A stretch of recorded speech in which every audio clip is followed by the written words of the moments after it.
Chapter 1138. Oh, what did His Majesty say? In front of the Yunshan residence, Li Zixuan heard from Li Tai that Li Er had sent someone to Yunshan this morning to investigate. Li Tai rolled his eyes and replied, "My father didn't say anything. But many people in Chang and city saw the colorful light last night and mistook it for the colorful heavenly light brought by the deities descending to the mortal world." 7 colored heavenly lights? Hearing this, Li Zixuan almost spat out a mouthful of blood. He had never expected that the first fireworks show in the Tang dynasty would be related to immortals. Wasn't this 2F** king ridiculous? In fact, what he did not know was that Li Tai also thought so at first, but in order to save some face for his father, he deliberately concealed this point. After Li Tai left, Li Gang, Li Anren, and Yan Xiaoning came one after another. Their purpose was more or less the same, which was to see the fireworks. In desperation, Li Zixuan told them about his plan to hold a fireworks show in the academy during the new year. These people were the homeowners of Yunshan and planned to spend the new year in Yunshan. After hearing this plan, of course, they did not have any objections and returned with satisfaction. As for the other native of Yunshan, Sun Simiao, the old Taoist priest brought him to the county at the foot of the mountain early in the morning. Moreover, even if he had time, he would not be so bored as to come and ask Li Zixuan for fireworks. Compared to this, the old Taoist priest was more concerned about the strange medical skills in Li Zixuan's mind. The imperial palace. After the court, Li Er returned to the Ganlu hall. Just as he took off his dragon robe, he could not help but say to Zhao Song beside him, "I asked that kid to shut himself in Yunshan to reflect on himself, but he did it well. Today he has a hot pot feast, tomorrow he will fiddle with some new firecrackers.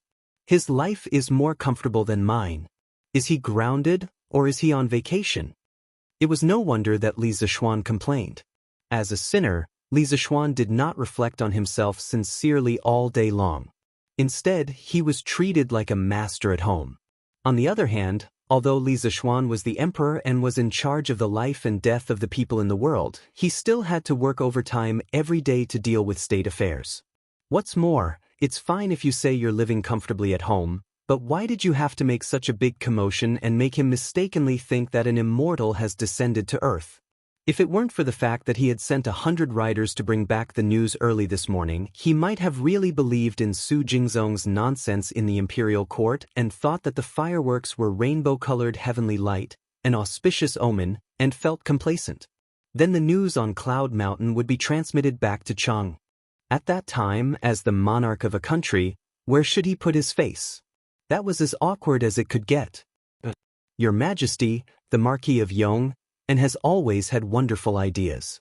Otherwise, where would our Tang Empire have the curved plow, where would we have the honeycomb coal and heaters, and where would we have the Yanhuang College?" Zhao Song laughed dryly and spoke up for Li Zixuan without leaving a trace. "If it weren't for the fact that this kid is truly talented, I would have removed him from his position long ago." Li Zixuan sat on the couch and said unhappily, "Ha! Is your Majesty angry at the Marquis of Yong?" At this moment, Empress Zhangsun walked in from outside the hall. She nodded at Zhao Song and indicated that the latter could leave. Then, she walked to Li Zixuan's side and put down the lotus seed soup in her hand. She smiled gently and said, "Your Majesty has just finished the morning court and must be hungry. Your Majesty, please fill your stomach and warm your body first." Li Zixuan's eyebrows finally relaxed. He took the lotus seed soup and smiled as he ate. "Huh, it's been hard on you. If my officials were as understanding as you, Concubine Guanyin, I wouldn't be so tired usually." Empress Zhangsun smiled and said, "Your Majesty must be joking. 1,000 people have 1,000 faces. All the civil and military officials in the court have their own talents. Some are more stubborn, some are more tactful, and some are more cynical. They all have their own personalities. How can you expect everyone to have the same personality? This isn't good for handling government affairs." Concubine Guanyin's words are reasonable. Li Zixuan's thoughts suddenly became clear. He put down the soup spoon and laughed. "Your Majesty, I heard that the rainbow sky at Yunshan last night was the Marquis of Yong An's new type of firecrackers. Is it true?" Zhang Xuan's eyes were smiling as she looked at Li Zishuan and said. Li Zishuan nodded and replied, yes. There is such a thing. I also just received the news this morning. It is said that the kid made a batch of firecrackers the day before yesterday. They can shoot into the sky and explode, but only the flames can be seen. Who knew that he would improve it again yesterday? So when the firecrackers shot into the sky and exploded last night, it became a rainbow of colors. Empress Zhangsun blinked and said, if I guessed correctly, the Marquis of Yong, and making such a new toy at this time should be to prepare for the new year, right? Li Zishuan thought for a bit and felt that Empress Zhangsuan's guess was very likely true.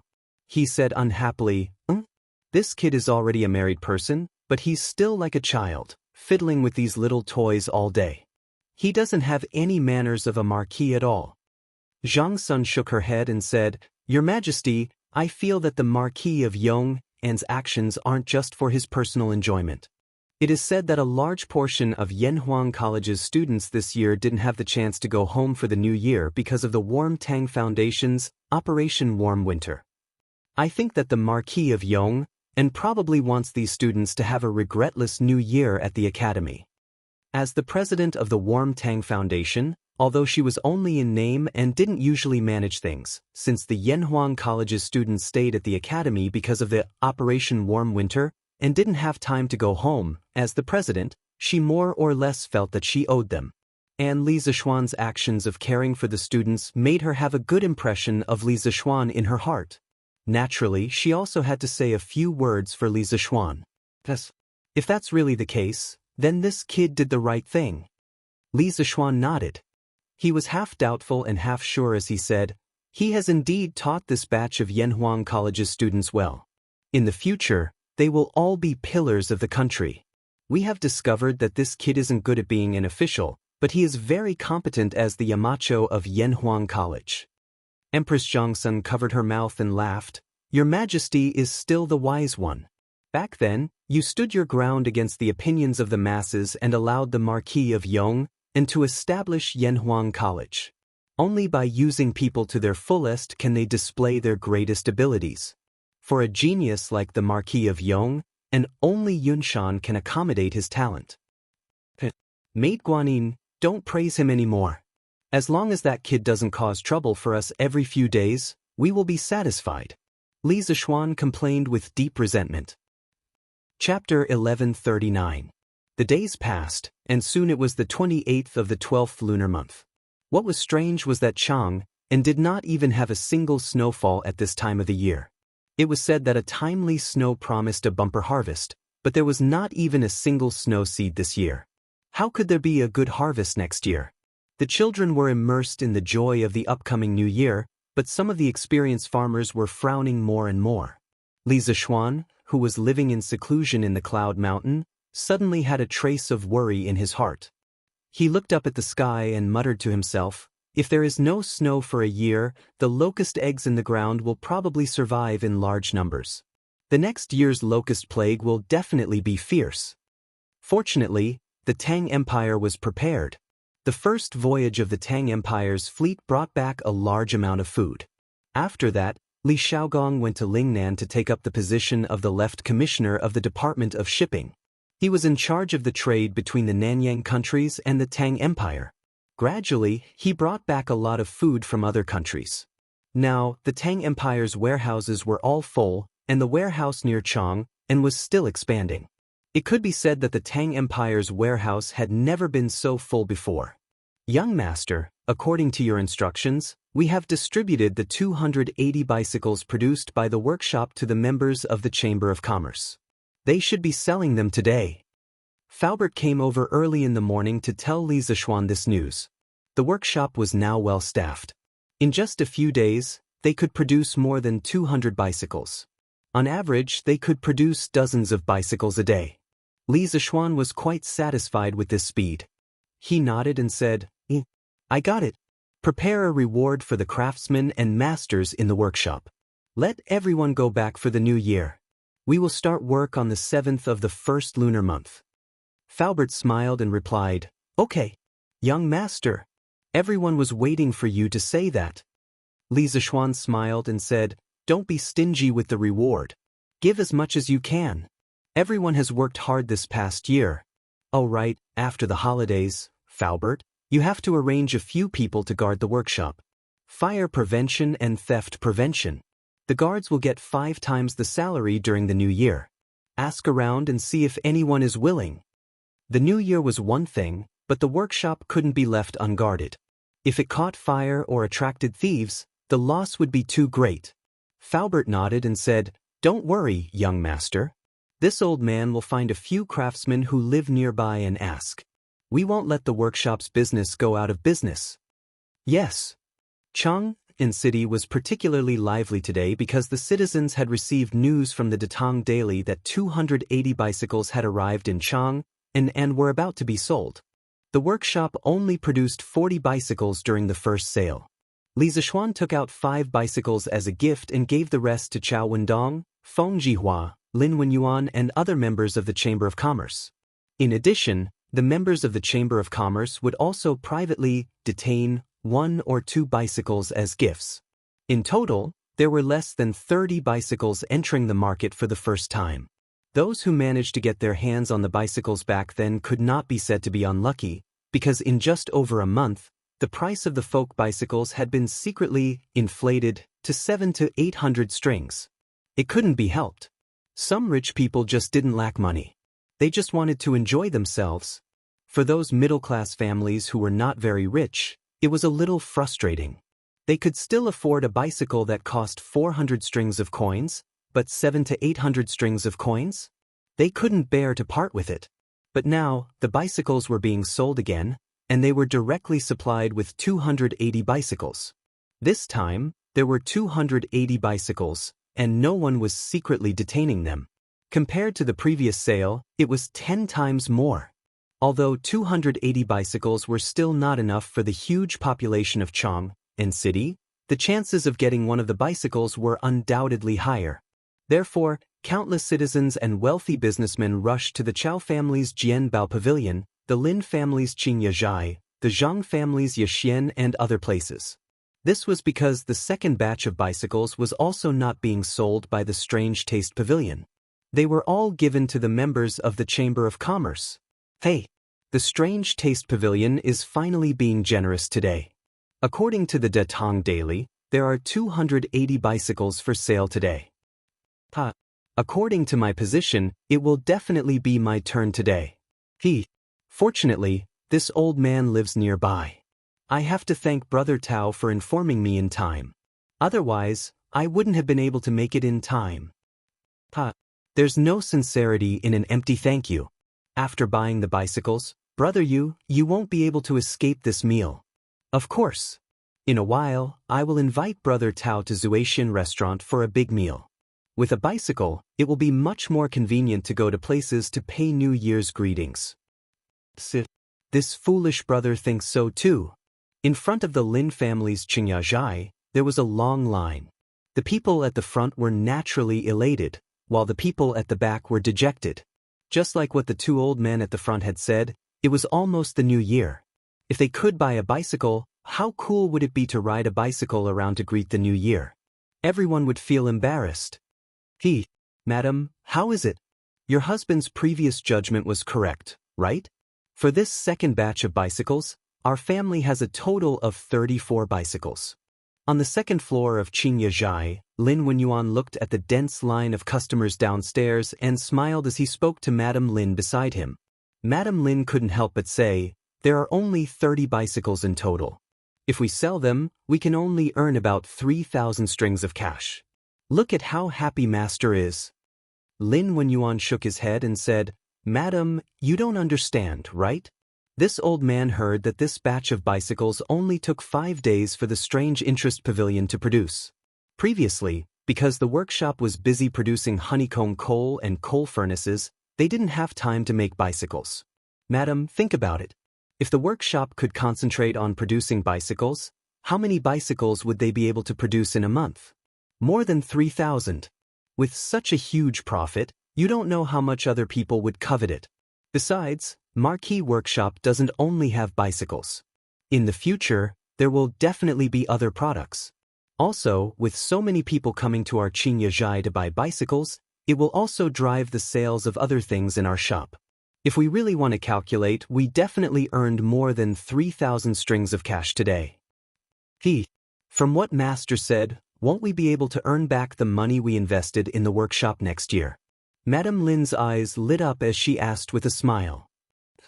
Lin Wenyuan chuckled and said, "It won't just be earning back the money. There will definitely be a lot of extra money. Let's not talk about other things. Just the 45,000 strings of cash that we bought from the Chamber of Commerce, if we sell it for 60,000 strings of cash, there will definitely be people who will buy it." Madame Lin subconsciously thought that her husband was bragging. She rolled her eyes and said, "I don't care about the rest.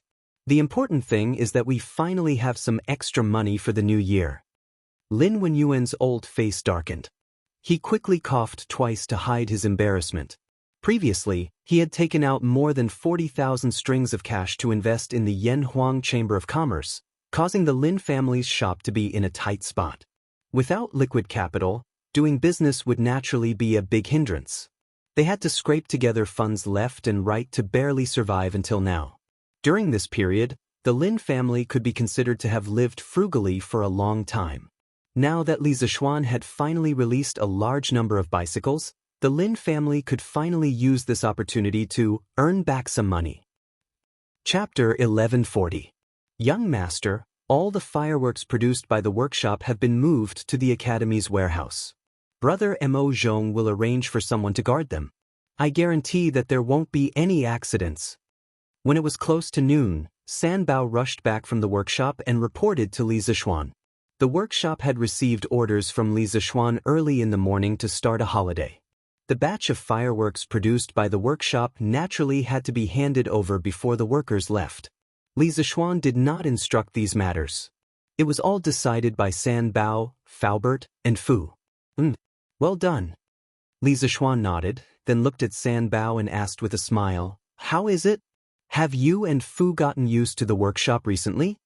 San Bao was flattered and bowed. "Young Master, what are you talking about? It's my and Fu's good fortune to be able to work for you. What's there to not get used to?" Li Zishuan said angrily, "You rascal! You're such a smooth talker.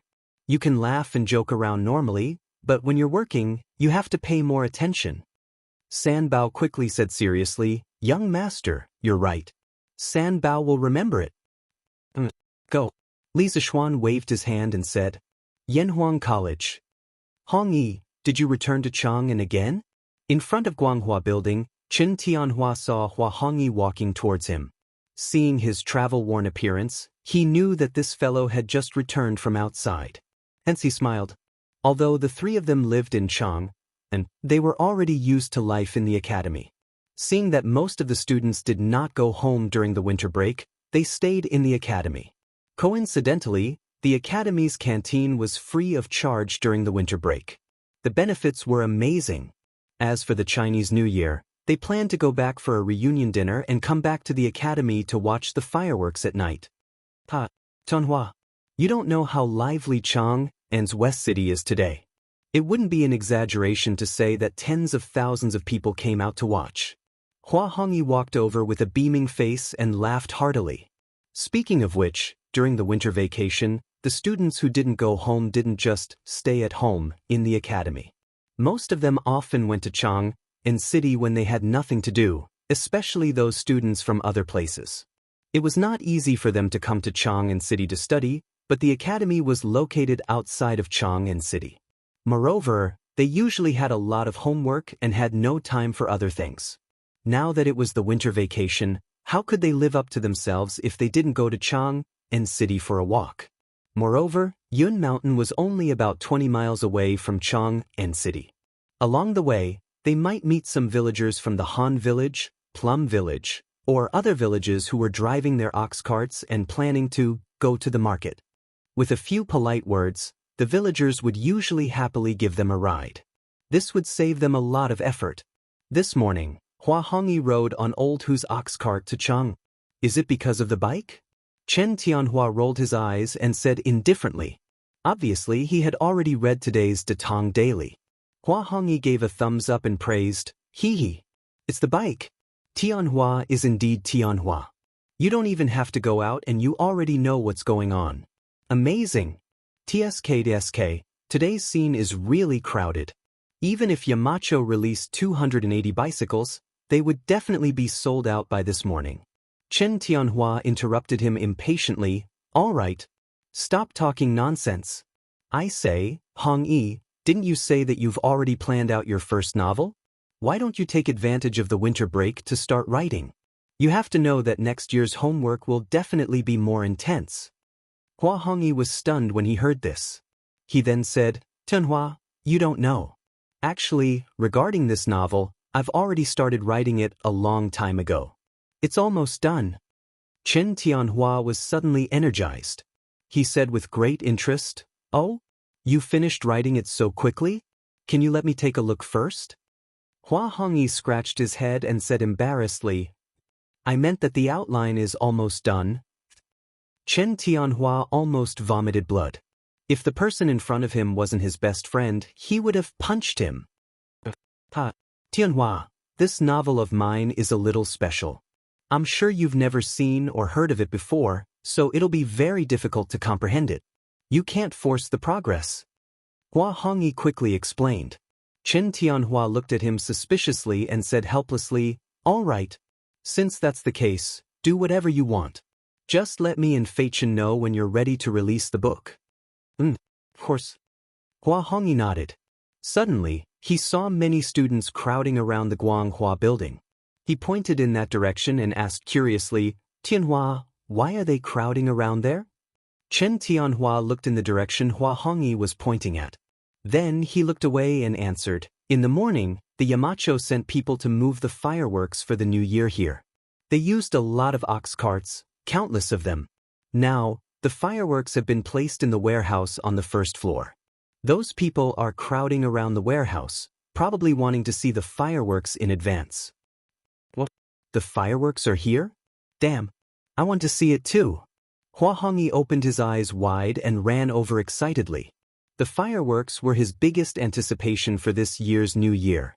Master, the Strange Taste Pavilion Workshop has been established. In just a few days, they can make almost 300 bicycles. The process requires iron, sulfur, and other raw materials. They are completely self-sufficient. This is terrifying. Chongren Square, Jiangsun Wuji's house. The layman just enjoys the show, while the expert appreciates the skill. While the people outside were crazy about the 280 bicycles, the experts saw the terrifying production capacity and efficiency of the Strange Taste Pavilion Workshop. From the looks of it, their way of smelting iron is undoubtedly more efficient. It's hard to imagine that Li Zishuan has such achievements in smelting iron. I have really underestimated him. Zhang Sun Wuji sighed with his hands behind his back. Master, with the Strange Taste Pavilion Workshop, our smelting speed will definitely not be as fast as theirs. If the Marquis of Yong wants to snatch business from us, we won't be able to do so. The middle-aged man standing below Zhang Sun Wuji, who looked like a manager, complained carefully. Zhang Sun Wuji squinted his eyes. If the manager could think of this problem, how could he not? However, don't bother about this. No matter what, during the cholera outbreak, Li Zishuan saved Chonger's life. If we were to fall out with him because of the business of the workshop, wouldn't we be a joke? Moreover, from the looks of it, the iron produced by the Strange Taste Pavilion Workshop is for their own use. Li Zishuan doesn't have the intention to sell the iron to others. We don't need to complicate things. After a moment, Zhang Sun Wuji shook his head and gave the final word. Chapter 1141. The largest iron-making workshop in Chang, and was owned by Zhang Sun Wuji's family. After all, it was still the era of salt and iron officials. Even if there were iron-making workshops among the commoners, the scale wouldn't be large. Zhang Sun Wuji used his status as a relative of the emperor to not only own an iron mine, but he could also forge iron openly. Not only that, the imperial court would purchase large amounts of iron from the Zhang Sun family every year. The Zhang Sun family could be said to be filthy rich through the iron-making business. Of course, this was the special favor that Emperor Li, the second emperor, gave to the Zhang Sun family. There was probably no other family in the entire Tang dynasty who could do this. However, all of this was already a thing of the past. Now that the Curious Pavilion had become the largest private iron-making workshop in Tang dynasty, the Zhangsun family was the first to bear the brunt. Their business would definitely be affected. If the other party wasn't Li Zishuan, Zhangsun Wuji might have taken action to suppress them. If this happened 30 years later, no matter who the other party was, Zhangsun Wuji would mercilessly suppress them. This was because by then he would already be in complete control of the imperial court. Why would he have such fear? However, there weren't so many ifs in this world. The reality was that the current Li Zishuan couldn't be suppressed even if he wanted to. Li Zishuan, who was far away in Yunshan, didn't know of Zhangsun Wuji's thoughts. Actually, he was worried that his iron-making workshop would make Zhangsun Wuji unhappy. However, after thinking about it, with his current status and connections, it wouldn't be easy for Zhangsun Wuji to bully him. Furthermore, he had saved Zhangsun Chang's life. Even if Zhangsun Wuji wasn't grateful, he couldn't possibly bite the hand that fed him, right? If that was really the case, the old fox's reputation would definitely be tarnished. However, even though he wasn't worried about Zhangsun Wuji's revenge, Li Zishuan still left some leeway. For example, the iron produced by the Curious Pavilion was never sold to the public. This was because the daily consumption of iron in the workshop was huge. On the other hand, Li Zishuan was taking care of Empress Zhangsuan's face and didn't want to make things too difficult for Zhangsun Wuji. Ever since he transmigrated to the Tang dynasty, other than his family and elders, Empress Zhangsun was someone who took care of him. Li Zishuan naturally respected this woman from the bottom of his heart. On the other side, the 280 bicycles were all sold out in just half a day. Those who managed to snatch the car were still the lucky ones, as they could easily earn hundreds of strings of cash by casually selling it. In the end, there were too many monks and too little gruel. The number of bicyclists in Chang'an was still very large. Unlike the last batch, which only had dozens of bicycles, there were now 280 bicycles in Chang'an. People could often be seen riding bicycles on the streets, which was impossible a month ago. Nowadays, the children in Chang'an city had one more fun, which was to wait on the streets for rich people to come by on bicycles. Once they saw one, these naughty children would crazily chase after the bicycle on their scooters. Speaking of which, these people were really reckless. On such a cold day, they were actually willing to ride bicycles or skateboards in the cold wind. If they were in modern times, they would definitely be idiots. Cloud Mountain Villa. The new year was the day after tomorrow. Although there were few people in Cloud Mountain, the New Year's atmosphere was very strong. Every household had already prepared all the New Year's goods, such as chicken, duck, fish, tea, wine, soy sauce, North and South stir-fried goods, sugar bait, fruits, and so on. In addition to these, every household had to prepare some gifts for visiting relatives and friends during the new year. Families with children also had to buy new clothes and hats for their children to wear during the new year. However, for a big family like the Li family, they did not lack these. This girl wore new clothes every day, no one would object. What surprised Li Zishuan was that there was actually bacon in the New Year's goods. He thought that this thing did not exist in the Tang dynasty. In fact, this was his own ignorance. Bacon had a very long history in China. At least in the era of Confucius, the ancestors knew how to make bacon. Confucius had a special fondness for bacon. He once said, "As long as you give me 10 strips of bacon, I will teach you." Confucius had 3,000 disciples and 72 followers. If they all gave him 10 strips of bacon as filial piety, this old man would not be able to finish it even if he opened his stomach. Later, it became the custom of students giving their teachers bacon. However, in the ancient language, it was called shu xiu, which meant a bundle of dried meat. Tsk. This bacon stir-fried with garlic core is a delicious dish. Wife, your husband will teach you a new dish in the afternoon. Li Zishuan looked at the bacon hanging in the house and said with joy. There were still garlic sprouts in the winter because garlic was a crop with relatively strong cold resistance. It could withstand a short period of -10 degrees Celsius. If the temperature below -10 degrees Celsius was low for a long time, or if the temperature was extremely low, garlic sprouts would easily freeze and die. However, the temperature in Jianghu and city was not that low this year, so it was not difficult to find some garlic core. This was the first time Han Yushi heard of this dish. She thought for a while and nodded. Okay, hubby, you can tell me later and I'll do it. That's right, my wife, I asked you to buy more pork. Did you not buy it?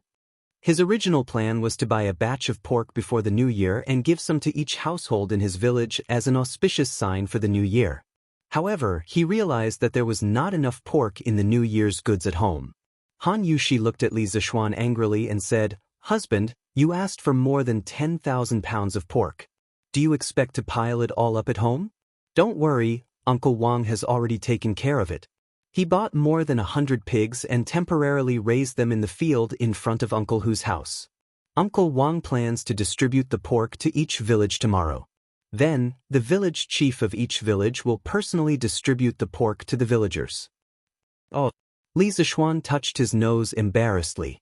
Then, he suddenly thought of the pig slaughtering banquet in the village in his previous life.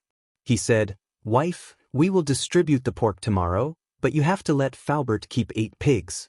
I plan to hold a pig slaughtering banquet in each village during the new year the day after tomorrow." Pig slaughtering banquet? Husband, what is a pig slaughtering banquet? Han Yushi asked curiously. Li Zishuan thought for a while and replied, This pig slaughtering banquet is to put different parts of a pig, both inside and outside, into a big pot, half boiling and half steaming. Then, the meat in the big pot can be divided into many dishes, such as garlic minced meat, garlic minced heart meat, firewood meat, hand-chopped liver, pickled vegetables stewed with white meat and blood sausage, and so on. Wife, let me tell you, don't think that the pig slaughtering banquet is tasteless just because there are so many things cooking together. In fact, if it is done well, it will be delicious. Chapter 1142. Cloud Mountain Residence.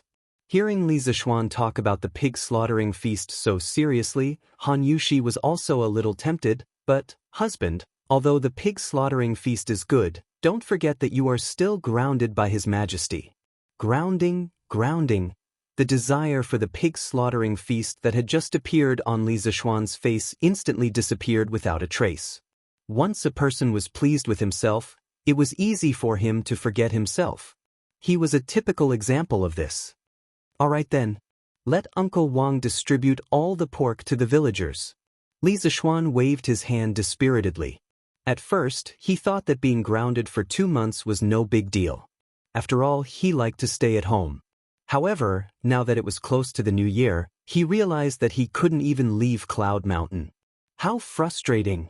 So, now I have no choice but to be an otaku even if I don't want to. Li Zishuan sighed in his heart. He had heard what his father-in-law had said to him earlier. He knew that he had caused too much trouble this time. Taking advantage of being grounded, he had to lay low for a period of time and let everyone gradually forget about the Chui family. That was the wisest move. During this period, Li Zishuan was determined not to cause any trouble and let others have a hold on him. Han Yushi saw that Li Zishuan was as dejected as a child who didn't get a toy. She felt an inexplicable sense of pity in her heart. She couldn't help but giggle and say, "Husband, why are you so dejected? If we can't have the pig slaughtering feast this year, we can have it next year. Anyway, there will be a new year every year." Li Zishuan shook his head helplessly and forced a smile. Wife, you don't have to comfort me. It's just a pig slaughtering feast. Your husband is not a greedy person. Han Yushi smiled when she heard that. She thought disapprovingly, "Husband, if you are not a greedy person, then who in the world would have the nerve to call themselves greedy people?" The 30th of December, New Year's Eve. Finally, it was New Year's Eve. Yen Lide and Yen Liben had already moved to Yunshan 2 days ago to live with Yen Xiaoning. Because the imperial court would give the officials a Lunar New Year's Eve holiday every year, there were a total of 7 days. It was the 3 days before Lunar New Year's Eve, the first day of the Lunar New Year, the second day of the Lunar New Year, and the third day of the Lunar New Year. Therefore, Old Yan's family happened to be here for a holiday. Although Cheng Yaojin and Qin Qiong both had houses in Yunshan, of course, it was given to them by Li Zishuan, they still had many connections in Chang'an, so they had no time to come over during the day. It was rare for Sun Simiao to give himself a day off today. He suspended the free clinic activity at the foot of the mountain. The Hu family had been helping him tidy up his house and buy New Year goods these few days. It could be said that they had worked hard. Therefore, although the old Taoist priest had been running down the mountain recently, he was quite well prepared for the new year. In the afternoon, Li Zishuan, the host, invited the big group of people to his house for a meal. It was considered a welcome for them to celebrate the new year in Yunshan. To be honest, those who could be long-term residents of Cloud Mountain were not simple people. Every one of them was quite knowledgeable, and most of them knew each other. Therefore, during the banquet, there were toasts and conversations, and it was very lively. The meal lasted until around 1 o'clock in the afternoon. Li Zishuan lay at home for a while, then brought Sanbao out and walked towards the academy. He was indeed grounded at home now, but Yanhuang College was also his home. The current situation was that as long as he didn't leave Yunshan, no one would find trouble with him. After entering the academy, Li Zishuan went straight to the canteen. He found the canteen manager, Wang Dahu, and said, "Dahu, have you prepared the flour and ingredients that I asked you to prepare?" You're here too?" Li Zishuan saw Wang Eru, who was busy not far away. When Wang Eru heard him, he quickly ran over and said, "Yes. Young master. Today, the Drunken Immortal restaurant is on holiday, so I came here to help my brother. At the same time, the whole family will celebrate the new year at the academy." In the modern era, during the new year, the business was the best in the restaurant industry. Usually, the employees of the restaurants and hotels would not be on holiday at this time because many people were too lazy to prepare a reunion dinner, so they would celebrate the new year at the restaurant. But it was different in the ancient era. In this era, the concept of home was still very strong in people's hearts. During the new year, basically no one would eat a reunion dinner outside. Therefore, Li Zishuan simply let everyone in the Drunken Immortal restaurant go on holiday. Li Zishuan smiled and nodded, then asked, "You brought your father and mother over too?" Wang Eru quickly waved his hand and said, "How can I? This is the academy. How can my father and mother come in casually? I let my father and mother wait at a farmer's house at the foot of the mountain. After my brother and I are done with our work, we will go down the mountain to find them and have a reunion dinner together." But Li Zishuan slapped the back of Wang Eru's head and said, "It's so cold now. How can you leave your parents at the foot of the mountain? Although Yanhuang College does not allow outsiders to come in casually, you and Dahu are not outsiders. Hurry up and bring your father and mother over here. Your whole family can celebrate the new year with so many students at the academy today. Speaking of which, if possible, who wouldn't want to have a family reunion? However, the academy was a sacred place for scholars. How could outsiders enter just because they wanted to? Therefore, Wang Eru did not dare to bring his parents directly to the academy. At this time, after listening to Li Zishuan, Wang Eru and Wang Dahu were touched. They bowed and said, "Thank you, young master, for thinking highly of us." After that, Wang Eru ran out of the cafeteria happily. Wang Da finally had the time to answer Li Zishuan's question. "Young master, the flour and ingredients that you asked for are all prepared here. The quantity is definitely enough." Li Zishuan laughed and said, That's great. Bring everything to the table. Today, I will let the students have a dumpling-making competition." It was the new year. How could it be called the new year if they did not make dumplings? Wang Dahu was stunned and said doubtfully, "Dumplings? Yamacho, what are dumplings? At first, I thought you were going to make wontons." "Wontons? Actually, the two are similar. It's just that the names are different. In the future, it will be dumplings, no wontons. We must eat dumplings for the new year," Li Zishuan quickly explained. In fact, there was no such thing as dumplings in the Tang dynasty, but there were dumplings in the Tang dynasty. Today's wontons are shaped like a crescent moon. They are eaten everywhere. This was the first sentence that talked about dumplings in ancient Chinese literature. It was written by the Northern Qi writer and educator, Yan Ti. Although Yan Jue said wontons, He said, crescent moon-shaped wontons. Then, wouldn't crescent moon-shaped wontons be dumplings? In the middle of the Tang dynasty, there was a new name for dumplings, Jun. In the Song dynasty, in order to distinguish it from wontons, people began to shape it into a crescent moon shape. It was actually a triangular shape with two pointed corners and was called jiaozi. Zhou of the Song dynasty even wrote in his old stories of Wulin that there were records of multicolored buns, multicolored dumplings. Since jiaozi and dumplings both appeared, the name dumplings appeared naturally. Therefore, dumplings was officially named in the Song dynasty. Wang Dahu nodded his head in confusion. Li Zishuan said to Sanbao, Sanbao, go tell Mo Zhong and the rest to inform all the students in the school to come to the cafeteria to participate in the dumpling making competition. Young Master. Chapter 1143. Dumplings? What are dumplings? In the Guanghua building of the Yanhuang Academy, Ku Shiqing was reviewing his homework. He used to be the top student in the School of Mathematics. Ever since the new students of the School of Mathematics joined the Yanhuang Academy, he had never been the top student again. As a person who had once been in the clouds, if he accidentally fell halfway, he would definitely want to climb back up again.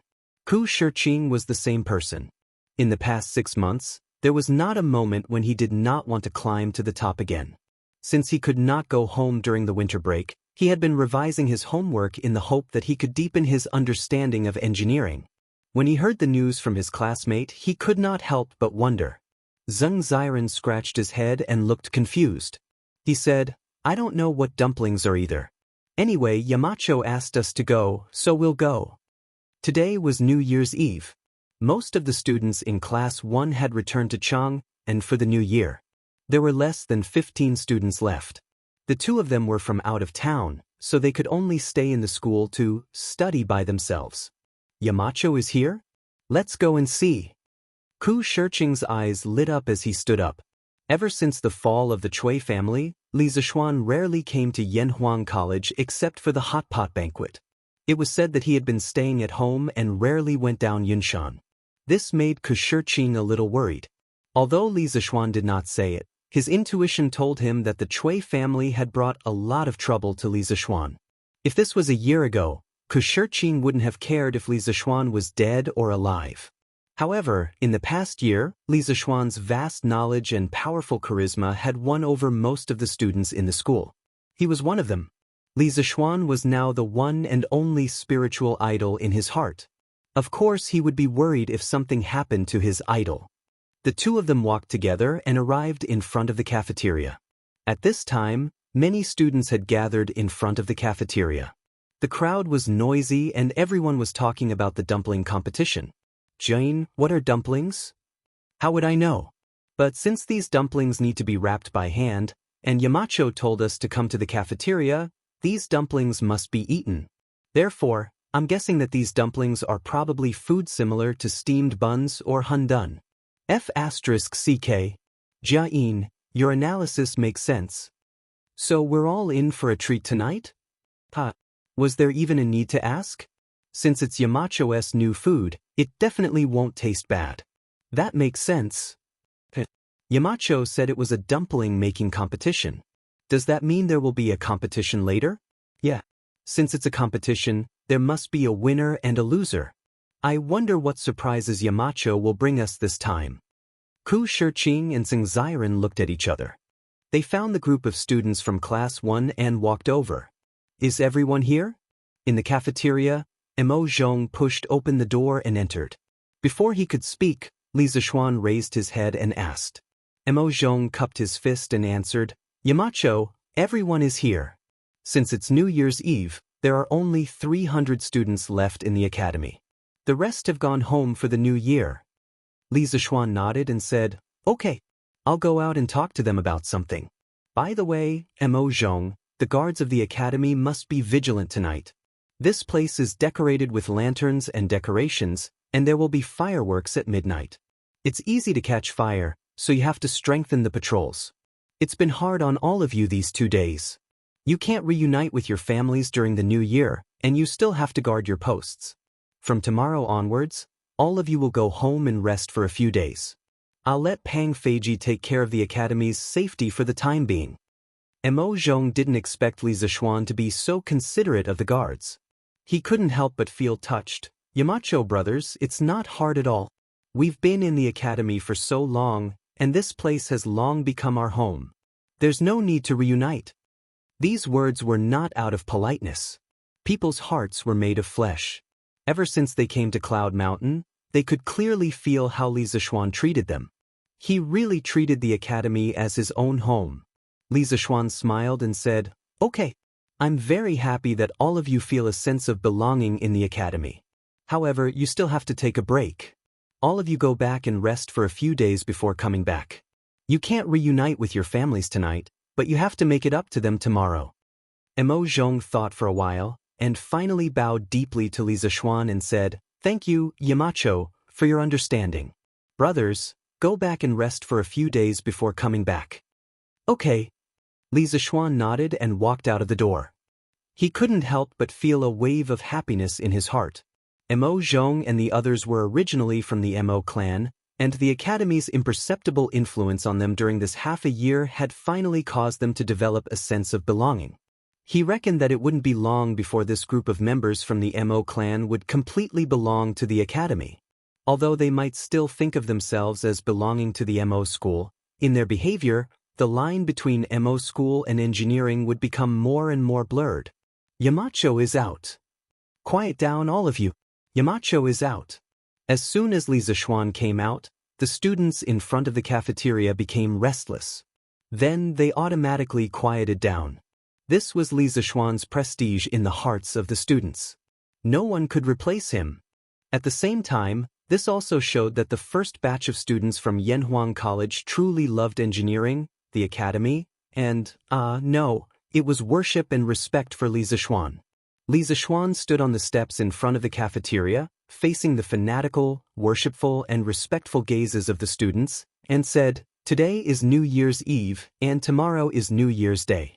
On behalf of all the teachers of Yanhuang College, I wish you all a happy new year. I wish you all the best in your studies and progress in the new year. By the way, I'll also give you a poem. Hard work ends today, the youth can still be praised." In modern times, after New Year's Eve, the first day of the first lunar month was called the Spring Festival. However, in the Tang Dynasty, there was no such thing as the Spring Festival because there was only the lunar calendar. The first day of the new year was called New Year's Day, Yuan Day, Yuan Zheng, or Sui Day. As for the poem, Li Zixuan said, it was an encouraging poem sent to his younger brother, Su Zhe, during the new year by Su Shi, an 8th-rank official in Shaanxi. The general idea was, young people should seize this day well, only then will they have the spirit to guide the country. "Thank you, Yamacho. I also wish Yamacho a happy new year." The students were secretly praising Li Zixuan's literary talent and poetry as they cupped their hands towards Li Zixuan and said in unison. Li Zixuan was in a good mood and laughed, but I'll accept your blessings. Let's stop with the pleasantries. Next, I'll tell you the rules of today's dumpling-making competition. Chapter 1144. Yamacho, what are dumplings?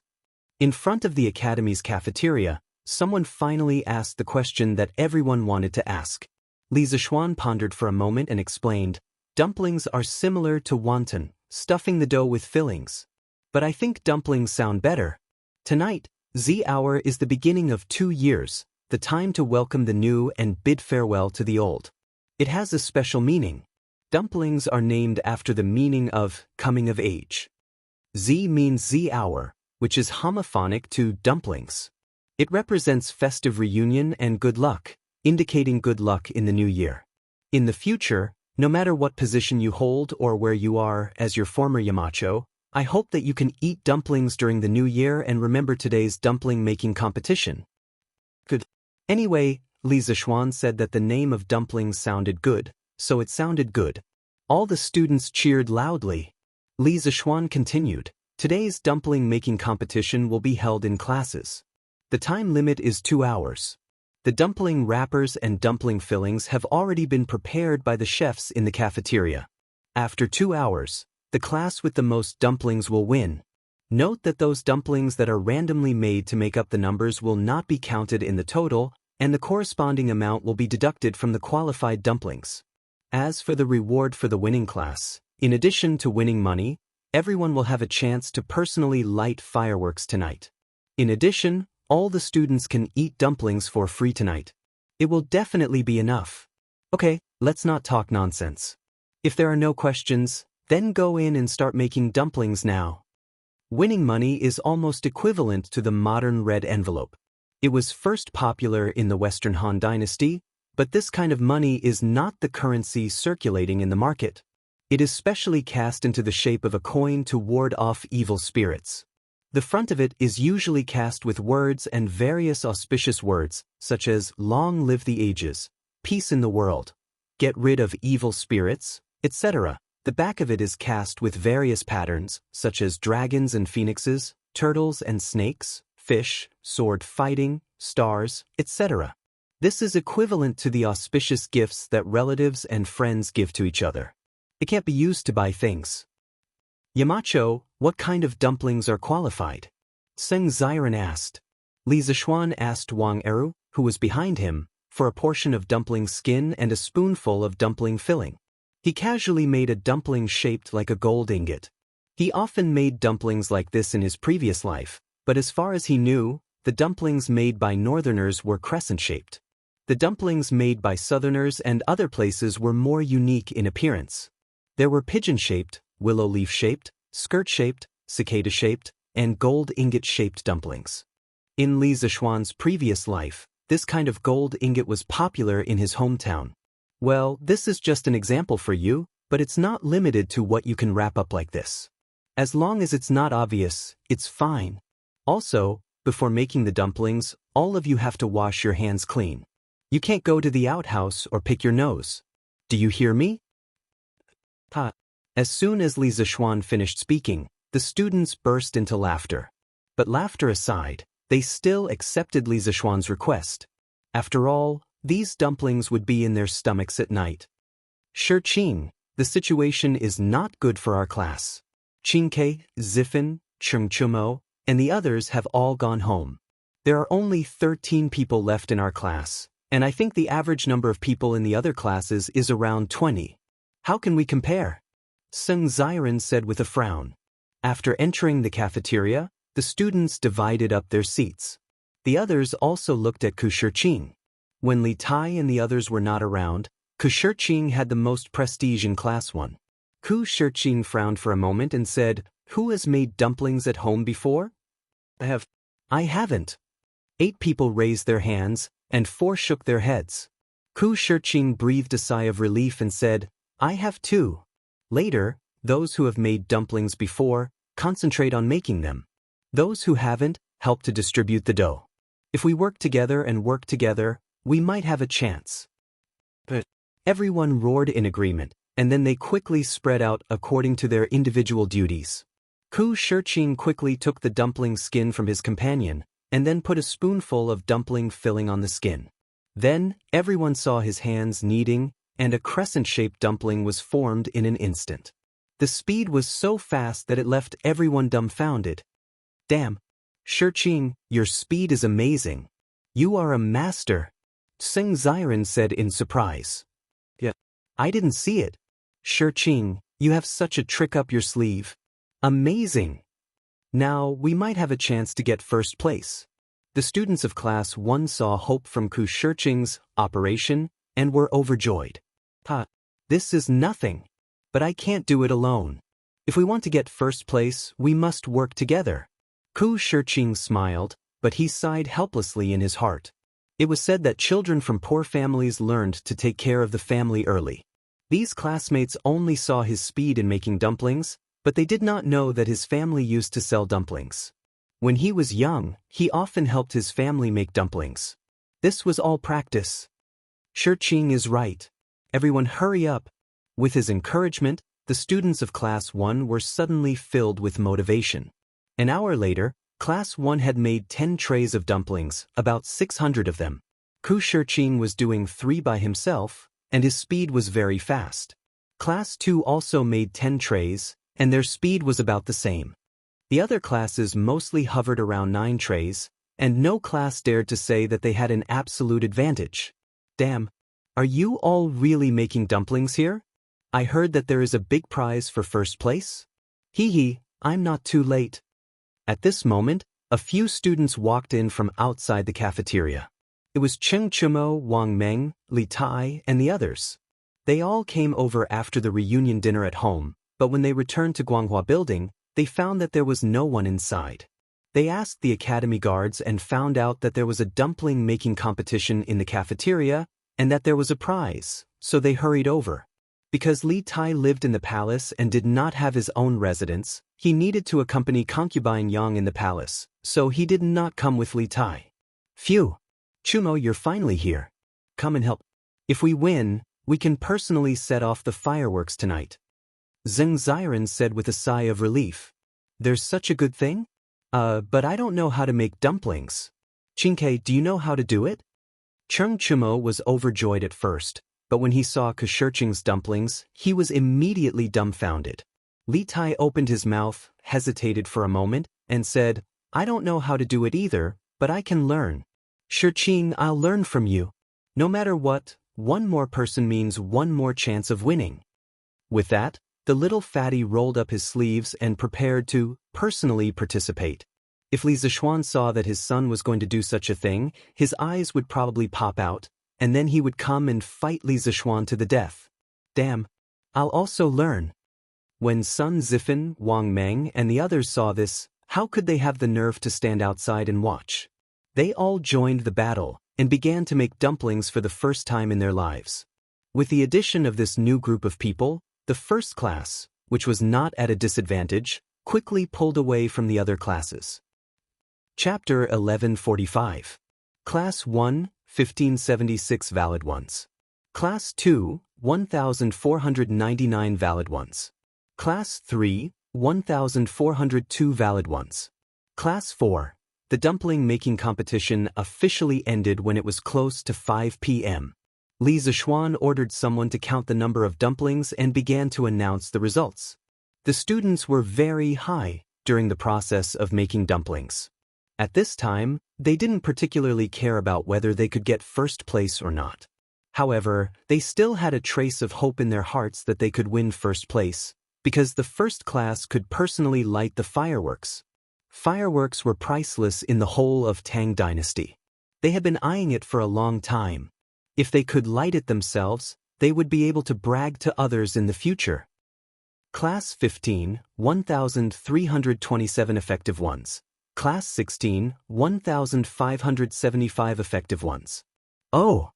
As Li Zishuan finished reading, there was a gasp from Class 1, followed by Cheng Chumo's excited shout. Damn! If I remember correctly, we are first place. Ah! Cho Nyo, you remembered correctly this time. We are first place. Sun Zifan shouted heartily.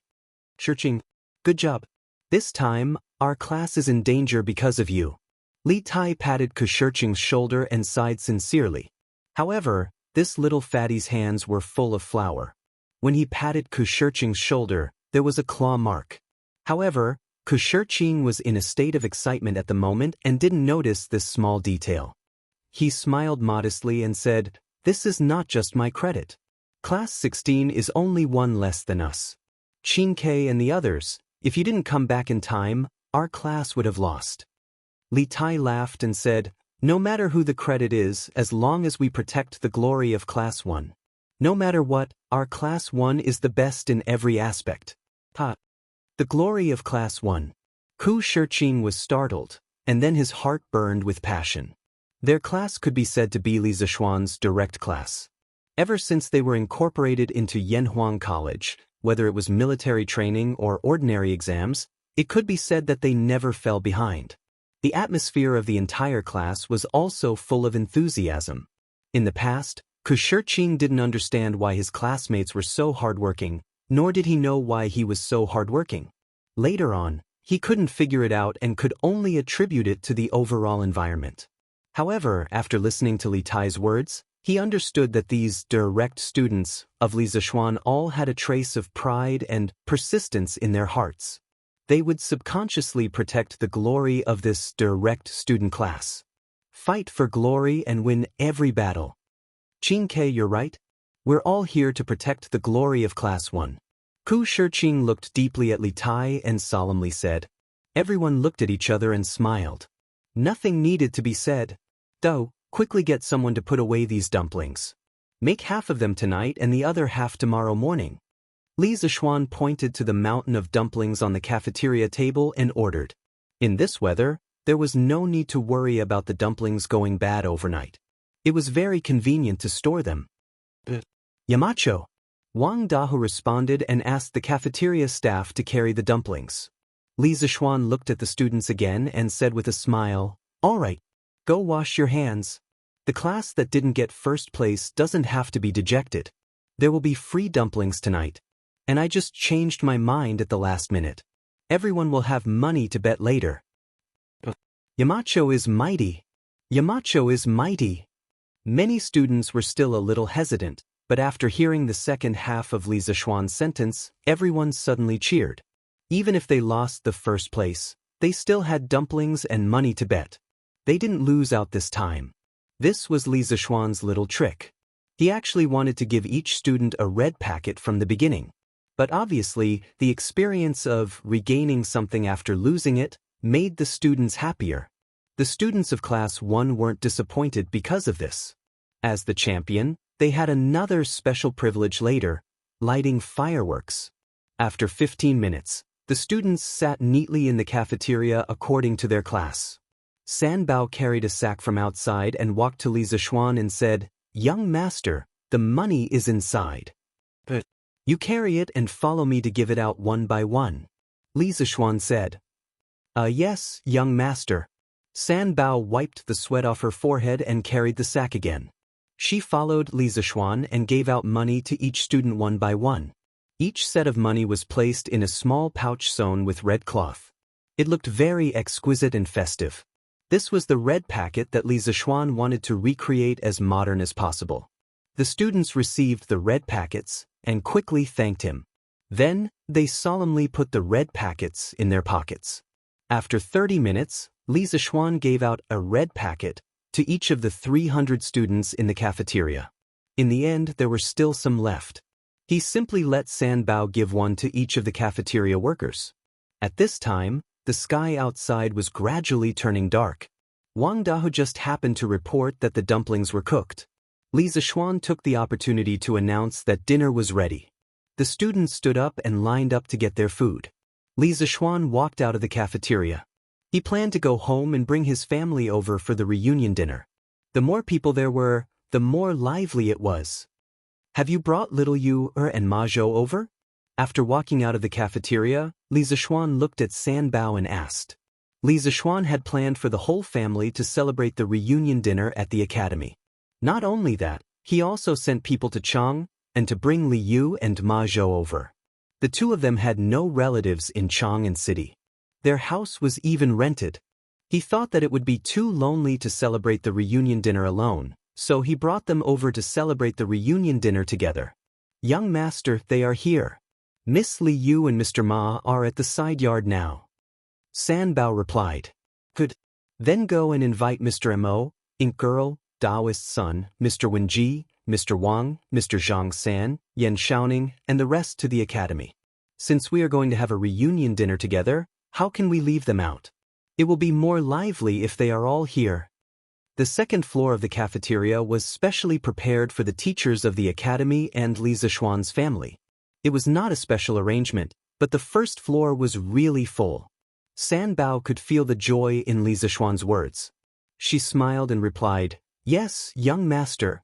After saying that, he ran off like a wisp of smoke to make arrangements. Li Zishuan walked towards the side yard. Inadvertently, he saw the moon hanging in the sky. He felt an inexplicable emotion in his heart. New Year's Eve. This was the first time he was celebrating New Year's Eve in this space-time. Chapter 1146. Come. Don't stand on ceremony. Let's eat. Yanhuang College, second floor of the cafeteria. A few tables were temporarily put together to form a large table. Li Zishuan, Yan Shaoning, Li Gang, Mo Huai, Li Yu, Ma Zhou, Wang Ji, and the others were all sitting together. The atmosphere was very lively. Oh, there was also Han Lijing and Iron Egg.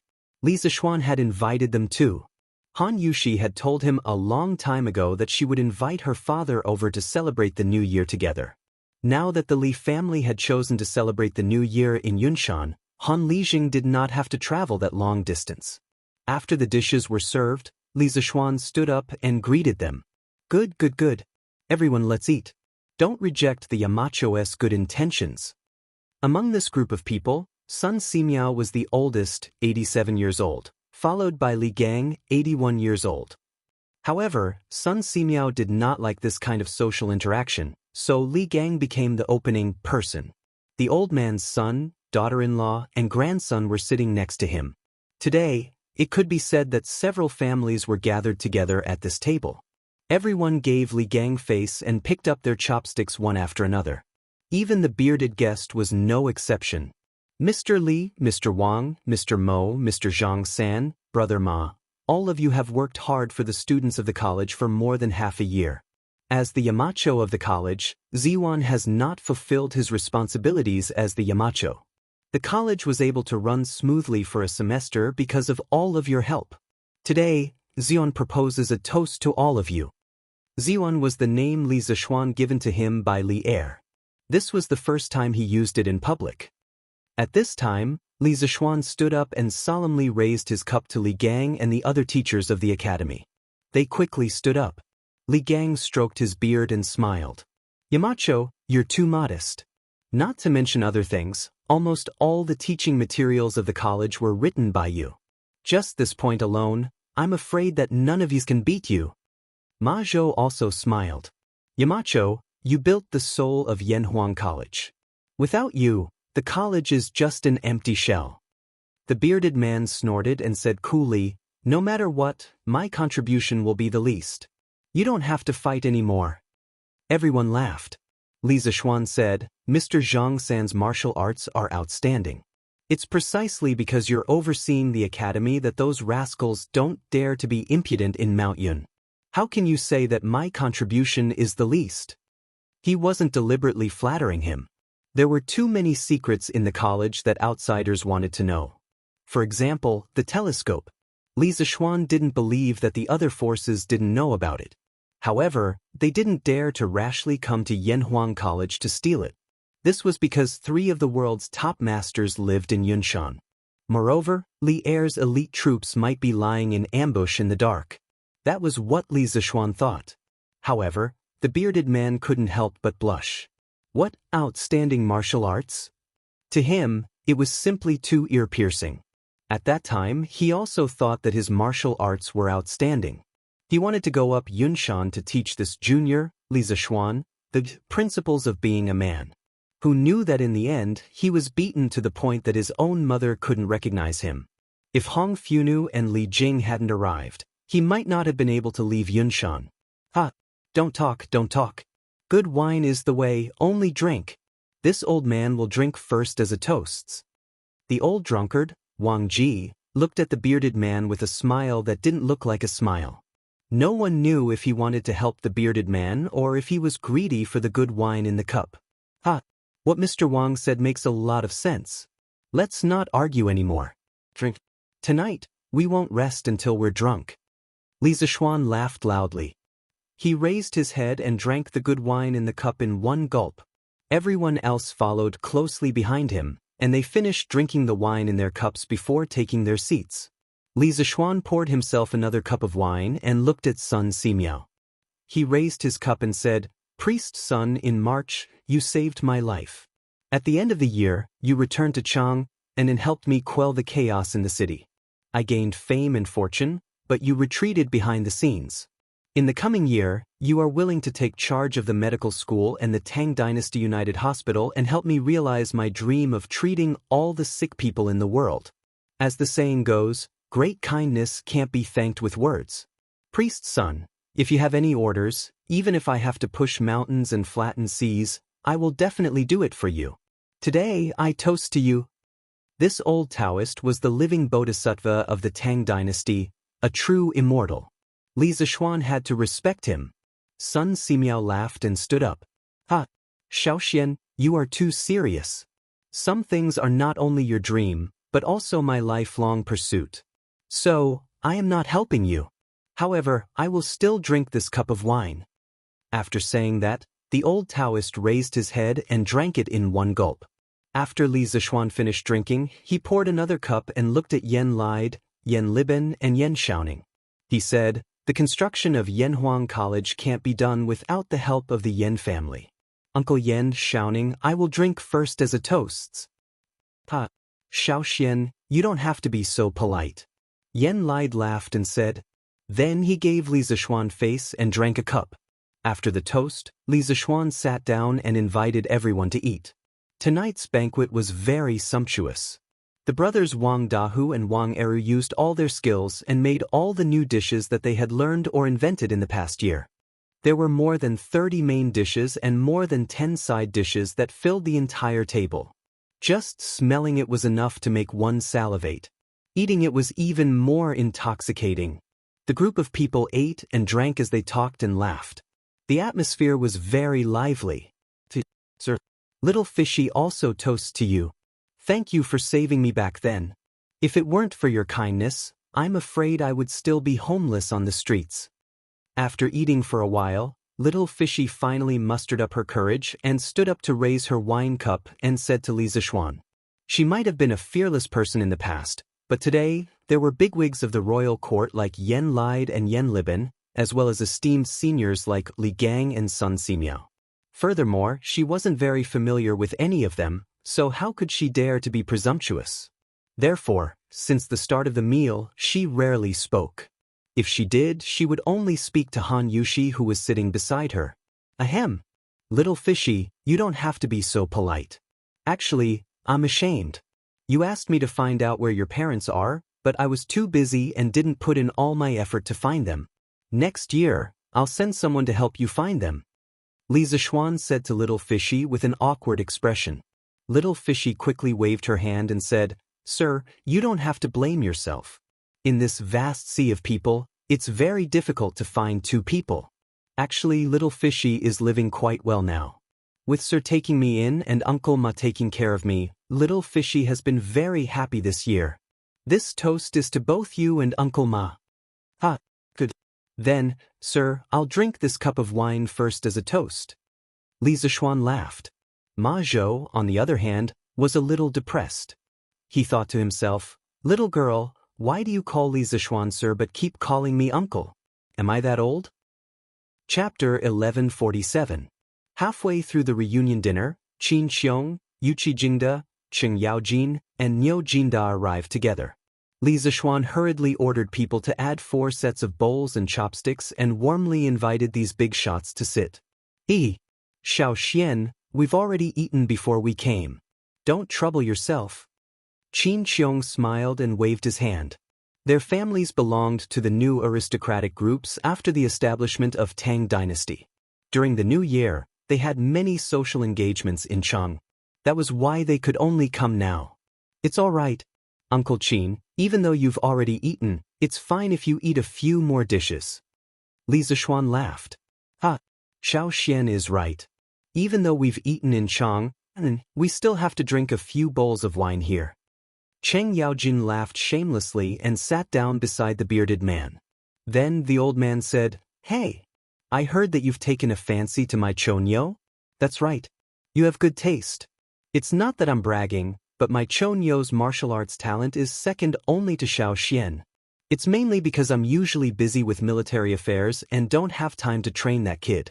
Since you want to be his master, I'll reluctantly agree. Next year, you have to fulfill your responsibility as a master and teach him martial arts.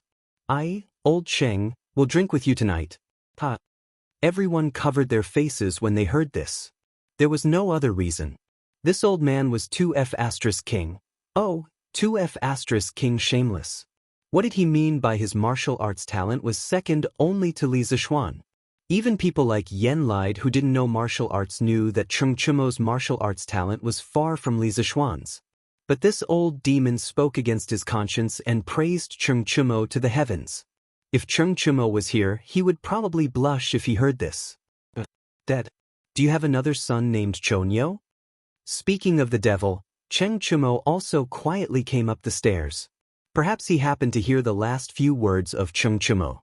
He suddenly froze in place, looked suspiciously at Cheng Chumo and asked. Scram!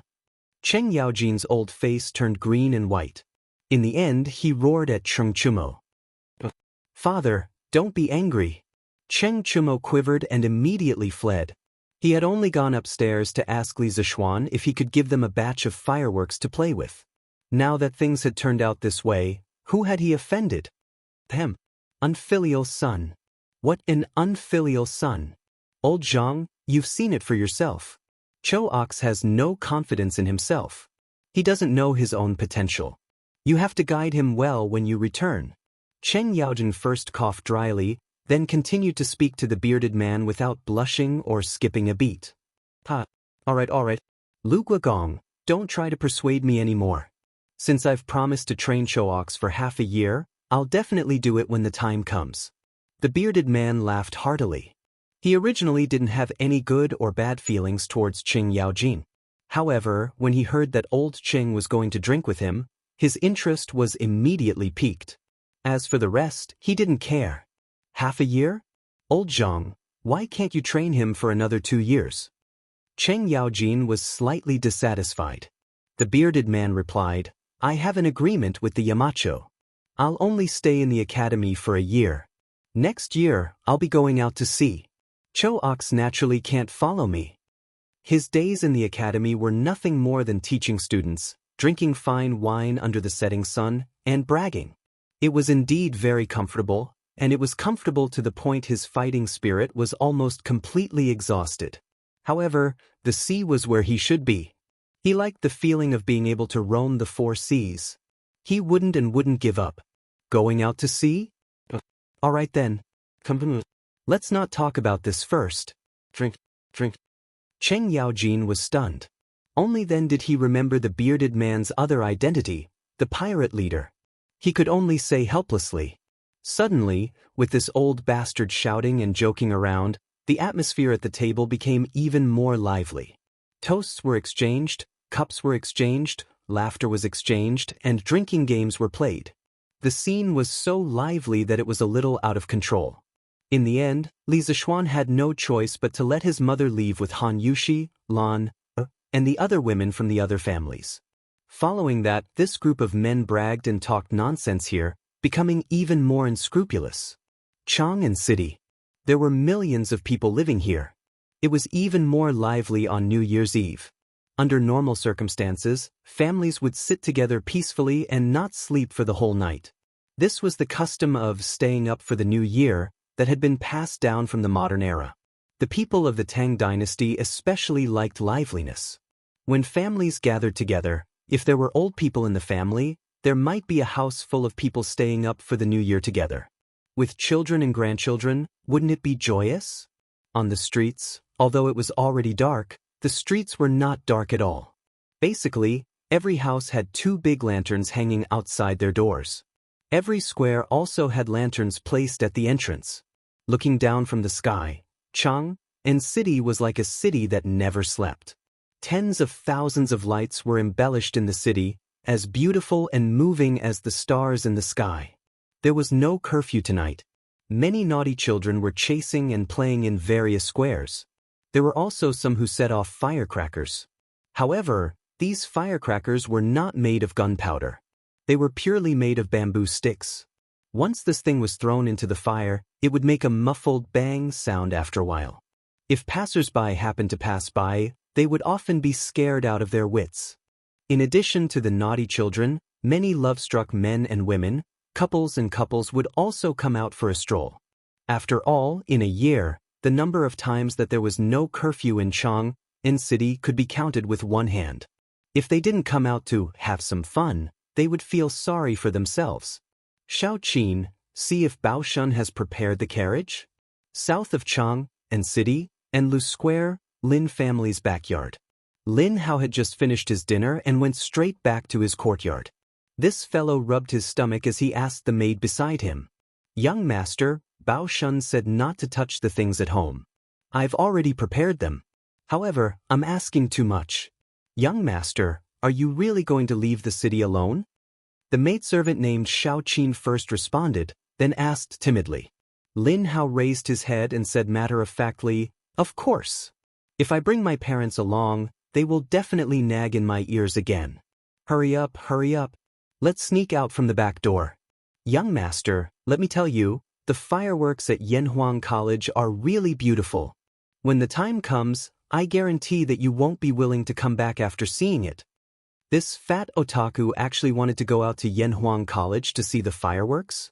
The sun really rose from the west. Since he was born, only God knew if he had taken the initiative to leave Chang in city more than 5 times.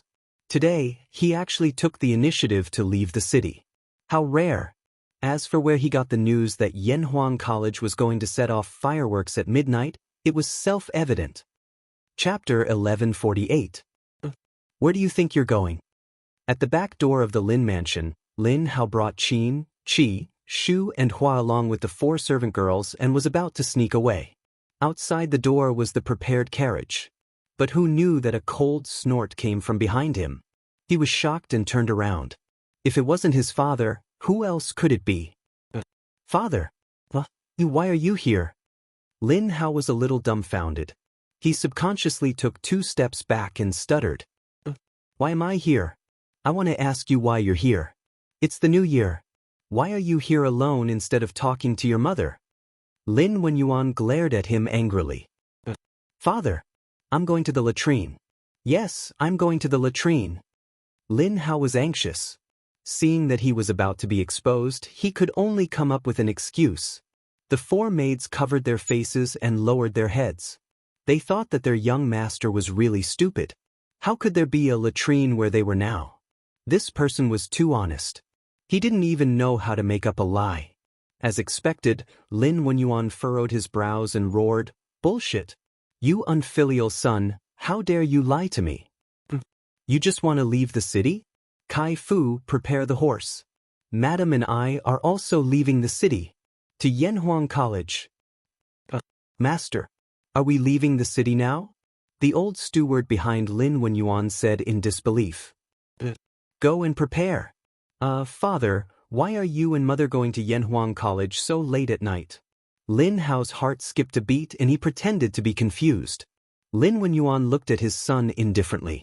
Although he was proud, he didn't show it on his face. I'm going to do whatever you're going to do. You brat, why didn't you call your parents when you had something good? You're really ungrateful. At this point, Lin Hao finally understood that his father already knew that he was going to Yunshan to watch the fireworks. Father, how did you know? Lin Hao opened his mouth and said in surprise. You don't need to know that. Lin Wenyuan stroked his beard and proudly swaggered off. As for Madame Lin, she had already packed her things and was preparing to board the carriage and set off. Little brat, you dare to play petty tricks with your father? You're still too young. Lin Wenyuan thought proudly in his heart. At the same time, the group of Yanhuang College students who had returned to Chang and for the new year began to take their families to Yunshan. They wanted to go there to watch the fireworks up close. These students, together with their families, made up quite a crowd. Once there were too many people, it was inevitable that the news would leak out. Hurry up and leave. Hurry up and leave. We're going to Yanhuang College to watch firecrackers. Firecrackers? What's so good about firecrackers? Those things should be called fireworks. They were fireworks. A few days ago, the rainbow-colored skylight from the Cloud Mountain was the light from the fireworks. What? The skylight was made by the fireworks? That's right. Wang Lao, you said that there would be fireworks at Yunshan tonight? Where did you get the news? I heard it from the servants of Assistant Minister Wang next door. Their young master is a student of Yanhuang College. How could the news be fake? Now, their whole family is already on their way to Yunshan. Whoa, there's such a thing? Wang Lao, wait up. I'll go get my wife and children. We'll go to Yunshan tonight to watch the fireworks. Even if we can't enter the college, at least we can take a look from afar. It's not a wasted trip. Jinglaoer, hurry up. I'm afraid that there will be too many people and we won't be able to get a good seat. We're not the only ones who know about this. Okay, I'll be right there. Similar conversations appeared in many shops in Chang and city. This was not an important business opportunity. Many people would gather their friends and go to Yunshan together after hearing the news. One person spread to 10, 10 spread to 100. As a result, more and more people went to the east city gate of Chang and city. It even far exceeded the flow of people during the day. Such a huge commotion naturally woke up many people who were interested. Those who were interested asked around in private and soon joined the group leaving the city. The group grew bigger and bigger. It started with a few hundred people, then a few thousand people, then tens of thousands. Later on, the number of people was about to exceed 100,000. Therefore, for the first time in the history of Chang and city, such a strange scene appeared. On New Year's Eve, countless people did not stay in the bustling city to celebrate the New Year. Instead, they flocked out of the city and headed towards the barren Yunshan, the imperial palace. Tonight, the palace was brightly lit and decorated with lanterns and colored banners. There was a festive atmosphere everywhere. Li Tai had set up a family banquet in the back garden earlier. The concubines, princes, and princesses in the harem all attended the banquet. However, Li Tai only ate a few mouthfuls before he found an excuse to leave. The banquet lasted for more than an hour before it ended. At this moment, Old Li was with Empress Zhangsun in the corridor on the second floor of Taiji Palace. They were admiring the thousands of lights in Chang and city tonight. At this moment, a chamberlain came downstairs and whispered something to Li Tai. Then he left quietly. In the end, Li Tai smiled and said, Yunshan tonight will probably be more lively than Chang and city. Guanyin, do you want to go take a look later? Tens of thousands of people in Chang and city rushed out of the city to Yunshan.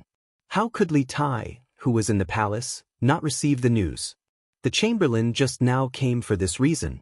Empress Zhangsuan's eyes turned and she said softly with a smile, I don't know where those people got the news. In this way, won't the foot of Yunshan be densely packed with people tonight? I found out a few days ago that the Marquis of Yong and would set off a large batch of fireworks at Yanhuang College tonight. I originally planned to go take a look tonight.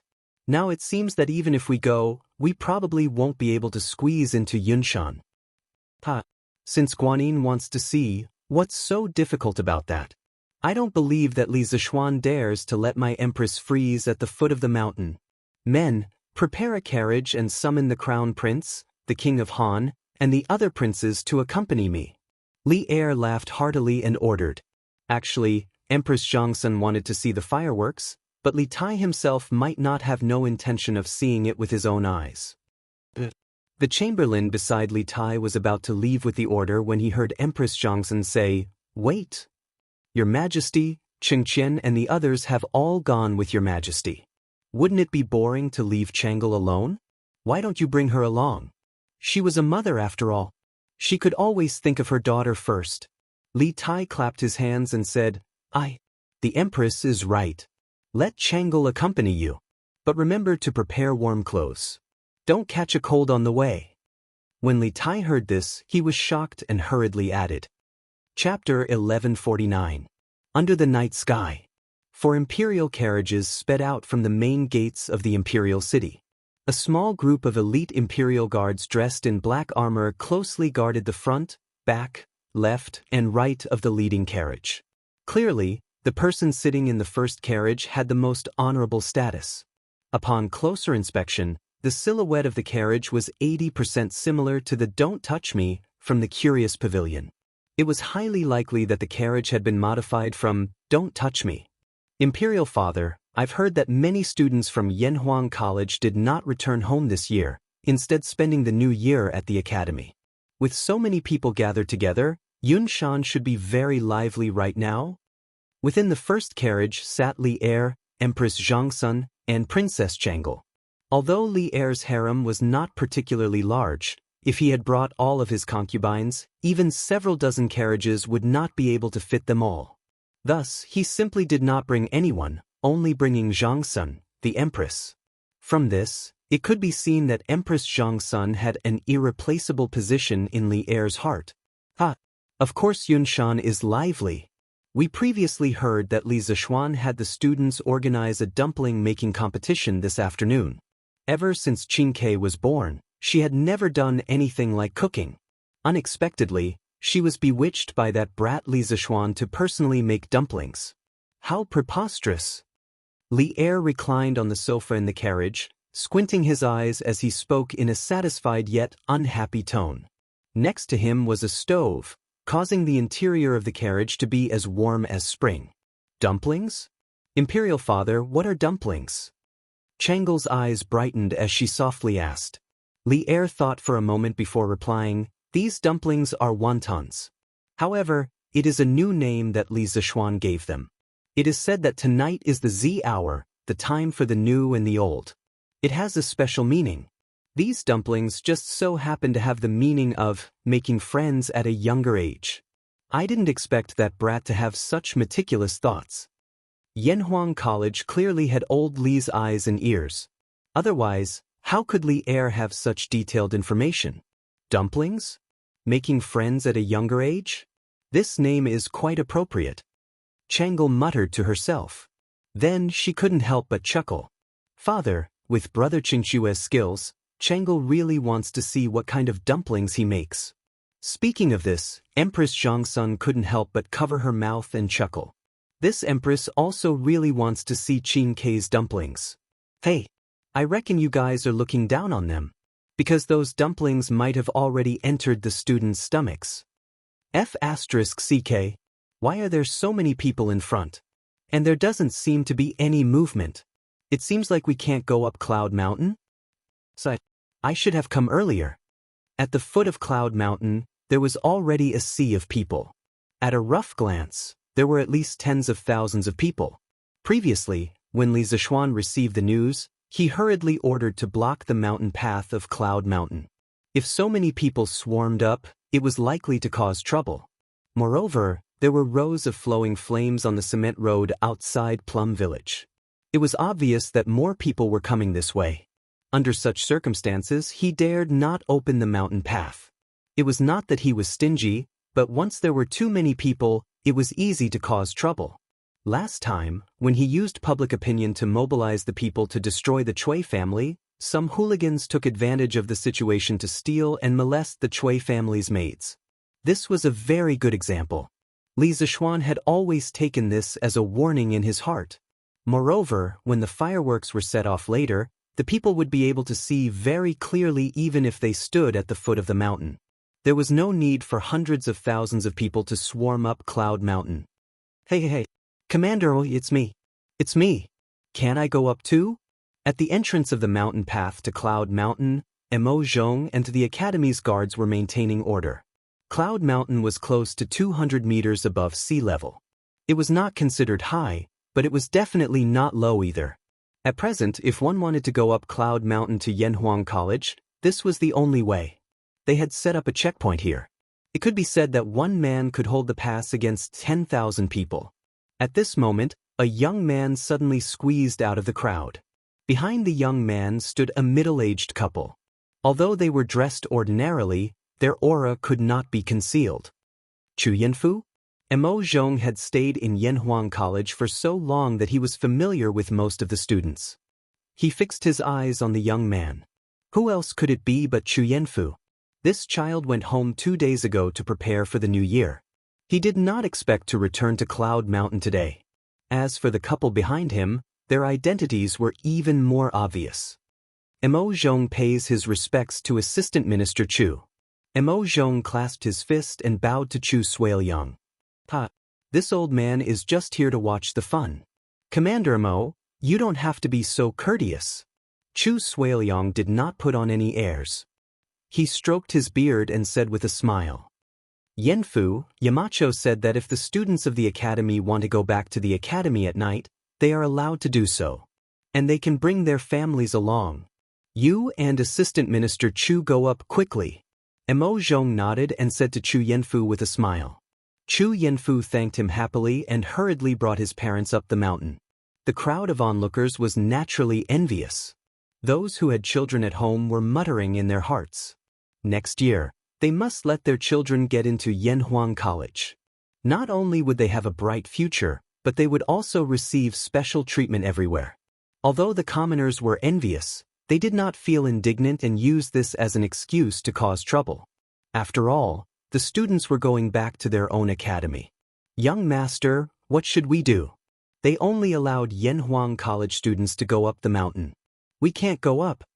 Xiao Shi, the maidservant of the Lin family, ran over to the carriage at the back and said, "There were 2 carriages parked in an open space by the roadside. Since we can't go up, then let's watch from the foot of the mountain." Before Lin Hao could say anything, Lin Wenyuan, who was in the carriage in front, said, "Father, don't let me go up and talk to the guards of the academy." Lin Hao was not willing to just watch the fireworks at the foot of the mountain. He jumped off the carriage and volunteered. After saying that, he lifted his feet and walked towards the mountain path. "Young brother, Yunshan is not receiving guests today. Please forgive me and stop." Mo Zhong immediately recognized that Lin Hao was not a student of the academy. He blocked the way and spoke in an elegant but not polite manner. Lin Hao came prepared. How could he retreat because of this small setback? He rolled his eyes and said with a smile, "Hee. Big brother, although I'm not a student of Yanhuang College, my master is Han Li.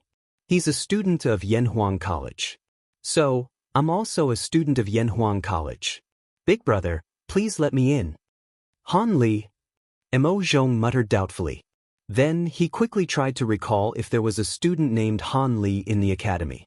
After a while, he shook his head and said with some displeasure, "Young brother, don't make fun of me. There's no student named Han Li in the academy."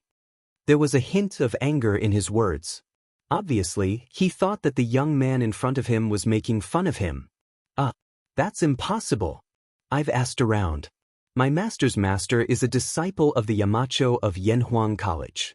Big brother, you must have heard of him. Think about it again." Lin Hao was dumbfounded. Then he remembered Iron Egg's other special identity and quickly said, "Young brother, please leave quickly. Little brother, please leave quickly and don't cause trouble here." The disciple of the headmaster? Are you talking about Bruiser? When Mo Zhong saw Lin Hao trying to defend himself, he subconsciously wanted to scold him to leave. But when he heard Lin Hao say that Han Li was a Yamacho's disciple, he changed his words. Yes. My master's nickname is Iron Egg," Lin Hao said excitedly. Mo Zhong patted his forehead. Only then did he remember that Iron Egg's real name was Han Li. It was only because the people around him usually called him Iron Egg that he didn't remember it at first. That won't do. Yamacho only said that the family members of the students can go up the mountain. They didn't say that the students' disciples can go up the mountain as well. Mo Zhong's expression turned serious as he refused righteously.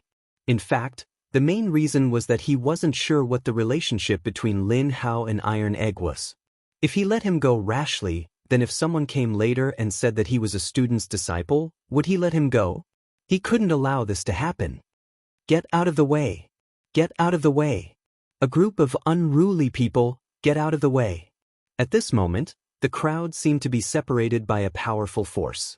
A luxuriously dressed young man, who was protected by a group of soldiers in black armor, walked towards Mo Zhong. "Non-students of Yanhuang College can't enter? How arrogant! This king is going in today. Let's see who dares to stop me." The luxuriously dressed young man looked at the wooden sign next to Mo Zhong and said arrogantly with a sneer. As soon as he finished speaking, he ignored Mo Zhong and the others and walked towards them. When Mo Zhong heard this young man call himself king, his eyes narrowed.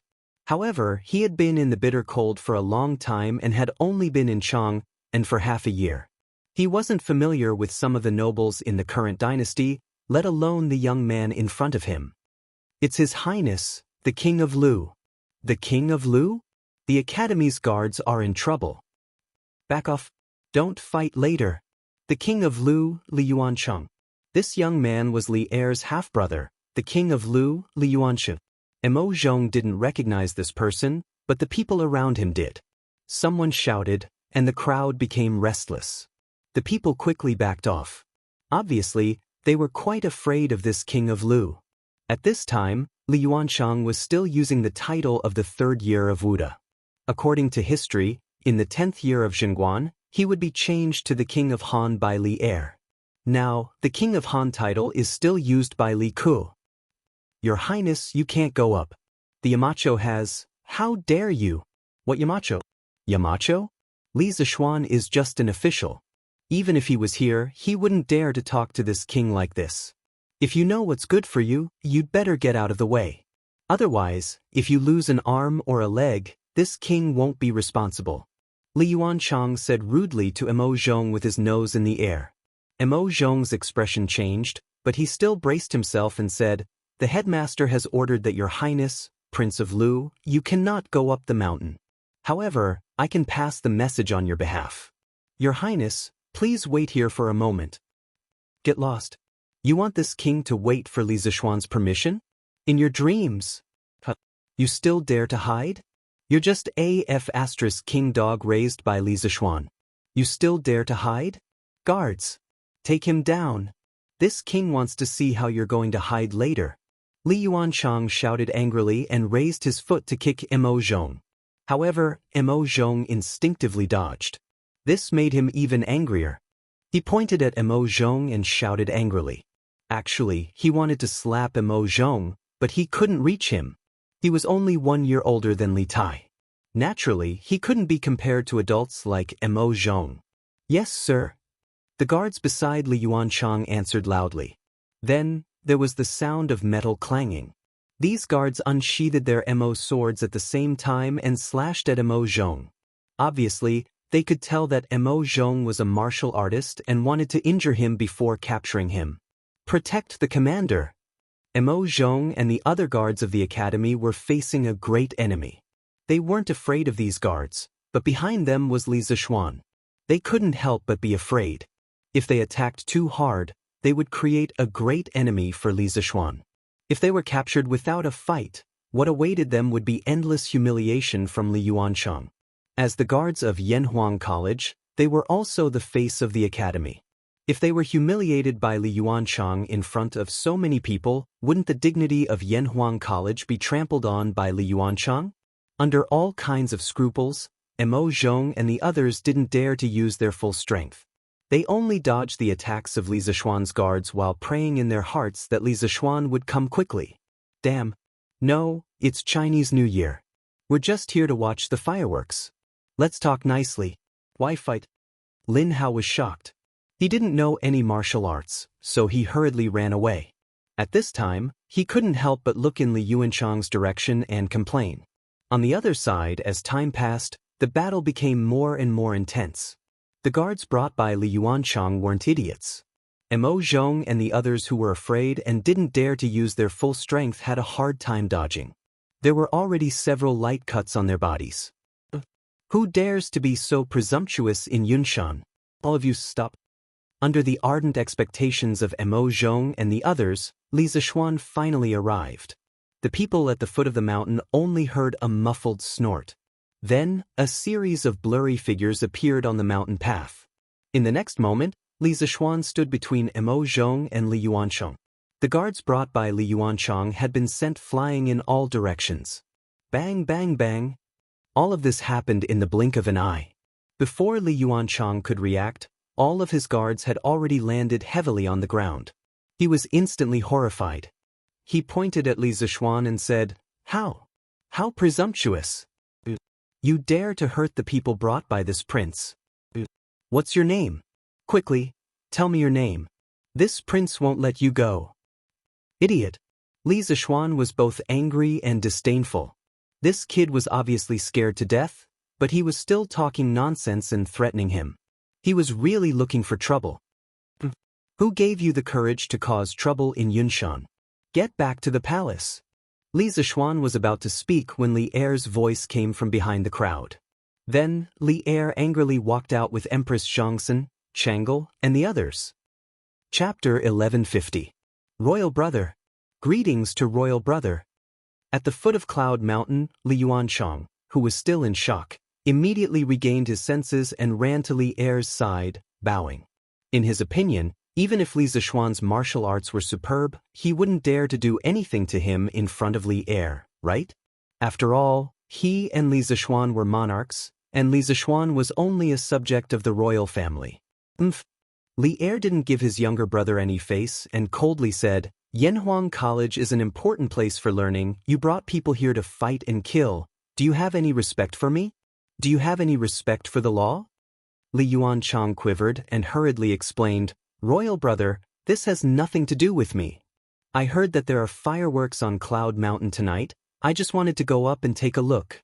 But this group of dog slaves, this group of guards didn't let me go up. This is outrageous.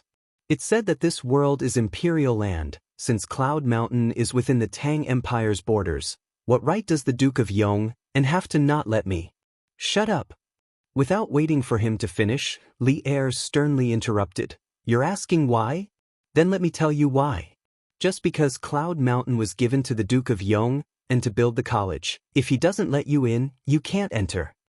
Li Yuanchang shrunk his head in fear and wanted to leave, but he was unwilling, so he raised his head and said, Royal brother, it was Royal father who told me that he couldn't come because he was in the palace, and wanted me to come and see what the fireworks looked like. I had no choice but to come.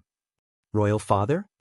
Li Er's eyes narrowed, and a dangerous gaze shot out from the slits of his eyes. The air around him suddenly became colder. Li Yuanchang was shocked, and only then did he remember that although this person in front of him was his brother in name, last year, this person in front of him killed his own brother, imprisoned his father, and usurped the throne. And he was only Li Er's half-brother. If he angered Li Er, then no one could guarantee that Li Er wouldn't kill him. Gulp.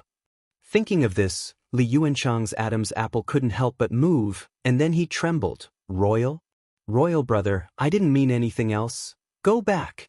You are not allowed to come to Cloud Mountain in the future. Li Er's cold and emotionless voice was squeezed out from between his teeth.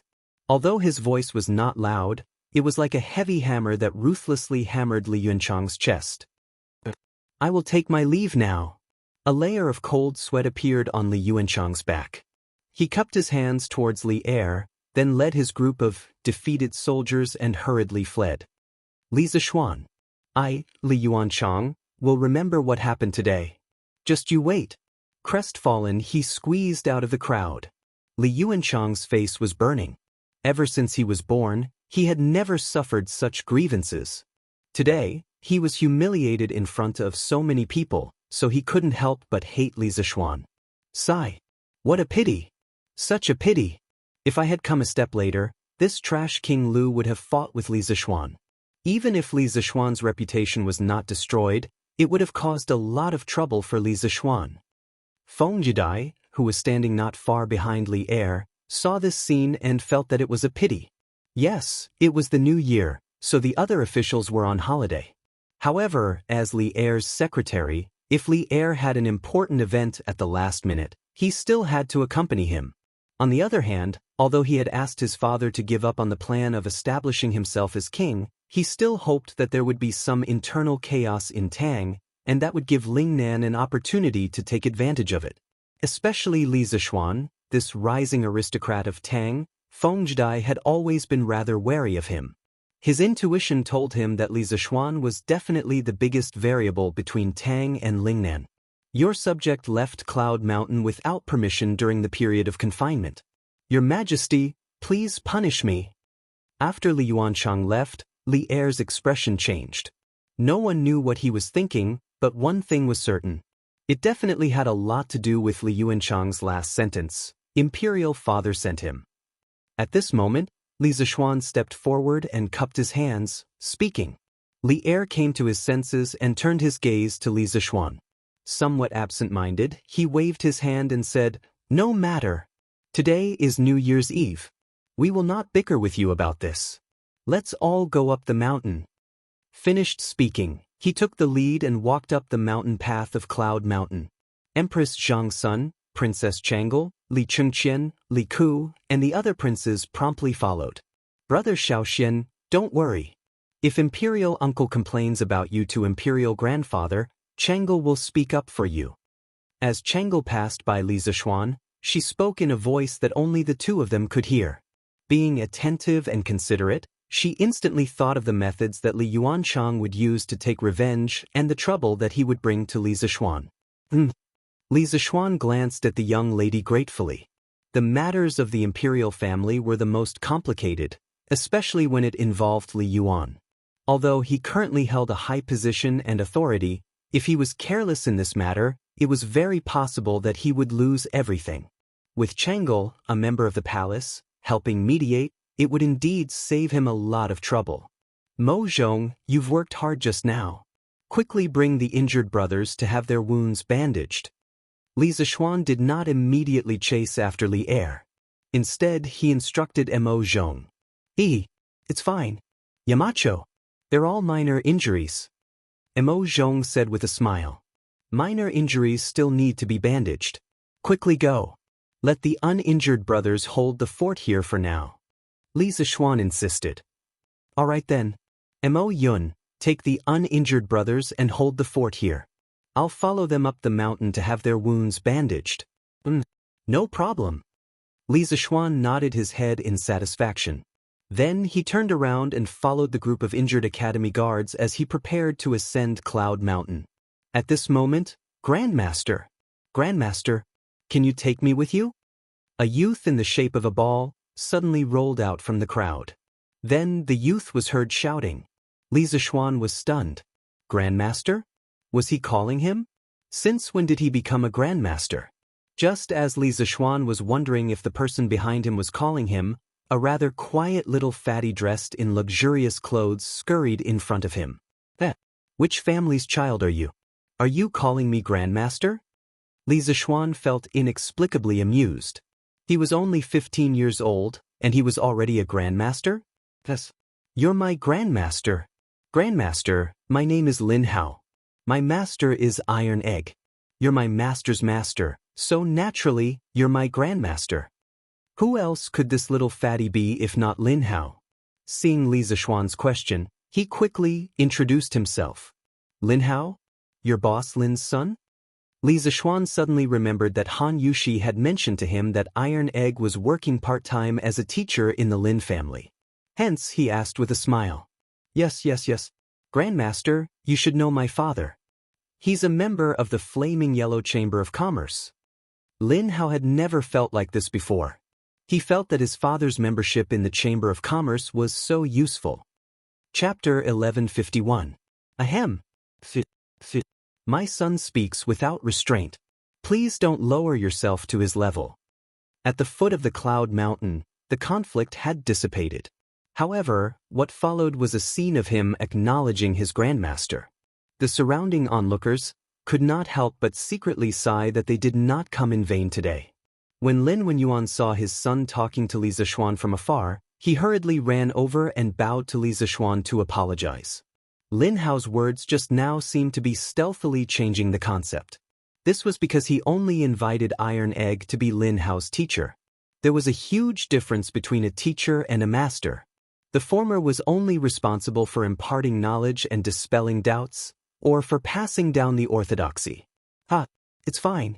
I've heard of your son from Iron Egg before. He's a very interesting person. Since all of you are here tonight, then follow this marquee up there. Li Zishuan said nonchalantly. Thank you, Grandmaster. Lin Hao said happily. Lin Wenyuan was also ecstatic.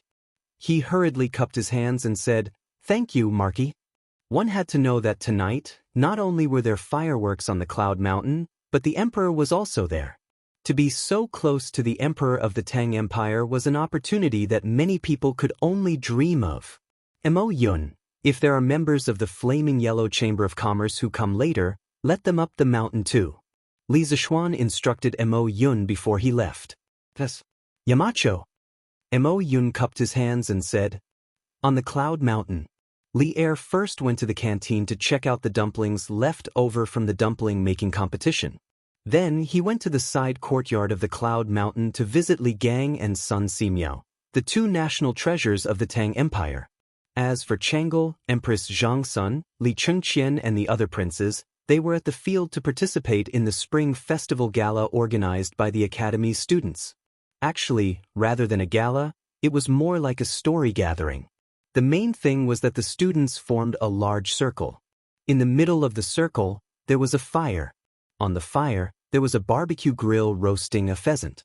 If anyone had an interesting story, they could enter the circle to tell everyone. If they could make most of the people laugh, they could take a roasted pheasant from the grill. The referee on the field was Li Tai. The little fatty was sitting on the grass with one hand supporting his chin. He was listening to Wang Meng tell a story in the middle of the field. There was a scholar who was almost 70 years old. His wife suddenly gave birth to a son. Because he was old, he gave birth to the son and named him H. Not long after, she gave birth to another son. He looked like a scholar, so she named him Ji Shui. The scholar laughed and said, "To be able to have a son at such an old age, what a joke." Thus, he gave him the name, Joke. When the three sons grew up, they had nothing to do. The scholar had them go into the mountains to gather firewood. When they returned, the husband asked his wife, "Of the three, who gathered the most firewood?" The wife replied, "At such an old age, I have no knowledge at all. However, I have a lot of jokes." Ha! Too funny. I'm dying of laughter. Wang Meng was also a joker. When this fellow was telling a joke, he was even dancing with joy. That cadence of his, coupled with his wacky movements, immediately caused everyone on the field to laugh out loud when they heard the joke. Imperial Mother, this joke is too funny. And this son Ziffin, his acting is too talented. At this moment, Princess Chang'e was laughing so hard that she could not breathe. While everyone else was sitting on the ground, she and Empress Zhongsun were sitting on thick praying mats. Beside them were two heaters. This was not a special treatment. Rather, because of their physiques, they could not stand the cold.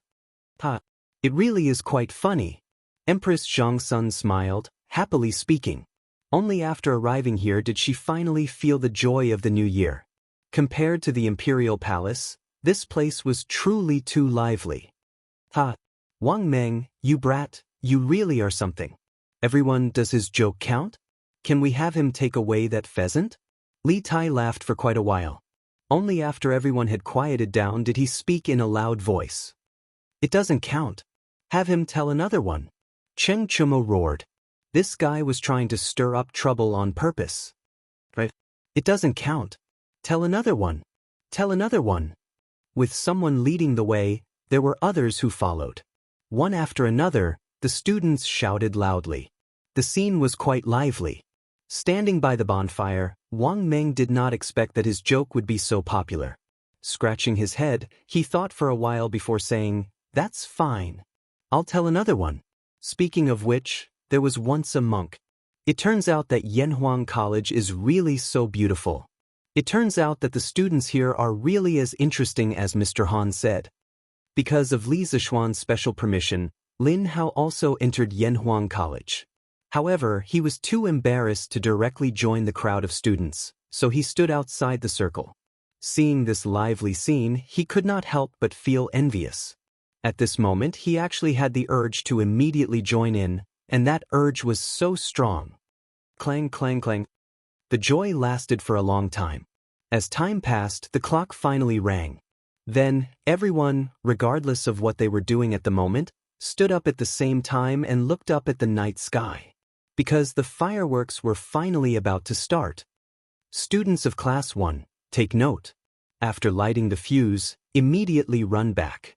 If anyone does not follow the rules, all the students of Class 1 will be disqualified. Li Zishuan loudly instructed. At this moment, rows and rows of fireworks had been placed on the field. The number of fireworks was so large that all the students were amazed. Yamacho! The students of Class 1 roared in response. In fact, they had long been hungry and thirsty. Li Tai took the lead and carefully approached a plate of fireworks with a match.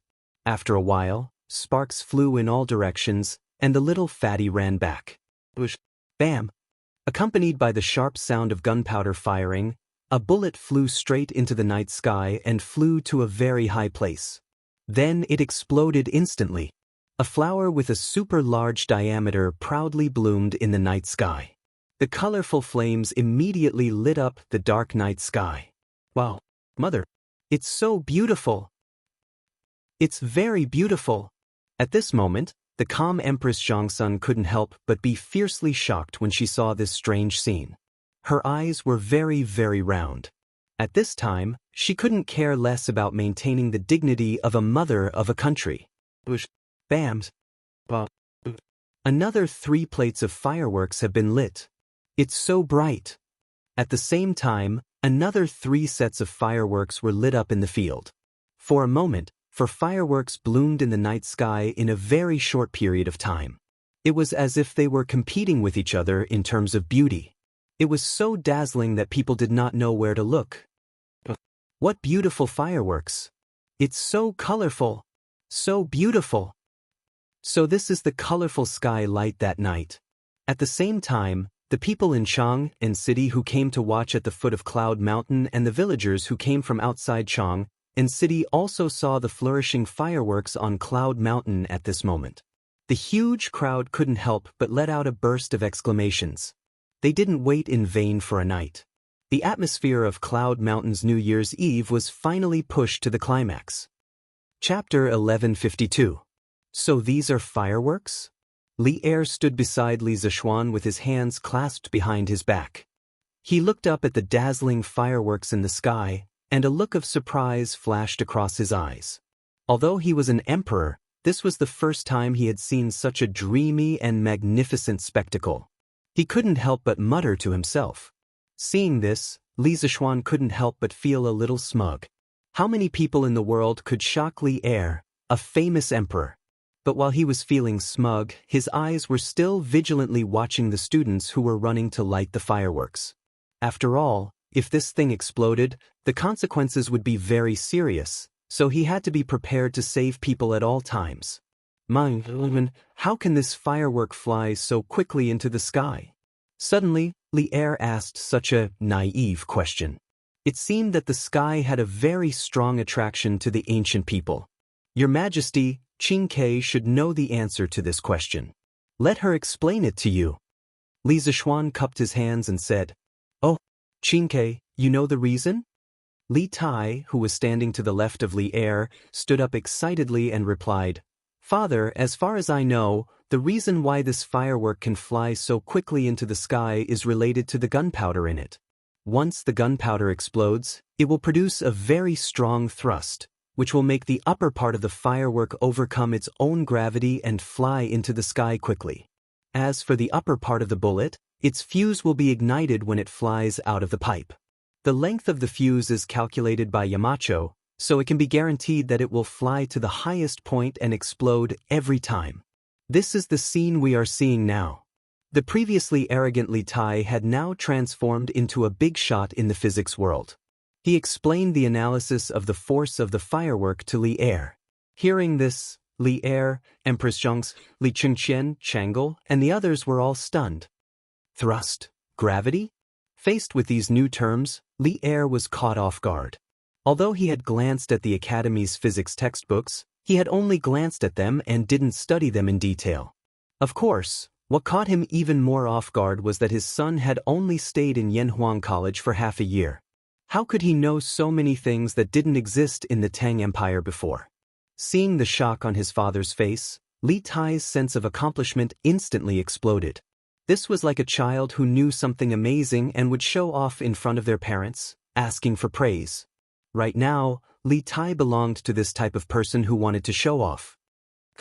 Father, when you talk about gravity, it's actually…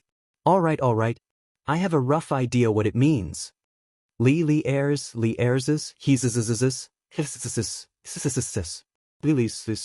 Chang'e, who was at the side, suddenly had an idea. Brother Xiaoxian, since gunpowder can propel projectiles into the sky, can it send people to the moon? Li Er's eyes instantly lit up, and he turned his gaze to Li Zishuan. That night at Yanhuang College, he had used an astronomical telescope to observe space. It was still unforgettable. Chang'e's suggestion made him feel a little excited. Although Li Zishuan had said that night that it would take at least 100 years of technological accumulation to send humans to space, what if there was a shortcut? Li Zishuan almost vomited blood when he heard this. Chang'e's suggestion was a little similar to a rocket. He didn't expect her to have such a bold idea even though she didn't have much knowledge of engineering. Jianghu, although gunpowder is extremely powerful and can propel objects into the sky, it will explode instantly once it's ignited. It can only provide an instantaneous explosive force. We can't control its combustion speed, so it can't provide a continuous thrust to send heavy objects or human bodies out of the ground beneath our feet. Furthermore, with Tang Empire's current conditions, even if we send people out of Earth, we can't guarantee their survival in space. After all, there's air on Earth, but nowhere else. Li Zishuan tried his best to explain in a language that Jianghu could understand. Oh. Jianghu thought for a moment, then nodded, not fully understanding. Li Er waved his hand and said, "Those who achieve great things don't bother about trifles. If you have the ability to send people to the moon, just do it. As for whether they can survive on the moon, you don't have to worry about it." Old Li always had an obsession in his heart, and that was to go to the heavens. Even if he didn't do it himself, the people under his rule could do it. This was something that even the 3 sovereigns and 5 emperors, Qin Huang and Han Wu, couldn't do. So what if he had to make a small sacrifice for this? Li Zishuan rolled his eyes and didn't say anything. He couldn't be bothered to argue with Li Er over this matter. Aerospace was such a sacred thing. Even if Tang Empire had the means to carry out manned space missions in the future, as long as he was around, he wouldn't allow anyone to mess around. Li Er knew what Li Zishuan was thinking. He shook his head and remembered that today was New Year's Eve, so he didn't blame him. He just thought to himself, this kid is too kind. Boom boom boom. The sky of Yun Mountain was especially charming tonight. After the students of Class 1 finished setting off the fireworks, Li Zishuan asked the remaining guards of the academy to go into action together. Previously, there were 4 sets of fireworks, but later, there were more than 10 sets of fireworks aimed at the sky. Colorful sparks flew up and landed, blooming proudly in the sky. Red, orange, yellow, green, blue, indigo, and purple. Everything was there. Colorful purples and reds decorated the night sky beautifully and gracefully, illuminating the earth as if it was daytime. This was really a night filled with fireworks to welcome the new year. The people on Yun Mountain and at the foot of Yun Mountain hadn't stopped exclaiming since midnight. Most people didn't even blink their eyes. They were completely conquered by the beauty of the fireworks. However, tonight's fireworks lasted longer than expected. 15 minutes, 30 minutes, 45 minutes, 45 minutes. The clock chimed at 1 o'clock, but the fireworks on Yun Mountain didn't seem to have any intention of stopping. This made everyone exclaim in satisfaction, but at the same time, they were lamenting because their necks hurt from looking up. In the end, many people simply got some hay, laid it on the ground, and lay down on their backs. The rich kids or rich old masters got people to get cushions or blankets and laid them on the roof of the horse carriage. This way, they could enjoy the fireworks in the sky and save time and effort. As for Li Zishuan, after watching the fireworks for 15 minutes, he took his wife and old Li's family to the top floor of the left tower of Guanghua Tower. Oh, to be precise, it was Li Er who took him there, because the 10th floor of the left tower was Li Er's office. Only Li Er had the key. However, old Li had never been here before. Today was his first time here. After entering the dean's office, they sat on the sofa. Through the large floor-to-ceiling window, they could see the fireworks above the sports field while lying down. It was extremely comfortable. At midnight, all the fireworks were released. Li Er stretched. He was very satisfied with this New Year's Eve. It could even be said that this was the most satisfying New Year's Eve in his life. Old Li was satisfied. Of course, he had to reward his subjects. He stood up and said to Li Zishuan, "Tomorrow, oh no, it's today. Today is the imperial court meeting. I temporarily lift the ban on you. Remember to attend on time. If you're late or absent, humph." After that, he left with Jianghu, Zhangsun, Li Chengqian, and the others, leaving behind a dumbfounded Li Zishuan. Damn God. What did I do wrong? Why are you punishing me like this? After a long time, Li Zishuan pointed at the sky and cursed. He wanted to stay up for the new year tonight. Tomorrow morning he still wanted to sleep in? And attend the imperial court meeting? Participate my ass. Yes, old Li thought it was a reward, but little Li thought it was a punishment. Chapter 1153. After Li Er left, Li Zishuan instructed Emo Zhong to wrap things up properly before bringing his wife and sister back home. As for his father, mother, maternal grandfather and maternal grandmother, they had already gone back to stay up for the new year. Tonight, Yunshan had set off fireworks for 2 hours. The night air was too cold, and they couldn't stand it for so long. After all, although the fireworks were beautiful, their health was more important. When they returned home, the whole family was gathered in the main hall, eating snacks and chatting. Since it was the New Year's Eve, the whole family had to gather together. Therefore, they all went to Li Zishuan's courtyard number 1. Li Zishuan was also happy to be lively. He moved a chair and sat next to them. He calmed down and listened to the family talk. I didn't expect this. The New Year's Eve on Yunshan is even more lively than Nanyang. I've lived for so long, and this is the most lively New Year's Eve I've ever had. Old Lady Yi said with a smile. The fireworks tonight added to the fun, and the scene of thousands of people celebrating New Year's Eve made Old Lady Yi feel that it was the New Year's Eve. Until now, the gorgeous fireworks scene still lingered in Old Lady Ye's mind. Mrs. Li said with a smile, Mother, since you like the New Year's Eve here, then don't go back next year. It's not like there's no place to stay here.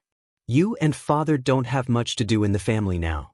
Stay here and let me fulfill my filial piety. Otherwise, Yuzhu will not be at ease for the rest of her life. Hearing her sincere words, Old Lady Yi looked at Yi Guizhong hesitantly. It was not a problem to let her stay here, but this matter depended on Yi Guizhong's opinion. Yi Guizhong frowned and said, Let me think about this. We'll talk about it after the new year. After saying that, he glanced at Li Zishuan. It was unknown whether he did it intentionally or not. Li Zishuan was puzzled by his look. He thought to himself, if you want to stay, then stay. How can I say no? What do you mean by looking at me? In fact, after getting along with Yi Guizhong for such a long time, he didn't have any ill feelings towards Yi Guizhong. Not only that, but he also sometimes admired Yi Guizhong's vision of the big picture. At this moment, San Bao, Ah Fu, Xiao He, Xiao Shi and the other servants walked over together. It seemed like they had discussed this beforehand. The 4 of them walked closer and knelt down in front of Li Zishuan. Then they said, San Bao, Ah Fu, and Xiao He, Xiao Shi, wish young master and young mistress good health. We wish young master and young mistress good health and a young master soon. Although the Tang dynasty did not practice kneeling, it also depended on the time. According to custom, on New Year's Eve, when the time came, the younger generation would have to salute and give their blessings to their elders. The servants would have to kowtow to their masters and say auspicious words to each other. It was probably similar to how modern people wished for good health and safety. Li Zishuan was stunned for a moment before he came back to his senses. Wasn't this the modern New Year's greeting? However, he didn't expect these people to be so courteous. Good. Young master, I'll give you red packets later. No, I'll give you bets to win money. Once this fellow got excited, he wouldn't be serious. He even pulled out red packets. Thank you, young master. The few of them thanked him joyfully. Then, they began to wish Li Jingma, Madam Li, Yi Guizhong, and Old Lady Yi a happy new year. Later, under Han Yushi's reminder, Li Zishuan brought his wife along and solemnly bowed to the 4 elders in his family. Although he was not used to this kind of greeting as a modern person, when he thought of how Old Man Li and Madam Li usually doted on him, the knot in his heart faded a lot. Husband, you still have to attend the court assembly tomorrow. You don't have to stay up for the new year. You should rest early. After everything was done, Han Yushi reminded Li Zishuan. Xiao Xian is attending the court assembly tomorrow? Yi Guizhong heard and asked curiously. Han Yushi nodded and repeated the words that Li Er had said before he left. In the end, she looked at Li Zishuan and the corners of her mouth curled up into a smile. Yi Guizhong nodded and said, Yes. Since you're going to attend the court assembly, Xiao Xian, you should rest early. You don't have to stay up for the new year. Li Zishuan didn't care and said, It's okay. Grandfather, I can still hold on. Besides, it's just a court assembly. At most, I'll find a corner where no one will notice and secretly sleep for a while. Yi Guozhong glared and said angrily, "Nonsense. Tomorrow is the Yuanri Court Assembly. How important is it? How can you sleep? Stop messing around. Go and rest." He wouldn't compromise with Li Zixuan on such a major issue, so his tone couldn't help but reveal a slightly stern and indisputable tone. Li Jingma also advised at this time, "Xin, your grandfather is right. The Yuanri Court Assembly is no small matter. You'd better go and rest early." Seeing that the two old men had said so, Li Zixuan could only say unhappily, "All right then. Mother, grandmother, and wife, I'll go and rest first." In the Tang dynasty, although the court officials had a 7-day, New Year's Eve holiday, on the Yuanri day, they had to attend the morning court assembly. That was to enter the palace to pay a New Year's visit to the emperor. The court assembly that day was called the Yuanri Court Assembly. It was considered one of the grandest court assemblies of the year. It could be called the collective New Year's greeting ceremony of the Tang dynasty's ruling group. First of all the civil and military officials in the capital had to clock in on time. They were not allowed to be late. Local officials from all over the country had to come from afar. The surrounding countries had to send people collectively to support them. It was like an international gathering. In order not to be late, the officials had to wake up early in the morning and bring their servants with torches into the palace. The early morning Chang in city was like a fire dragon at dawn. It was a magnificent scene. Li Zixuan was woken up by his wife and helped to put on his official uniform. After eating some porridge, he rode into Chang in city and saw such a magnificent scene. Damn, so many people? I don't usually see so many people attending the morning court assembly. Seeing the fire dragon everywhere on the street, Li Zixuan was a little dumbfounded. Seeing that his marquis was like a country bumpkin, Pang Feiji was a little embarrassed. He quickly explained in a low voice, "Marquis, there aren't usually so many officials attending the morning court assembly, but today is the Yuanri Court Assembly. All the officials in the capital, including those below the 5th rank and the officials of other states and counties outside Chang and city, and even the envoys of the surrounding small countries will attend this court assembly. Of course, there will be more people than before." Li Zixuan sucked in a breath of cold air and thought to himself, "Grandfather really didn't lie to me. This Yuanri Court Assembly is really awesome. But with so many people, wouldn't it be easier for me to fish in troubled waters? By then, wouldn't I be able to sleep whenever I want? Let's go quickly. Don't be late." Thinking of this, Li Zixuan chuckled, then spurred his horse and rushed out. Chapter 1154. After entering the imperial palace and arriving at the plaza in front of the Taiji Palace, Li Zixuan was greeted by a sea of people. With a cursory glance, he estimated that there were at least 1,000 people. Li Zixuan was elated at the sight of this. This was because the Taiji Palace would definitely not be able to accommodate so many people. When the time came, there would be a group of officials standing outside. He could also take advantage of the chaos and fall asleep behind them. Logically speaking, he was not at all interested in this nuisance of a court assembly. Although he had never experienced it before, he knew that it would be nothing more than Li Er leading the officials to recall how awesome their achievements were last year, reflect on their shortcomings, look forward to what breakthroughs they should make in the new year, and so on. In any case, Li Zixuan did not like to listen to such superficial things. Marquis, what a coincidence! Just as Li Zixuan's eyes were darting around, a familiar voice came from behind him. He turned around and saw an old acquaintance. Provincial Governor Wang. You've also come to Chang? Who else could this person be but Wang Yu? Back then, Wang Renbiao's half-brother, Wang Renyi, had urged the bandits to kidnap Han Yushi and failed. Wang Yu had personally come to Chang and to apologize to Li Zixuan. Now, more than half a year had passed, and Wang Yu's appearance seemed to have aged a little, with white hair at his temples. This old man has already arrived in Chang, and a few days ago. Marquis, and I hope you've been well. Wang Yu narrowed his eyes, his face amiable. However, his heart was not calm at all at this moment. After more than half a year, Li Zishuan had gone from being a lowly county boy to a marquis of the Great Tang. No one dared to underestimate him in court. But that was not the main point. The main point was that the Chui clan had collapsed under Li Zishuan's secret maneuvering. That was a 1,000-year-old clan that even Wang Yu had to be careful when dealing with. But it had collapsed just like that? Wang Yu couldn't help but secretly rejoice at his decision back then.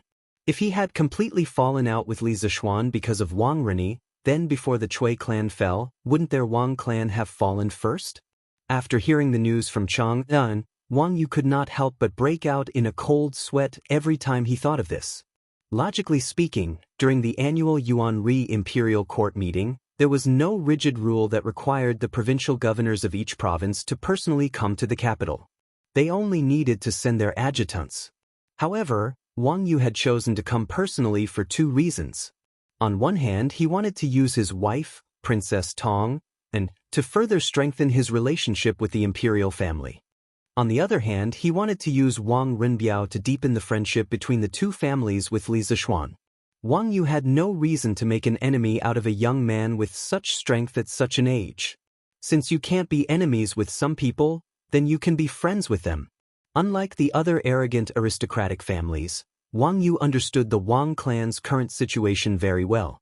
As such, he was always able to make the right choice. I wonder if Governor Wang is still doing well in Sui province? As the saying goes, don't slap a smiling face. Moreover, Li Zishuan's enmity with the Wang family had long been resolved, so there was no need for him to deliberately keep a straight face. Everything is good. Everything was good. I heard that tens of thousands of flowers bloomed in the sky above Cloud Mountain last night. This old man was busy with mundane matters and had no chance to see it. It's truly a pity. Next year, oh no, it's this year's New Year. If there is such a wondrous scene on Cloud Mountain, this old man will definitely make time to personally take a look. Wang Yu stroked his beard and said with a smile. Li Zishuan smiled. The doors of Cloud Mountain are always open for Governor Wang. As Li Zishuan lived outside the city, he was relatively late. The two of them didn't chat much before the imperial court meeting was about to begin. At this moment, on the steps of Taiji Palace, an attendant holding a horsetail whisk stood there and shouted in a sharp voice, "The Yuanri Imperial Court meeting begins." Civil and military officials, envoys from various countries, enter the court for an audience. The previously noisy Taiji Palace immediately quieted down. The officials of all levels immediately lined up according to their ranks. Under the leadership of the civil official, Sun Wuji, they carried the imperial edict and walked up the steps toward Taiji Palace. Halfway through, Li Zishuan wanted to take advantage of the situation and sneak to the back of the line, but he was stopped by Wang Yu. Marquis Yong, and all the officials in this Yuanri Imperial Court meeting must be positioned according to their ranks and merits. They cannot stand randomly. Crown Prince Zhan Shi was a third-rank official, while the founding marquis was a third-rank official.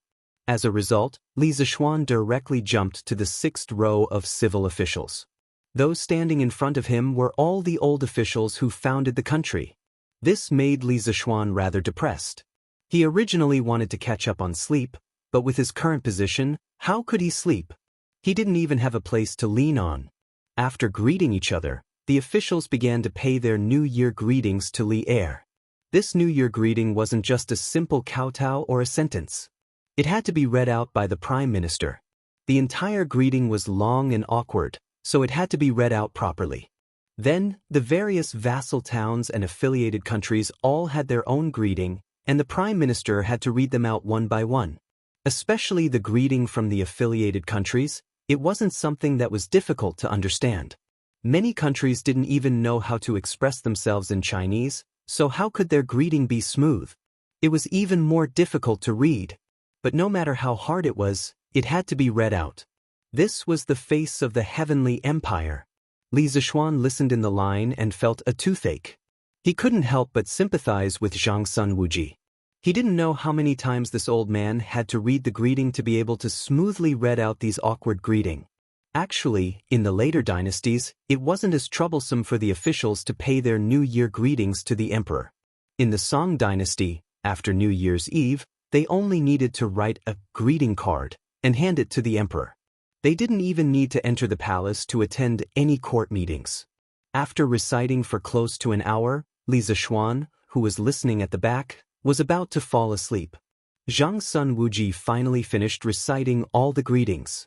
This old fellow's face and neck were still red in the middle of winter, as though he had just finished running 10 kilometers, panting heavily.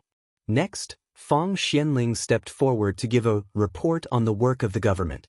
He first praised the enormous achievements the Great Tang had made in the past year, such as how many rebellions had been quelled and how many bandits had been wiped out.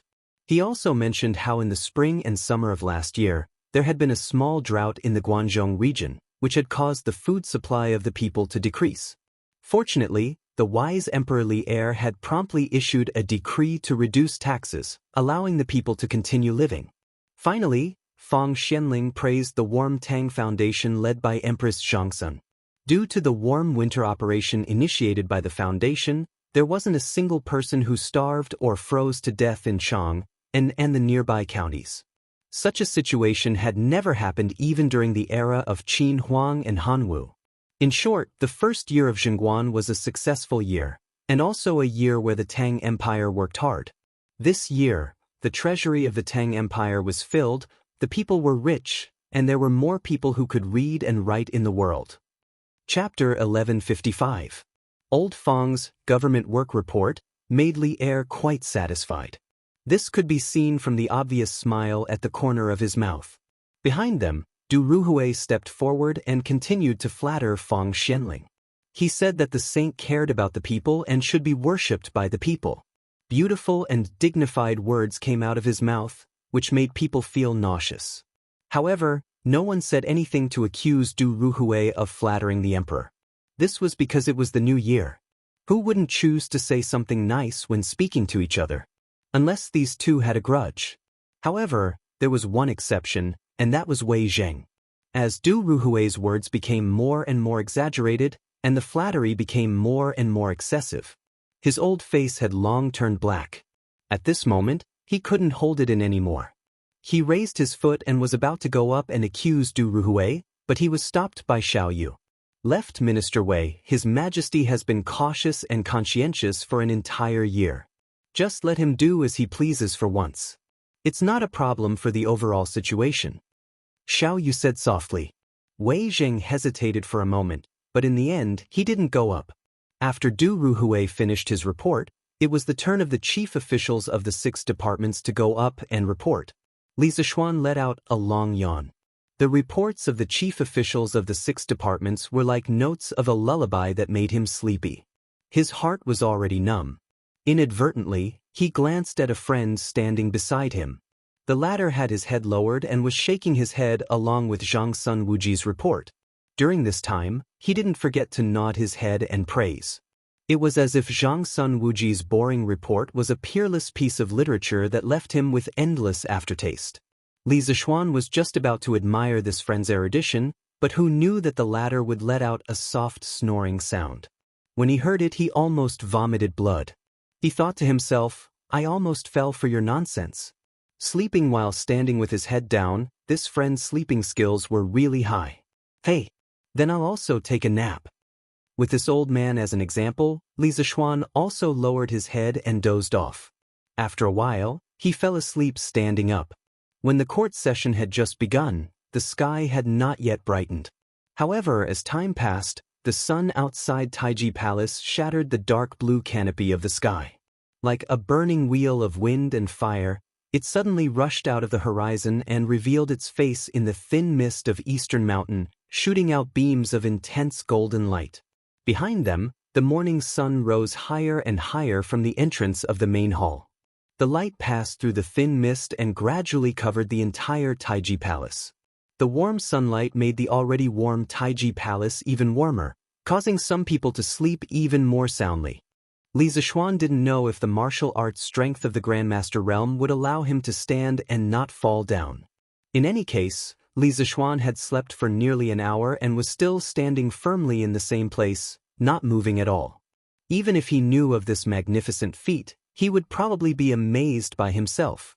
All the envoys of the vassal states and affiliated countries come in one by one. At this moment, Zhao Song, who was standing at the head of the table, spoke in a loud voice, waking Li Zixuan up from his sleep. "Oh, it's not over yet?" Li Zixuan opened his eyes and saw that the friend next to him was still sleeping while the court session was still going on. He couldn't help but grumble under his breath. At the same time, he was deeply impressed by the sleeping skills of the friend next to him. "On behalf of my father and the 800,000 people of Lingnan, Feng Jidai wishes your majesty a new day of prosperity and longevity." Lingnan's chief, Feng Ong, had also sent an envoy to Chang, and to participate in the court session. Perhaps out of fear of death, Feng Ong did not come to Chang and personally. Naturally, the leader of the envoy was Feng Jidai, who was still in Chang and as a hostage. Good. Minister Feng has governed Lingnan and made the people live and work in peace and contentment. It can be said that you have worked hard and made great contributions. I am very pleased. Li Erda laughed. It was unknown whether he was really pleased or not. "The envoy of Jianghu pays his respects to your majesty, the emperor of Tang. Our monarch wishes your majesty good health and the prosperity of the Tang Empire." The next envoy was quite interesting. He was also an old acquaintance of Li Zixuan, the envoy of Jianghu. The reason why he was interesting was that he had spoken completely in Chinese. Although there were some mistakes in his pronunciation, he spoke very fluently. This surprised Li Zixuan, who had just woken up from his dream.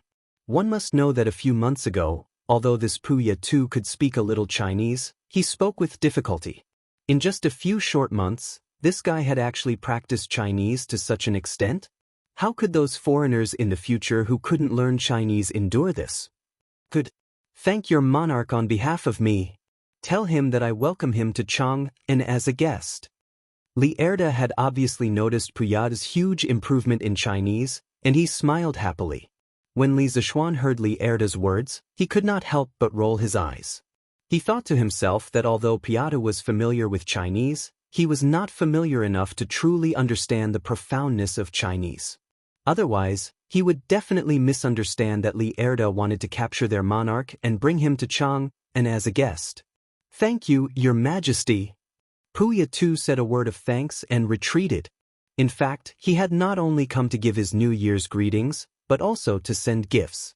This time, his monarch had asked him to bring a lot of local specialties. There was no need to mention the ivory and tiger skin. The rest were mostly things like jade. These gifts had already been handed over to the eunuchs of the imperial palace before the court, so he naturally could not move them to Taiji Palace. There were still many officials who could not squeeze in and could only stand outside to enjoy the cold wind while listening to the conversation between the monarch and his subjects. Next, the envoys from the small Nanyang countries who had come to the Tang Empire earlier were all here. They all came forward to pay their New Year's greetings to Li Erda. Other than that, there were also envoys from Tubo, Gaochang, and other neighboring countries of the Tang Empire. Finally, another envoy came forward. Li Zixuan could not help but narrow his eyes. Because the other party's attire was that of a Japanese. The eldest brother of the Japanese nation, Yamabai, pays his respects to His Majesty the Emperor of the Celestial Empire. He also pays his respects to His Majesty the Emperor of the Tang Empire on behalf of our monarch. Japan. All the officials in the court looked at the person who spoke. A few months ago, the Tang Empire's official fleet had been ambushed in Japan's waters. More than a dozen crew members and dozens of soldiers had died because of it. Later, Li Shaogong personally led the army to land on the Japanese island and went straight to the Japanese capital to avenge those dead soldiers. Later, in order to bring supplies back to the Tang Empire as soon as possible, Li Shaogong ordered the Japanese to capture Nakamurakawa Yu, the leader of the ambush on the Tang Empire's fleet. Otherwise, he would ask the imperial court to send troops to Japan again. Now, at the critical juncture of the Lantern Festival, the Japanese had sent the mountain-back Big Brother King to the Tang Empire. What was the meaning of this? Chapter 1156. Is the Emperor of Wa well? Inside the Taiji Palace, as soon as the Wa envoy came out, the previous festive atmosphere in the palace suddenly disappeared without a trace and was replaced by a kind of somber atmosphere. From the king to the ministers, They all looked at the big brother king with a faint, unfriendly gaze. Li Er smiled faintly. His words could be said to have hidden a knife in his words. The big brother king's expression changed. He knew that if he didn't answer the next sentence well, it was likely that blood would be spilled on the spot. The term emperor was first proposed by his father, Crown Prince Shengde. Back then, Crown Prince Shengde sent sister Xiaoye to the Sui dynasty and wrote in the letter to Emperor Yang of Sui, "The East Emperor respects the West Emperor." At that time, it was because of this sentence that completely angered Emperor Yang of Sui, causing the relationship between the two countries to break. The big brother king understood the pride in the hearts of the people of the Celestial Empire. Now that the Sui dynasty had destroyed the Tang dynasty, the Tangs would only be more arrogant and would even more scoff at the so-called emperor title. Even if his father created the title emperor, what could he do? The Tangs would not recognize it at all. In fact, China called the Emperor of Japan the Emperor of Japan the Emperor of Japan around the end of the Qing dynasty. Thinking of this, the big brother king felt a trace of powerlessness in his heart, but he had to face reality, so he took a step forward and bowed to Li Er. His Majesty the Emperor of the Tang dynasty is awe-inspiring. Under your prestige, who dares to call himself the Emperor? Your Majesty's words make the big brother king and the Wa people extremely fearful. Your Majesty, please take back what you said just now. Low-key, low-key, low-key. Before setting off from Wa, the mountain-back elder brother had already thought of the difficulties he would encounter in the Tang Empire. After all, there had been some disagreements between the two countries. But he believed that as long as he kept a low profile and endured in the Tang Empire, the proud Tangs would never lower themselves to their level. Last year, the Tang dynasty's fleet went south and was ambushed in Wa. Did you catch the pirate leader? Li Er smiled contemptuously and then said in an unfriendly tone. The air in the hall stagnated a little. But this time, the big brother king was prepared. He bowed and said, "Your Majesty, ever since the Tang Empire's army withdrew from Neon, the Queen immediately ordered the entire country to capture Nakakawa-yu. Fortunately, God does not disappoint those who persevere. More than a month ago, the Neon army caught the bandit leader on an island in the south. In order to prevent any accidents on the way, Her Majesty the Empress specially ordered Big Brother Shanbei to personally escort him to His Majesty the Emperor. Right now, Nakamura Kawayuto is outside the palace. Your Majesty can decide whether you want to kill him or not." As soon as he finished speaking, the crowd in the imperial court was immediately enraged. "Your Majesty, I implore you to dismember this hut with 5 horses to comfort the souls of the soldiers and people who died at sea." Li Shaogong stepped forward and cupped his fists. As the left commissioner of the Department of Shipping, he should have been in Lingnan, but Li Er empathized with him and issued an imperial edict before the new year, allowing him to come back for the new year. However, on the 5th day of the new year, he would have to go south again. Of all the civil and military officials, he hated Nakamura Kawayuto the most. This old subject agrees. "I beseech your Majesty to kill this house." Qin Qiong was the second to step out. Following which, many other officials also stepped out to support Li Shaogong. It was not about their stance, but because the sovereignty of Great Tang was not to be violated. Anyone who offended Great Tang would be killed no matter how far away they were. Li Er was silent for a moment before saying, "Men, take Nakamura Kawayuto the Supreme Court's prison. 3 days later, he will be paraded through the streets and executed by 1,000 cuts at the entrance of the West Market." When watching ancient dramas, one would often hear that so-and-so committed a heinous crime, so they will be beheaded at the Meridian Gate. Actually, this was just a joke in operas, novels, or folktales, and it did not exist in real history. If one were to carefully examine the names of the various dynasties, one would realize that before the Yuan dynasty, there was no such thing as the Meridian Gate. In the Tang dynasty, there were clear rules as to where the death row criminals were to be beheaded. In the law of the Tang dynasty, it was written that all crimes are to be executed in the city. Thus, Li Er chose the place of execution at the entrance of the West Market. "Your Majesty is wise." As soon as Li Er finished speaking, all the civil and military officials began to flatter him. The eyes of the mountebank's elder brother were like water. It was impossible to tell whether he was happy or angry. In fact, he was feeling very complicated at the moment. Nakamurakawa Yudo had committed a heinous crime and even implicated Wanation and was blamed by Great Tang. But no matter what, Nakamurakawa Yudo was still a citizen of Wanation. Today he had personally sent the citizens of Wanation to Great Tang to be slaughtered by the Great Tang's emperor. To him, this was not something to be proud of. Li Zishuan, on the other hand, felt great watching from the side. He thought to himself, it's so awesome when a country is strong. They can punish any country they want and that country will send their people over. This is the treatment of a big country. Your Majesty, the mountebank's elder brother has not only come to deliver the prisoners, but also brought a letter of friendship from the Wanation's king, 200,000 jin of brass and 1 million taels of silver. Ever since the second year of Emperor Guangwu's reign, Wanation has been in contact with the Central Plains. Everyone in Wanation admires the culture of the Central Plains, so I hope that Wanation will be willing to maintain a good relationship with Great Tang. Furthermore, Wanation is willing to be a vassal state of Great Tang and pay tribute to Great Tang every year.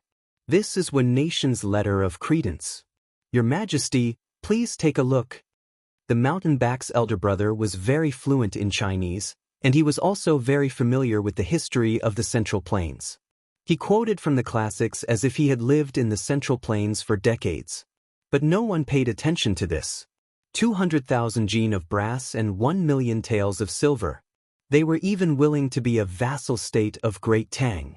Everyone in the imperial court was stunned by Wanation's generosity. Especially that 1 million taels of silver.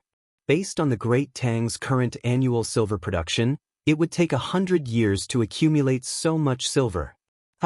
Good. Come, bring me the letter of credence.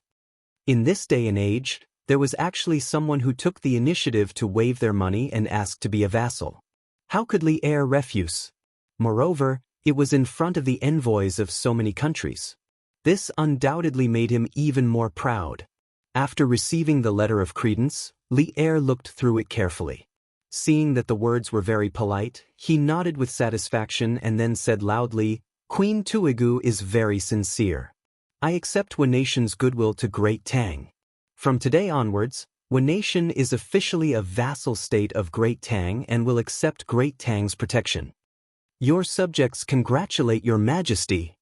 This was a matter that was both practical and beneficial to Great Tang. Who in the imperial court would object to it?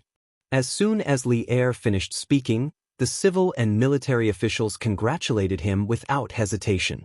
Li Zishuan secretly felt that it was a pity because if Wanation became a vassal state of Great Tang, it would be difficult to take over them in the future. Although he thought so, he could not think of a suitable reason to object to this matter at the moment.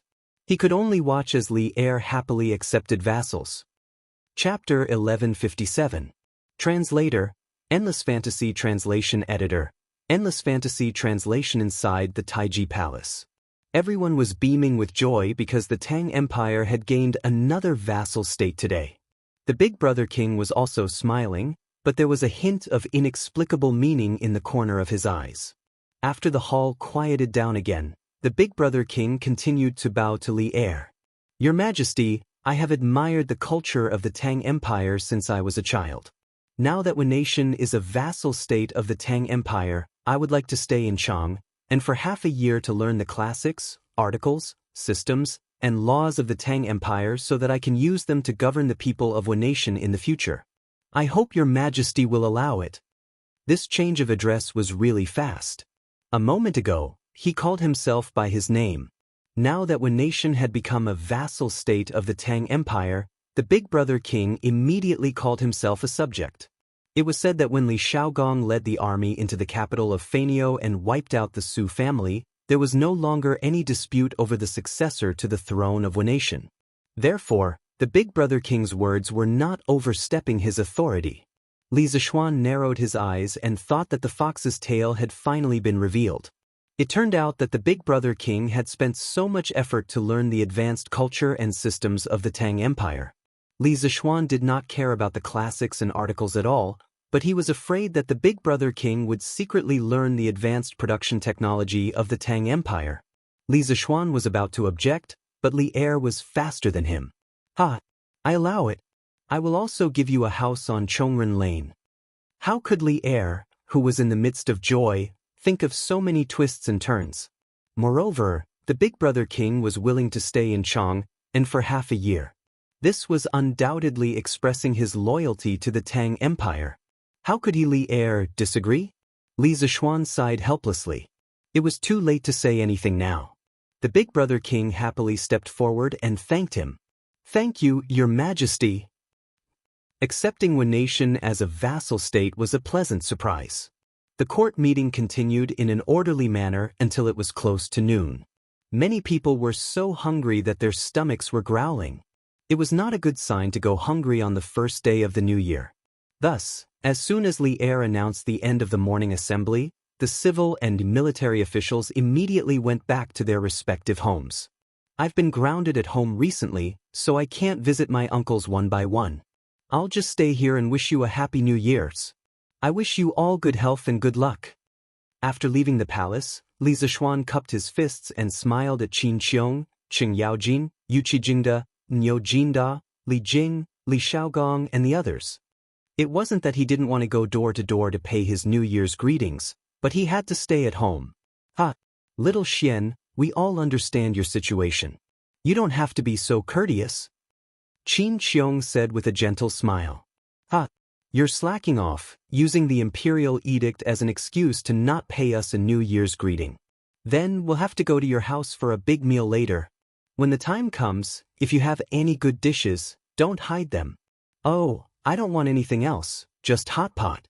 "I understand now. Of all the hot pot in Tang Dynasty, your hot pot is the most delicious."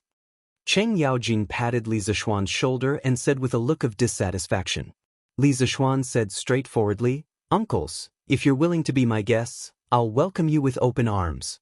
When the time comes, there will definitely be plenty of hot pot and wine." Li Shaogong was dumbfounded when he heard that. He muttered, "Hot pot? What's that?" He had just returned to Chang and a few days ago. How would he know about these new things?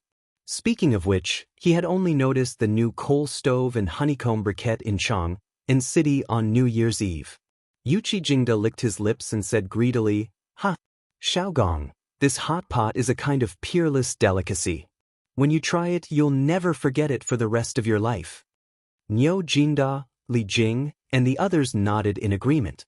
Li Xiaogong's interest was piqued. "I'm leaving for Lingnan on the 5th day of the new year. Time is tight, so let's do it tomorrow. I'll go to your house tomorrow to try that hot pot. Little Xian, you won't refuse, right?" "Let's go, let's go."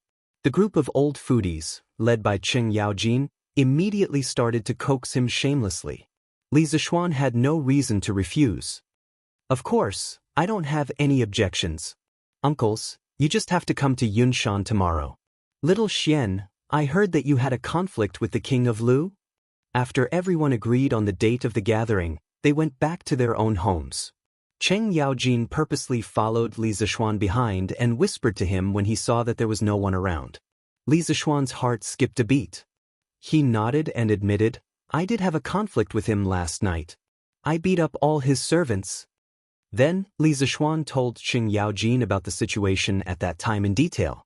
"Bah, this bastard is really a good-for-nothing. How dare he cause trouble in Yunshan? If it weren't for the retired emperor's protection, this kid would have died many times in the palace." When Cheng Yaojin heard this, he spat a mouthful of saliva at the side of the road and cursed. After a while, his face turned solemn again.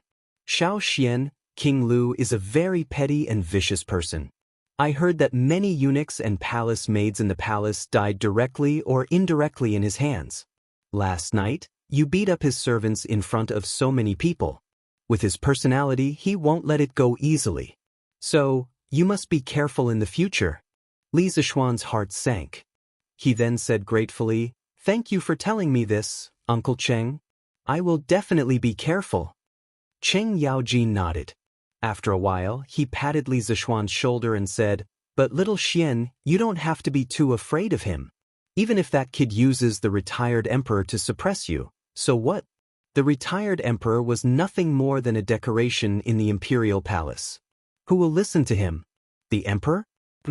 What a joke. I believe that even if the retired emperor wants to kill you, the emperor won't sit by and do nothing.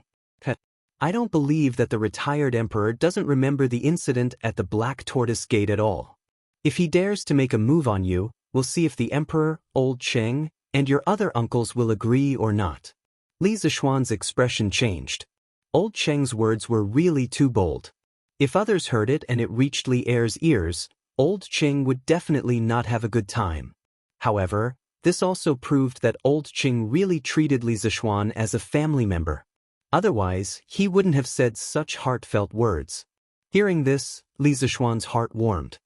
He nodded and said, "Thank you, Uncle Cheng. However, there are some things that you shouldn't say. It won't be good for you if it gets out." I've lived for so many years. What's there to be afraid of? Besides, little Xian, you're not an outsider. Later, send some fireworks over. I plan to set off too for the Lantern Festival to celebrate. Cheng Yaojin never treated Li Zishuan as an outsider. He also never treated himself as an outsider. Therefore, he straightforwardly asked Li Zishuan for fireworks. Chapter 1158. After bidding farewell to Cheng Yaojin, Li Zishuan rode out of the city and headed towards Yunshan. Along the way, the passers-by talked about the fireworks show on Yunshan last night. That visual feast undoubtedly left a very shocking impression on everyone. Many people were so excited after watching the fireworks last night that they couldn't sleep the whole night. There were also some rich businessmen and children of big families who sent their subordinates to inquire about where to sell that kind of fireworks. However, these people were destined to be disappointed because Li Zishuan had no plans to sell those fireworks. When he returned home, it was already noon. Everyone was waiting for him to eat. Li Zishuan rubbed his stomach and realized that he had been tricked by old Li. That was because today's court assembly had nothing to do with him. So he woke up early in the morning and ran so far just to give old Li a New Year's greeting? Wasn't this too much of a trap? Xianer, eat quickly. What are you thinking about? Mrs. Li saw her son holding chopsticks but standing there in a daze. She couldn't help but ask. Oh, nothing. Nothing. Li Zishuan snapped out of his daze and quickly started eating. As he ate he said, "Oh right. Father, Mother. Tomorrow afternoon, Uncle Qin and Prince Hejian will come to our house to eat hot pot. Let the servants prepare the ingredients in advance." Mrs. Li nodded. Mother will arrange it. But Xian, you are now grounded at home. Those generals close to our family, especially Yushi's adoptive father and granduncle, you can't even visit them. It's really rude. Li Zishuan smiled. His mother was talking about Qin Qiong and Li Jing's family. Mother, don't worry about that. After the morning court session, I've already paid New Year's greetings to the dukes and dukes. Besides, Uncle Qin and Uncle Li aren't narrow-minded people. They're well aware of my current situation. Husband, why don't I go to Chang'an tomorrow? It would be rude if I don't go. Han Yushi couldn't help but ask. Li Zishuan waved his hand and quickly said, "No need, no need. When I, your husband, am released from confinement, I'll bring you to pay them a visit." At this time he could not go out. Pang Feiji and the others' martial arts were too low. If Han Yushi met some robbers on the way, wouldn't she be blind? Speaking of which, he had offended so many people, this kind of thing was very likely to happen. Little Xian, did anything happen in today's court assembly? Yi Guizhong asked. Li Zishuan put down his chopsticks and said gloomily, "What accident can there be? From the beginning to the end, I had nothing to do with it. I don't know why His Majesty insisted that I attend this court meeting." Yi Guizhong glared at him and said, "Shut up, you brat. You don't know that having nothing to do with you is the best thing. You have committed such a grave crime, yet His Majesty still allowed you to participate in this court assembly. He is already very kind to you. Little Xian, you have to understand His Majesty's painstaking efforts. Not having anything to do with you is the best thing." Yi Guizhong's words were quite reasonable. Previously, Li Zishuan was confined by Li Er for inciting public opinion. After such a long time, many people in the court knew about this matter. If Li Zixuan was not present at such an important occasion like the Yuanri court assembly, it could only mean that Li Zixuan had completely lost the emperor's favor. Li Er had lifted Li Zixuan up at this time, which could be said to be very crucial. Li Zixuan thought about it and realized that it was indeed so. He couldn't help but nod and say, "Thank you for your teachings, grandfather." Yamacho, we are here to give you a New Year's greeting. In the afternoon, all the students of Yanhuang College in Yunshan came to Li Zixuan's Yunshan residence to give Li Zixuan a New Year's greeting. When Old Man Li and Mrs. Li saw that their son was so respected by the students, the two elders were naturally gratified. They quickly ordered the servants to take out all the snacks prepared in the residence and distribute them to the students. Did all of you just wake up? Li Zixuan stood with his hands behind his back, looked at the group of teenagers, and said with a smile. At this time, he was actually quite happy. Only when he became a teacher could he experience the joy of being thanked by the students. Speaking of which, should he also promote a teacher's day in the future? Yamacho, we didn't just wake up, we woke up before noon. Ku Shiqing replied embarrassedly. For most of them, this was the first time they were out of town, and with so many friends to celebrate the new year.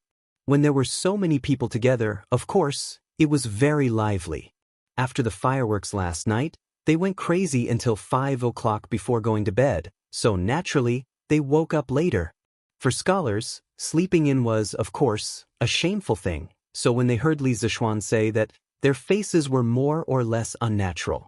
As for Li Tai, Cheng Chumo, and the others, after the fireworks last night, they had already returned to Chang, so now the only people left in the academy were the foreign students.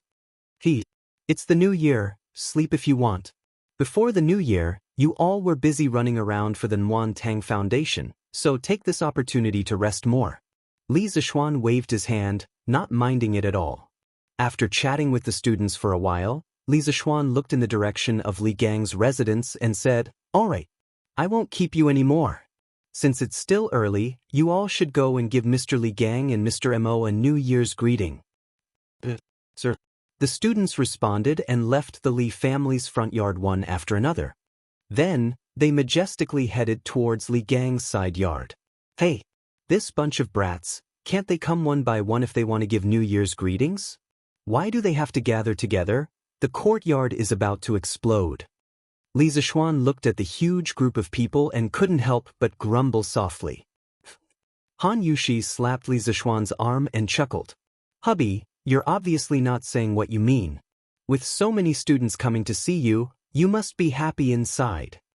Li Zixuan didn't feel annoyed at all that she had seen through his thoughts. He said, "The one who knows me best is my wife." Xiao Xian Yushi, you're all here." At this moment, Han Lijing's voice came from outside the front yard. "Father-in-law? Come in and have some tea." Li Zixuan turned around and saw that it was his father-in-law, so he quickly went forward to welcome him. Speaking of which, he was a little guilty. He hadn't even gone to his father-in-law's place to give New Year's greetings, but his father-in-law had already come to give him New Year's greetings. "Father, please come in and have a seat, I'll go and prepare some tea for you," Han Yushi said with a look of joy. Good. Let's talk inside, Xiao Xian. Chapter 1159. Xiao Xian, I'm here today to discuss something with you. In the main hall, Li Zixuan, Li Jingma, and Han Tianhu were seated. Han Lijing took a sip of tea and said seriously, "Oh, father-in-law, please tell me what you want to say." When Li Zixuan heard this, he immediately perked up. Ever since Han Lijing had returned from Yunzhou last year, Li Zixuan felt that his father-in-law had become a different person. Li Zixuan had no idea what had happened to Han Lijing in Yunzhou. He had asked, but Han Lijing refused to talk about it. There was nothing he could do. Now that Han Lijing had said that he had something to discuss with Li Zixuan's intuition told him that it might have something to do with Han Lijing's previous trip to Yunzhou. At this moment, Han Lijing was silent for a moment, then he said, "Little Xian, last year you opened up 5 mines in Hedong Road. This old man went to take a look at them one by one.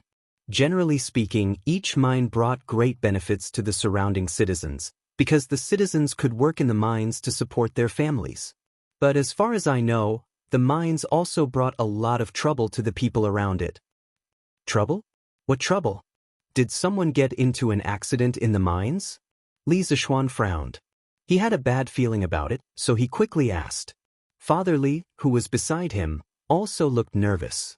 Obviously, he didn't want anyone to die in his son's mines. Han Lijing saw that the father and son had misunderstood, so he quickly waved his hand and said, "No. The trouble I'm talking about is the dirty water from the mines. It often flows into the nearby rivers or lakes along the ditches. As a result, the people's daily drinking water is very troublesome. Last year, when there was a cholera in Chang'an City, I heard from you that it was mainly because the water source was polluted. Now, I'm worried that the people around the mines will get sick if they use the polluted water source for a long time. Little Xian, I'm sure you don't want to see that kind of result either.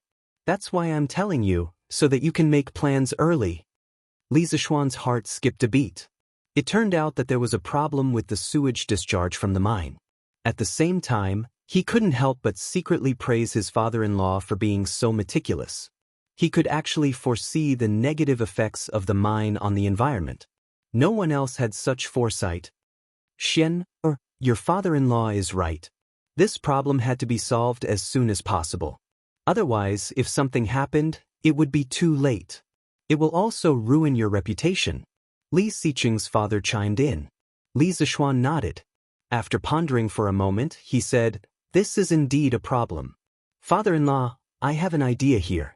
Although it's a little troublesome, it can solve the water problem of the people around the mine." Han Lijing's eyes lit up and he said excitedly, "Little Xian, you have a way? That's great.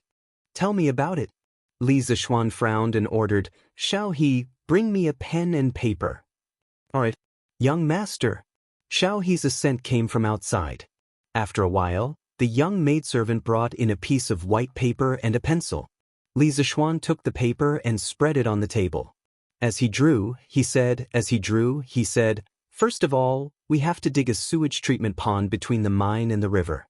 The terrain of this sewage pond must be higher than the terrain of the river. At the outlet of the sewage pond, we have to set up special dams. These dams are filled with gravel and charcoal. After the sewage from the mine enters the sewage pond, it will pass through the gravel dams and finally be discharged into the river. In this way, it will not pollute the water source in the river." This method was actually called the biofilm treatment method in modern times. As the sewage continuously flowed through solid fillers, gravel, plastic fillers, etc., a mud-like biofilm would form on the fillers. A large number of microorganisms would grow in the biofilm. During the growth process, the microorganisms would release proteins that could convert the soluble heavy metal ions in the sewage into precipitates and remove them, thus purifying the sewage. This was the most effortless and feasible method of sewage treatment that Li Zishuan could think of at present. "Xian, will this work? What if we end up polluting the local water source?" Old man Li was a little skeptical when he heard that. Li Zishuan waved his hand and said, "Father, don't worry. This method will definitely work." Han Lijing stared at the manuscript that Li Zishuan had drawn and frowned. He said, "Shao Xian, if you want to build this sewage pond, I'm afraid it will take a lot of manpower and material resources, right? Not only that, but this sewage pond also takes up a lot of space. Is it worth it to make such a big fuss over it?" He was the one who proposed to treat the sewage, and he was also the one who felt that it was too costly. It was not that Han Lijing was pretentious, but he wanted to solve the sewage problem without adding too much cost to Li Zishuan. But how could there be such a perfect thing in the world? "Father-in-law, this matter is not a matter of whether it is worth it or not, but whether to do it or not. If we don't do anything and wait for the water source to be polluted by the sewage from the mines, then in 100 years, or even 1,000 years, our descendants won't even be able to drink a drop of clean water. So, for the sake of our children and grandchildren, we have to take the lead in this matter." There was no concept of environmental protection in this era, but Li Zishuan hoped that as the owner of the largest private mine in Tang Dynasty, he could set an example for the other mine owners. When the other mine owners became mine owners, they would more or less pay attention to environmental issues. Good. With your words, this old man is relieved. In a few days, this old man will leave for Hedong Road and urge the other mine owners to hurry up and prepare the sewage treatment pond. Hearing Li Zishuan's serious tone, Han Lijing nodded solemnly and said, "Right. Father-in-law, how many villages are there closest to this son-in-law's 5 mines?" Li Zishuan suddenly asked. Han Lijing did not understand, but he still replied, "There are 3, why?" Li Zishuan chuckled, then said, 3 villages? That's good. This son-in-law intends to buy these 3 villages and give them to you. In the future, you can take care of the livelihood of these 3 villages, okay? Han Lijing was shocked and hurriedly waved his hands. "Oh no. Xiaoxian, why are you buying villages for no reason? Even if you really want to buy them, you should buy them for yourself. Why must you give them to this old man?" Li Zishuan explained, Father-in-law, listen to me slowly. These villages are very close to the mines. If there is any pollution in the mines, they will be the first to suffer. If we want to control the pollution in the future, we must carry out a large-scale transformation of these 3 villages. Under such circumstances, the best way is to buy all of these villages first. And this son-in-law already has 8 big villages under his name, so he can't expand anymore. So, I can only give these 3 villages to you, father-in-law. Chapter 1160. In the end, Han Lijing accepted the 3 farmsteads from Li Zishuan, mainly because he couldn't bear to see the people near the mine get sick because of pollution. Li Zishuan gave his father-in-law the farmsteads not only to make it easier to manage the environment around the mine, but also to find some work for his father-in-law. Now that Han Yushi was married and Iron Egg was in school, under normal circumstances, only his father-in-law was at home. After a long time, it was inevitable that he would feel lonely. Last year, it wasn't that Li Zishuan didn't think about arranging a marriage for his father-in-law. After all, Han Lijing was only in his early 40s. However, when Han Lijing heard his suggestion, he almost turned hostile with Li Zishuan and became his enemy. After that, Li Zishuan didn't dare to mention this matter again, because he knew that his father-in-law still missed his deceased mother-in-law. There was a kind of love in the world, called to grow old together. There was also a kind of sorrow, called to be separated by yin and yang. Han Lijing's pursuit of love might have completely died with the tombstone. Li Zishuan suddenly gave the 3 farmsteads to Han Lijing because he wanted to make Han Lijing busy. When his life was full, he would feel less lonely. Naturally, he wouldn't be alone. However, he didn't expect that this unintentional action would benefit the people. In the future, the number 1 farmstead in Hedong would come from Han Lijing's farmsteads. The next day, around 9 in the morning, Li Xiaogong, Qing Yaojin, Qin Qiong and a group of people came. Not only did they come, Li Xiaogong's younger brother Li Daozong and Li Daozong's daughter Li Shuyan also came along. Li Shuyan was less than 6 years old this year.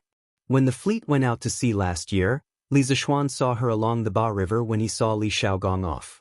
At that time, the little girl was a little shy and didn't dare to talk to him. Now that she was a year older, the little girl took the initiative to call him Brother Xiaoxian. Li Zishuan laughed and quickly asked Xiao He to take out a big red packet and put it in Li Shuyan's hand. "Here, Shuyan, Big Brother wishes you a happy new year and hopes that you'll grow prettier and prettier."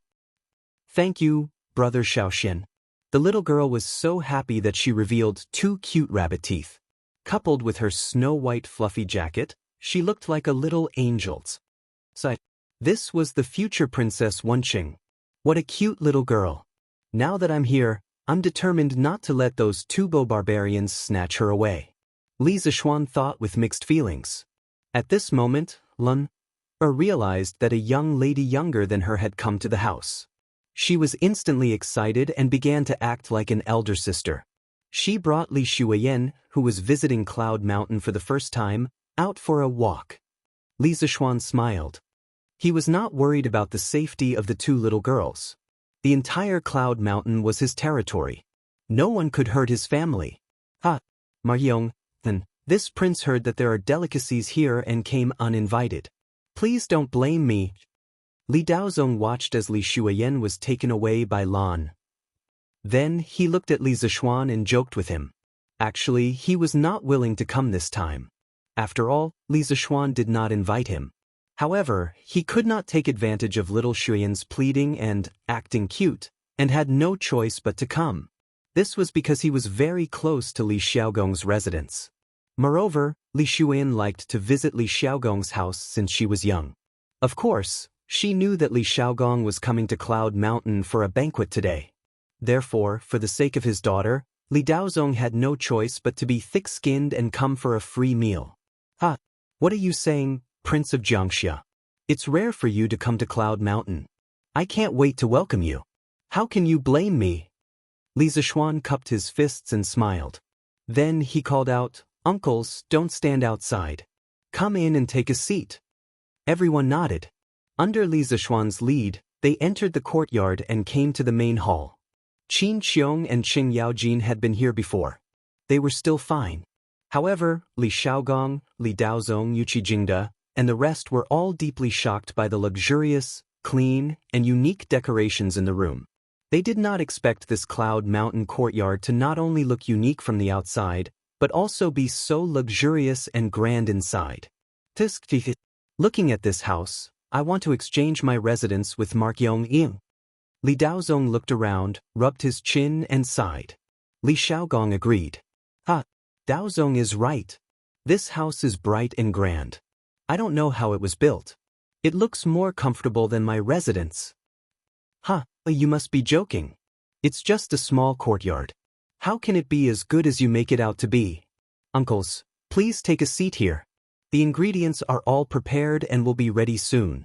Li Zishuan smiled and said, "Ha, no rush, no rush. Xiaoxian, you do your things first. We old fellows can take this chance to take a good look at this courtyard." Niu Jinda waved his hand and said in a rough voice. Li Zishuan saw this and went to the kitchen to help cut the mutton. He was the only one in the family who could do this kind of chores. About half an hour later, all the ingredients were on the table. This table was specially built by the Li family to be used for hot pot. There was a round hole in the middle. Under the hole, there was a bracket for a small stove. The hot pot could be placed on top of the stove. A group of people could sit around the table and eat hot pot. It was very convenient. Li Zishuan asked someone to call Lan and Li Shuiyan back. Only then did the banquet officially begin. Woo! Fragrant! It really has a different flavor. No wonder Qing Jijia shouted that he wanted to eat hot pot. This way of eating is really too delicious. Li Xiaogong tasted a mouthful of the mutton and his eyes widened as he praised. This hot pot really lives up to its name of being delicious. Li Daozong also tasted a mouthful. At this moment, he was somewhat thankful to his daughter. Otherwise, how would he be able to taste such delicious food today? And it's delicious. Father, let's bring some back for Mother to eat when we leave. Mother is so pitiful to be alone in the residence. This was the first time Li Shuiyan had eaten such delicious food. She was a little speechless and didn't know how to describe it. But as long as it was delicious, then it was over. Furthermore, this young lady still couldn't forget about her mother at this time. Her filial piety was commendable. "Ha, Qian, don't worry. When your father returns, I will let the chefs in the residence make it for your mother. Hurry and eat." Li Daozong patted his daughter's back with a gratified expression and said with a smile. When the young lady heard this, she immediately felt relieved and began to eat the hot pot. A few old fellows were eating hot pot while laughing and drinking loudly. Han Yushi and Lan were taking care of Li Shuiyan and helping her to eat. Halfway through the meal, Li Shuiyan suddenly raised her head and said, "Brother Xiaoxian, the academy on this mountain is so beautiful. When Shuiyan grows up, can I also come here to study?" Chapter 1161. Ahem. Shuiyan, your brother Xiaoshuan's college only recruits male students. Why would a girl like you want to join in? Be good. Hurry up and eat. This hot pot won't taste good if it gets cold. In the main hall of the residence, Li Daozong choked when he heard that his daughter wanted to go to Yanhuang College. He quickly scolded her with a stern face. Although Yanhuang College wasn't an orthodox Confucian school, it was still a higher education institution that Li Er personally selected. How could it be a place where a girl could go? If Li Shuyan were to enter Yanhuang College, wouldn't it be a slap to Li Er's face? After all, no matter if it was an official school or a private school in Great Tang, there had never been a precedent of female students. Oh, perhaps because Li Daozong's tone was a little harsh, Li Shuyan's face darkened and she replied unhappily. Li Zishuan thought for a moment and looked at Li Daozong. He asked, "Your Highness, in your opinion, can Yanhuang College accept female students in the future? In my opinion, under the same conditions, some girls' learning ability isn't worse than boys." Actually, Li Zishuan already had the idea of letting female students enter the college. It was just that when he first established Yanhuang College, he was always entangled with worldly affairs and didn't want to be too troublesome. Thus, he delayed it until now. Now that the most respected old officials of Great Tang were sitting here, he could ask for their advice. Li Xiaogong's expression changed and he said, "Xiaoxian, don't do anything foolish. Although this prince isn't a scholar, this prince still knows the 3 principles and 5 principles of Confucianism. Your Yanhuang College is built on engineering and has already been criticized by the world. If you let female students enter the college, the world scholars will definitely attack you and accuse you of breaking the principles of ethics. When the time comes, no one will be able to save you." "Uncle, why are others against Brother Xiaoxian letting female students enter the college?" When Li Shuyan heard Li Zishuan's intention, she couldn't help but look at Li Zishuan with gratitude and admiration. Although she didn't understand the whole of Li Zishuan's words, she still understood the gist of it. Thus, she couldn't help but raise her head and ask.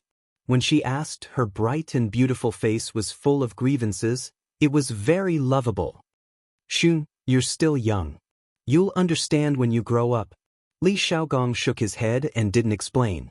At this time, Li Jing also spoke with a solemn expression. "Little Xian, this old man knows that you have lofty ambitions and your ideas are often unexpected. However, this old man advises you to be careful in this matter. The Cui family's matter has just passed, and your Yanhuang College's foundation isn't stable yet. If you want to have more say, you have to manage your Yanhuang College well before you talk about other things. When you have a certain level of strength or when Yanhuang College is recognized by more people, you can propose to let female students enter the college. Perhaps the success rate will be higher." The legendary war god of the Tang Empire not only had a way of fighting, but also had a way of conducting himself. After hearing Li Jing's words, Li Zishuan couldn't help but feel deep admiration. He thought for a moment and nodded. "Thank you, Your Highness and Uncle Li, for your advice. Let's put this matter aside for the future. Uncles, please eat first." Li Jing was right. Regardless of the era or the environment, strength spoke louder than words. The Yanhuang Academy had just started. Whether it was the talents they had cultivated or the results of their research, they were still too little. If they wanted to have more say, they had to wait until the Yanhuang Academy had more weight in the hearts of the people and Li Er. Now wasn't the best time to propose to let female students enter the college. After eating and drinking to their fill, everyone rested in the courtyard for a while and then said goodbye. However, before leaving, Li Huairen inadvertently said something that made Li Huairen miserable. "Xiaogong, I remember that the college organized a hot pot banquet for the students before. Why does it sound like it's the first time you've seen hot pot? Didn't your Huairen mention it to you before?" "What? The college organized a hot pot banquet before?" Li Xiaogong's eyes widened and spat fire. He said angrily, "That brat. After eating such delicious food, he didn't even say a word. See if I don't beat him up when I get back." If Li Huairen had told him about hot pot earlier, he would have had hot pot for every meal from the time he returned to Chang and before the new year to the time he left. After all, there was nothing in Lingnan. It was hard to eat hot pot. If he didn't eat to his heart's content in Chang, and wouldn't he regret it? After saying that, he waved goodbye to everyone and left in a huff. "Your Highness, do a check. Huairen has to come back to class in half a month. Don't cripple his leg. As for the other places, Your Highness, you can do as you please." Plop. Li Xiaogong, who had just walked a short distance, almost fell to the ground. After sending off the guests, the house returned to silence. Li Zishuan sighed. He looked left and right, sizing up the room. He still felt that this New Year's celebration was lacking something. Yes, even if there were fireworks, dumplings, and couplets, he still felt that it was missing something. The night of New Year's Eve was indeed lively. Hundreds of thousands of people celebrated the New Year together on Yunshan Mountain and at the foot of Yunshan Mountain. It was hard not to be lively. However, after New Year's Eve, it was back to normal. It was very cold and quiet. That's right. How could I forget about this? Li Zishuan suddenly had an idea. He thought of a very useful artifact for the new year. Li Zishuan immediately got up and walked towards the backyard. At the same time, he instructed Pang Feiji to prepare some things for him. As for himself, he found the wind-chasing sword and went to the backyard. Just as Li Zishuan was about to start working, Yi Fashion came over. He saw Li Zishuan holding a sword and cutting wood in the backyard. He was curious and asked, "Cousin, what are you doing?" His grandfather, grandmother, and Li Zishuan's parents had lunch in another house. Fashion, you're here? Just find a place to sit. Li Zishuan greeted him and replied, "Cousin, I'm making a type of card now. A card that can be played. Later, our family can gather a few tables of Fight the Landlord." No, Fight the Bandit. That's right, what Li Zishuan wanted to do was make poker cards. It was just that he didn't have the cardboard shell to make poker cards, so he wanted to use his godly knife skills to cut out a deck of poker cards with the help of wood. It was the new year. Wouldn't it be nice for the family to gather and play a few rounds of Fight the Landlord? Oh, it couldn't be called Fight the Landlord, because their family was originally landlords. Therefore, Li Zishuan had an idea. He changed Fight the Landlord to Fight the Bandit. It just so happened that the king and little king in poker cards were equivalent to the mountain king in the bandit village. There were two kings.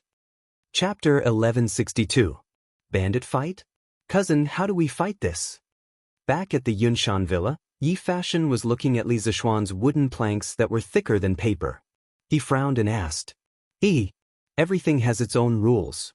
Of course, bandit fight has its own rules. Wait a moment, Fashion. I'll tell you the rules after I've finished cutting 54 wooden planks. Li Zishuan replied as he showed off his sword skills. The piece of yellowish-white wood plank was like a piece of tofu in his hands. He could easily cut it and shape it as he wished. There were already 4 or 5 wooden planks on the ground that were exactly the same size and thickness. Seeing that Li Zishuan was keeping him in suspense, Yi Fashion pursed his lips speechlessly.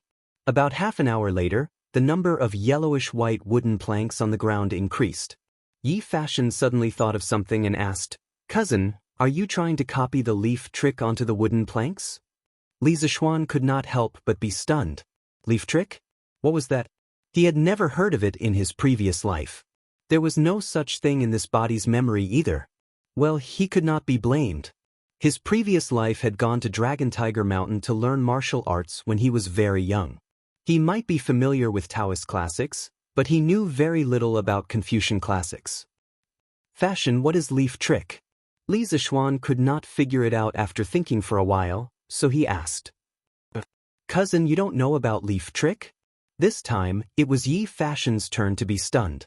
In his impression, his cousin was the kind of person who knew everything from astronomy to geography. How could he not know about leaf trick? Being stared at by his little cousin, like this, Li Zishuan's old face reddened, and he became somewhat angry out of humiliation. As the saying goes, a wise man's 1,000 considerations are bound to make a mistake. It's normal that your cousin doesn't know some things. Fashion, hurry up and tell me. Yi Fashion thought to himself, a wise man is bound to make a mistake. That's not the right way to say it. Although he thought this way, his original intention was not to embarrass Li Zishuan, so he explained, legend has it that during the war between Chu and Han at the end of the Qin dynasty, Great General Han Xen invented a card game to alleviate the soldiers' homesickness. The planks were only the size of leaves, so it was called leaf trick. The leaf trick is very simple. The players draw the cards from the back, flip them, and use the big ones to control the small ones. When a card has not been played, it will be kept as a hidden card, and no one will be able to see it. When a leaf is played, it will be placed on its back, and the fighters will be able to deduce the cards that have not been played from the revealed cards. When Li Zishuan heard this, he was very surprised. This was because the way the leaf trick was played was very similar to modern poker. He had thought he had underestimated the wisdom of the ancients. He was sure that the Western poker had borrowed the leaf trick from China's ancient poker. In fact, it was indeed so. The Western poker had the shadow of the leaf trick in its playstyle and form. According to the speculations of many scholars, poker was evolved from the leaf trick. Speaking of the leaf trick, there was one person who had to be mentioned, the Empress of the Great Zhou dynasty. She was a real master of the leaf trick. She had written volumes such as The Little Leaf Trick, The Little Leaf Trick, and The Little Leaf Trick. Unfortunately, all of them had been lost. The leaf trick was really popular during the Song dynasty. From the literati to the nobles to the commoners, everyone loved the game. During the early Tang dynasty, the leaf trick was not popular. Hey, I didn't know you were so knowledgeable at such a young age. Li Zishuan joked with a smile. In fact, he was thinking that Yi Fashion was a good seedling. He was proficient in literature, science, arithmetic, and astronomy. If he came to Yanhuang College to further his studies, he would definitely become a representative of the next generation of engineers. It was a pity that this little cousin was determined to travel the world and save the world. Compared to cousin, I'm still far behind. Yi Fashion said modestly. Li Zishuan smiled but did not say anything. He continued to cut the wooden cards at the dock. After another quarter of an hour, the 54 wooden tablets were all peeled. Li Zishuan rubbed the edges of the wooden tablets on the sand until they were smooth and did not cut people. He then asked Xiao He and Xiao Shi to bring over a brush, ink, and cinnabar. He then wrote patterns and numbers on each tablet. After everything was done, he let out a long sigh of relief. Coincidentally, Han Yushi came back from outside. He quickly called out, "Wife? Come. We're short of one person. Let's fight the bandits." "Fight the bandits? Husband, where are the bandits in our house?" Han Yushi looked around and asked curiously. These bandits are not the bandits. Wife, come here. Today, I'll teach you how to fight the bandits. I guarantee that you'll want to play again after one round." Li Zishuan burst into laughter. Han Yushi walked over doubtfully. Li Zishuan called Yi Fashion over and pointed at the numbers on the wooden sign. "Wife, Fashion, look. There are numbers on every card. 3 is the smallest. The order is..." In just half an hour, Han Yushi and Yi Fashion understood the rules of Fight the Landlord. No, Fight the Bandits. Li Zishuan adjusted the wooden cards in his hand and said with a smile, "Okay. You know the basic rules. As the saying goes, standing on the shore can't learn how to swim. Let's play first. You'll fully understand after you experience it." Sit. Han Yushi nodded. She was eager to try. She felt that Fight the Bandits seemed to be more interesting than Ye's play. Yi Fashion pursed his lips. He did not show any excitement, nor did he refuse. The 3 of them took the cards in order. They were Yi Fashion's landlord, bandits. Yi Fashion looked at the cards in his hand and frowned. No. An ace was the biggest. Why should he call? Li Zishuan was Yi Fashion's landlord. At this time, he was beaming with joy. Call the bandits. After that, he reached for the cards in his hand. It was a 7 and a pair of kings. Super double. Li Zishuan laughed proudly. "Cousin, what do you mean by super double?" Yi Fashion was puzzled. When they were talking about the rules, they did not mention this. Li Zishuan explained, for example, if a game is 1 copper coin, if I super double, it will be 4 copper coins. If I win, each of you will give me 4 copper coins. If I lose, I will give each of you 4 copper coins. If there is a bomb in the middle, it will be a bomb. On top of that, it will be doubled. Do you understand? The 2 of them nodded. Li Zishuan asked, "Are you 2 going to double?" Facing such an aggressive Li Zishuan, the 2 of them shook their heads. 3, 4, 5, 6, 7, 8, 9. Li Zishuan threw out a straight. He secretly thought that the 7 in his hand was very important. Han Yushi. Yi fashion. 5, 6, 7, 9. Not bad. Bum. 4 kings. No. 3 with a pair. 3 with 2 with a pair of 4. Pass. King bomb. 1 with 3.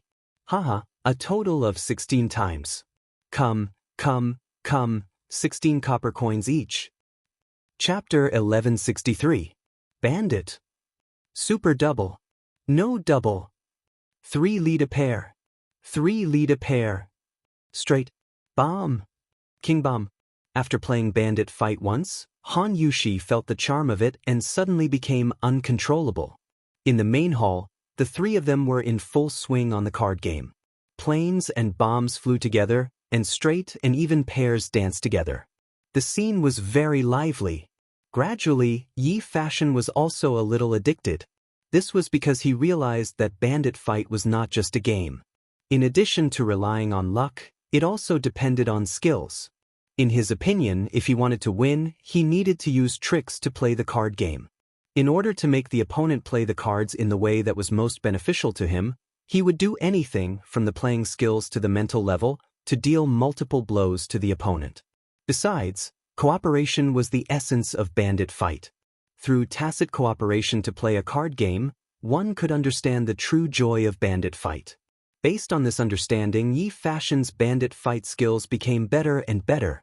From the initial huge loss of more than 50 copper coins, he actually began to make money later. This child had gradually evolved from a bandit fight rookie to a bandit fight expert. Starting from 0, the 3 of them actually played until 5 o'clock in the evening. Lan went crazy somewhere in the afternoon and only came back in the evening. Seeing the 3 of them in the room playing a kind of wooden card with patterns on it, the little girl suddenly seemed to have discovered a new world. She cried and shouted that she wanted to play too. Cousin-in-law, it's getting late. I have to go back. Yi Fashion looked at the sky and his face turned red. He quickly got up and said. In his heart, he was secretly guilty. He wanted to save the world and spread Taoism. How could he indulge in playing for an entire afternoon? Fashion, come play again tomorrow. Your card skills are getting better and better. Li Zishuan's eyes flashed and he laughed. Yi Fashion opened his mouth and wanted to refuse, but the words of refusal couldn't come out of his mouth. He could only rush out of the door. Husband, I'm going to cook. Go play with Lanzi. Han Yushi's tender face was slightly red. She didn't expect that once she sat down, she would sit until usual hour. She even forgot to prepare dinner. This wasn't what a good wife and mother should be like. After Han Yushi left, Li Zishuan glanced at Xiao He and Xiao Shi before he said, Come. You two can play with Lan. Needless to say, Li Zishuan did not want to play with her, so he pulled Xiao He and Xiao Shi over to be the scapegoat. Anyway, these 2 maidservants had been watching from the side for the whole afternoon, so they were already very familiar with the bandits' game. Thus, young master. Xiao He and Xiao Shi didn't know what Li Zishuan was thinking. When Yi Fashion and Han Yushi were playing by the side, the 2 of them had been watching from the side for the entire afternoon. Now that they could finally fight in person, how could they not be excited? Li Zishuan smiled and walked towards the kitchen in the backyard. It's time to eat. It's time to eat.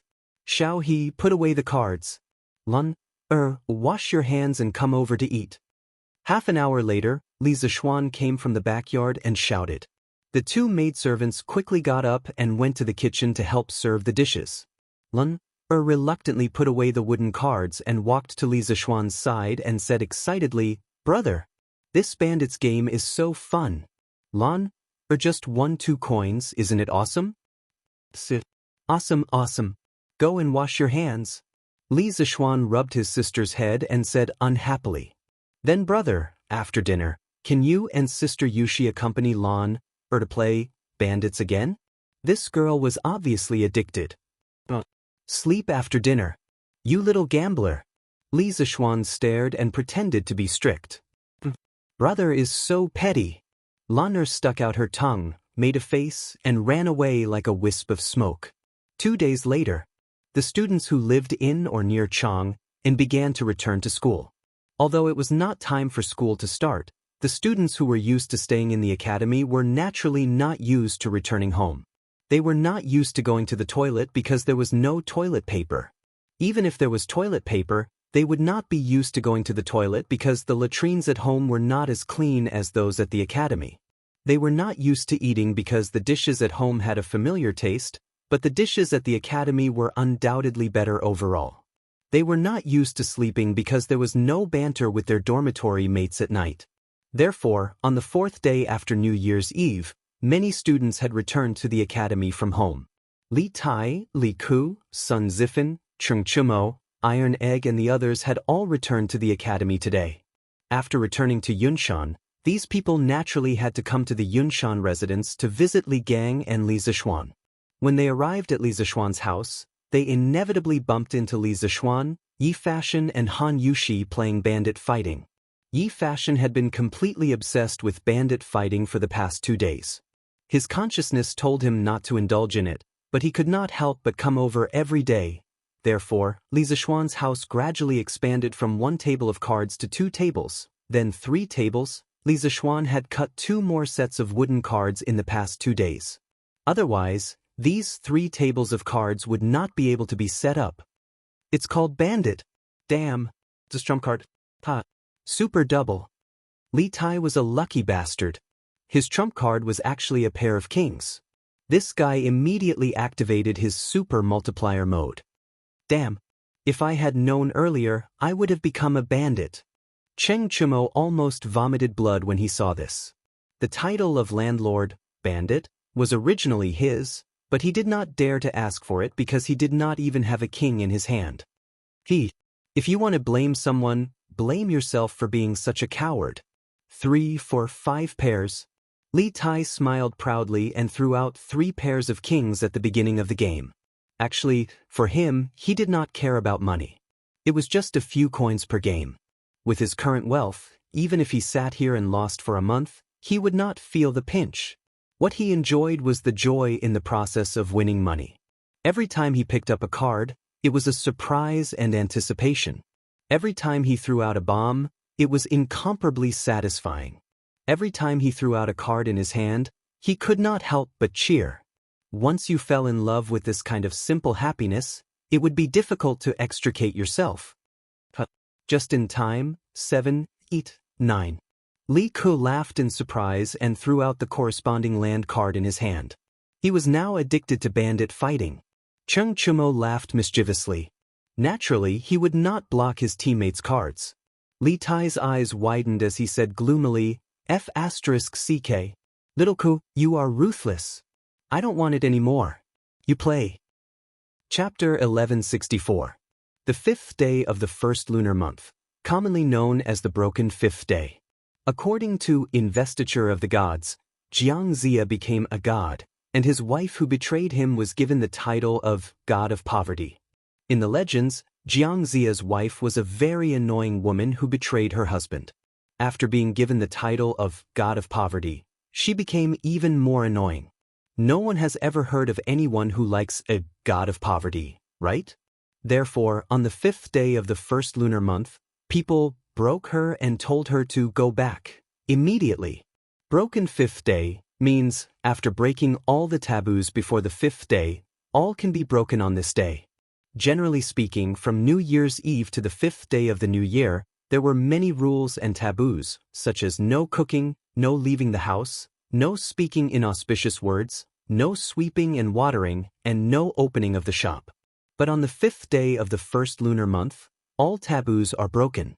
During the Spring Festival, all the shops in Chang and city close on the 1st day of the 1st lunar month, but choose to open on the 5th day of the 1st lunar month, because the 5th day of the 1st lunar month is also known as the God of Wealth's holy day.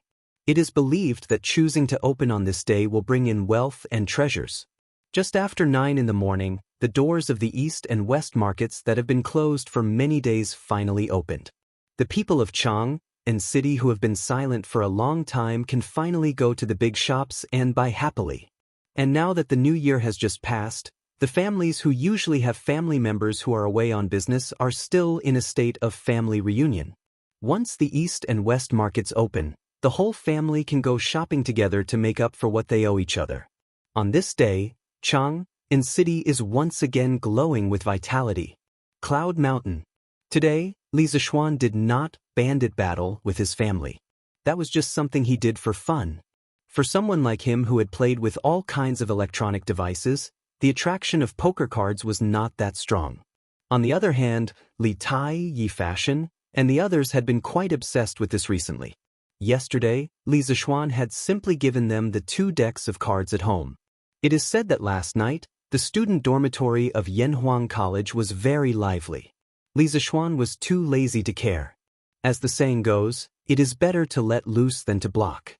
Anyway, it is the holiday period, and he also ordered Li Tai not to use cards to gamble in the academy. If these students want to play, then let them play. Only children who knew how to play would have good grades. This was a philosophy that Li Zishuan adhered to. In his previous life, the top students around him were all better at playing basketball, football, and video games than he was. After dismissing the group of little gamblers, the courtyard suddenly quieted down. Li Zishuan was currently in his study, revising the blueprint. Zhengguan's second year was up, and many of the big projects that he had not started before had to be started. Dams, machine tools, and power stations were all major projects. There were many problems involved, and it was not something that could be considered in a short period of time. Young Master. The eldest young master of the Wang family sent someone to deliver a letter. While he was deep in thought, Xiaoxi knocked on the door of the study room and said softly, "Oh, hurry up and bring it in." In the study, Li Zishuan snapped out of his thoughts and hurriedly said, "Jiya." Xiaoxi came in with a letter. She passed the letter to Li Zishuan and said, "Here, young master." It was sent by Miss Ling on a horse. She has already left the mountain. Li Zishuan felt something in his heart. He looked towards the northwest and said after a while, "Okay, I got it." Xiaoxi bowed and left the study room. She was very considerate as she closed the door behind her. Li Zishuan lowered his head and tore open the letter. He took out a piece of paper with a line of small characters written on it. "I won't go out on the first day of the new year, and I won't go home on the 5th day of the new year. The road to Qizhou is long and difficult. I will remember your teachings. I will be honest, and work hard to bring prosperity to everyone. After parting today, I don't know when we will meet again. If you come to Qizhou in the future, I will drink and chat with you. Take care." A letter from Wang Renbiao. I didn't expect Renbiao to go to Qizhou so soon. I wish him a safe journey. Li Zishuan put away the letter, looked towards the northwest, and sighed softly. Before the new year, Wang Renbiao had told him that he would go to Qizhou after the new year. However, Li Zishuan didn't expect him to leave on the 5th day of the new year. Qizhou was located more than 50 kilometers northwest of Chang'an City. It was considered a relatively wealthy county. Wang Renbiao's trip to Qizhou was most likely to be arranged by the Wang family for gilding, so basically nothing would happen. The imperial edict has arrived. Coincidentally, Li Zishuan had just put down the letter when a sharp voice came from outside the house. Then Xiao He's hurried voice was heard. "Young master, someone from the palace is here." "Yes, they are here." Li Zishuan frowned, got up, and went out. Marquis Yong, and received the imperial edict. An old eunuch stood at the door. His eyes were gloomy, and his cold aura made the air around him a little colder. Li Zishuan narrowed his eyes. He had never seen this old eunuch before and looked unfamiliar. Li Zishuan listened to the imperial edict. Suppressing the doubts in his heart, Li Zishuan bowed and said, "His Majesty summons you to the palace immediately for an audience. Quickly pack up and follow me into the palace." The old eunuch held a horsetail whisk and said expressionlessly. Li Zishuan said with a puzzled expression, "I am following His Majesty's edict and am grounded at home to reflect. I wonder why His Majesty summons me into the palace?" The old eunuch said with a fake smile, "You are wrong. It is the retired emperor who wants you to attend the banquet in the palace, not His Majesty." "The retired emperor? Li Yuan." Li Zishuan's pupils shrank. He thought to himself that those who came didn't come with good intentions and those with good intentions didn't come. He had just beaten up Li Yuanchang's subordinate on New Year's Eve, and the other party's father came looking for trouble. Attending the banquet in the palace? Was this a Hongmen banquet? The retired emperor has already abdicated. Why can the imperial edict leave the palace? Eunuch, could it be that you are giving a fake imperial edict? Li Zishuan raised his head and looked straight at the old eunuch as he said in a deep voice. A mountain can't have two tigers, a country can't have two rulers. Li Yuan was the retired emperor, but now that Li Er was in power, Li Yuan naturally couldn't meddle in the affairs of the country.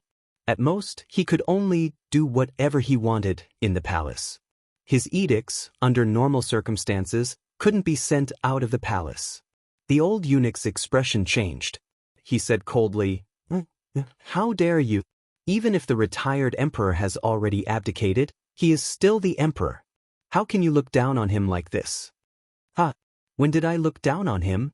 I am only doubting the authenticity of this imperial edict. Li Zishuan gave him a sidelong glance and said without showing any weakness. The old eunuch's expression suddenly changed. His chest rose and fell rapidly for a moment. In the end, he suppressed the anger in his heart and said, "This is indeed not an imperial edict, but it is the retired emperor's intention.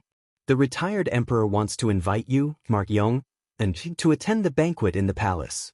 Could it be that you don't dare to go?" Chapter 1165. Don't dare? To be honest, this marquis really doesn't dare. What if the retired emperor wants to vent his anger on behalf of King Lu and casually accuses this marquis of a crime and has this marquis beheaded? Li Zishuan said with a light smile in the courtyard of Yunshan. The old eunuch's expression froze. Although the situation that Li Zishuan said was true, the old eunuch didn't know what to say for a moment because Li Zishuan didn't act according to common sense. What a joke. Eunuch, please wait here for a moment. This marquis will change into court clothes and enter the palace with eunuch. Just when the old eunuch was speechless, Li Zishuan laughed loudly and then turned to enter the room. As the saying goes, you can hide for a while, but you can't hide forever.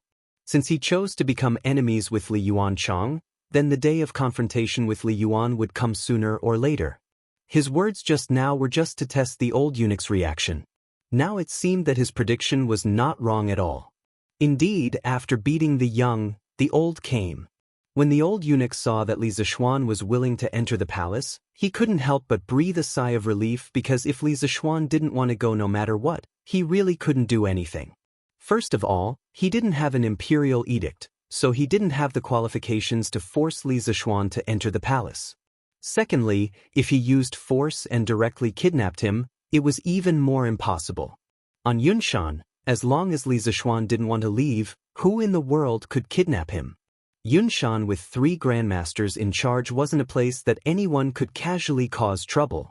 However, at the same time that he breathed a sigh of relief, the old eunuch's heart couldn't help but sink. He secretly thought that although Li Zishuan was young, he didn't look easy to deal with at all. Those few words just now completely disrupted his rhythm, and he almost returned without accomplishing anything. All right, let's go. After a moment, Li Zishuan changed into a purple marquis uniform and walked out. He spoke to the old eunuch at the door. His casual appearance was as if he was really going to attend a banquet, but the premise was that the previous conversation didn't happen. At this time, the old eunuch had already put away his contempt for Li Zishuan. He respectfully turned to the side and said, at this time, Han Yushi had already received the news and was standing in the hall, looking at Li Zishuan with a face full of worry. Li Zishuan turned around and smiled at his wife, indicating that she was fine. He then turned around and walked out of the door. Outside, San Bao had already prepared the horses. When the old eunuch came, he also rode a horse. The two of them rode 2 horses and rushed down Cloud Mountain. 3 with a pair. Iron Egg, I only have 2 cards left. In the student dormitory of Yanhuang College, more than a dozen students were crowded in dormitory 001, watching the bandit fight. Li Tai, Iron Egg, and Sun Zifan were in the midst of a battle. The 3 of them had some notes stuck on their faces. The faces of Chung Chumo, Yuchi Baolin, and the others were also full of notes. They were the contestants who had been eliminated earlier. Just as Li Zishuan said, gambling was strictly prohibited in the college. Those who violated the rule would be expelled from the college, and there would be no tolerance. Therefore, although Li Tai and the others played poker, they were determined not to gamble. After thinking for a while, they thought of the bad idea of sticking notes on their faces. This was very similar to a certain game in modern times. You do it. Iron Egg calculated in his mind and realized that there was still one bomb left. If he blew up Li Tai's card now, he would not be able to win the first round. He would be blown up by Li Tai's teammate, Sun Zifan. When that happened, not only would he lose, but he would lose even more. 2-on-2. Iron Egg, I'll stick 2 cards on your face. Li Tai laughed. After that, he tore 2 pieces of paper, dipped them in water, and was about to stick them on Iron Egg's face. Chinke, I saw Yamacho and an old eunuch coming down the mountain at the entrance of the college just now. They seemed to be in a hurry.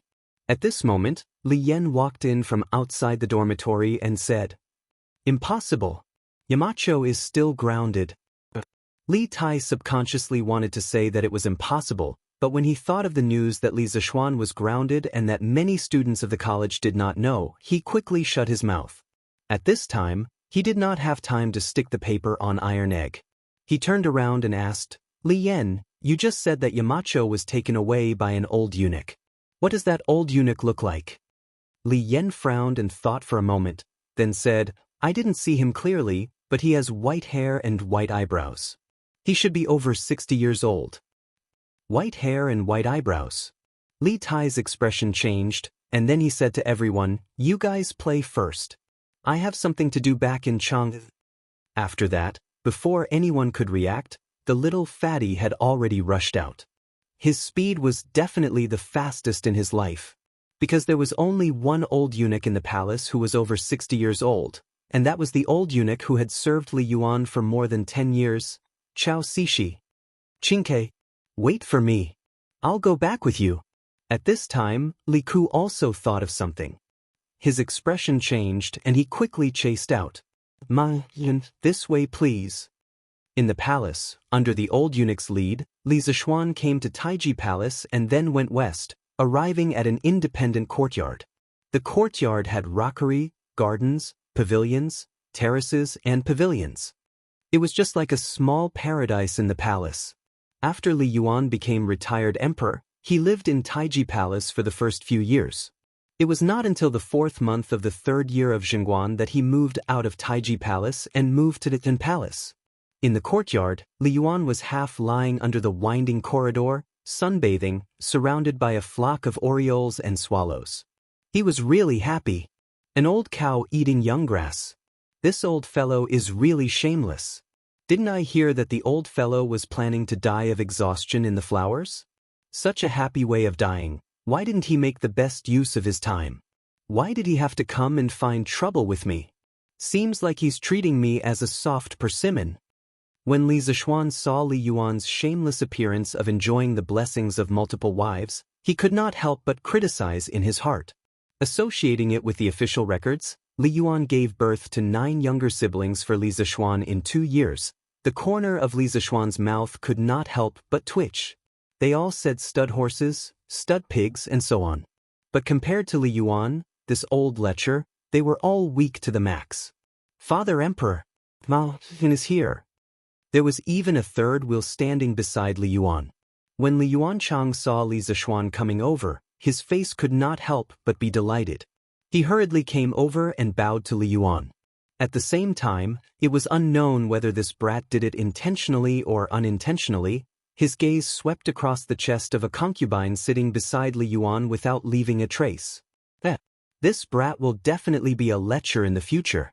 Li Yuan was wise all his life, but in his later years, he gave birth to a bunch of repulsive melons and cracked dates. Other people did not notice Li Yuanchang's gaze, but it was caught by Li Zishuan.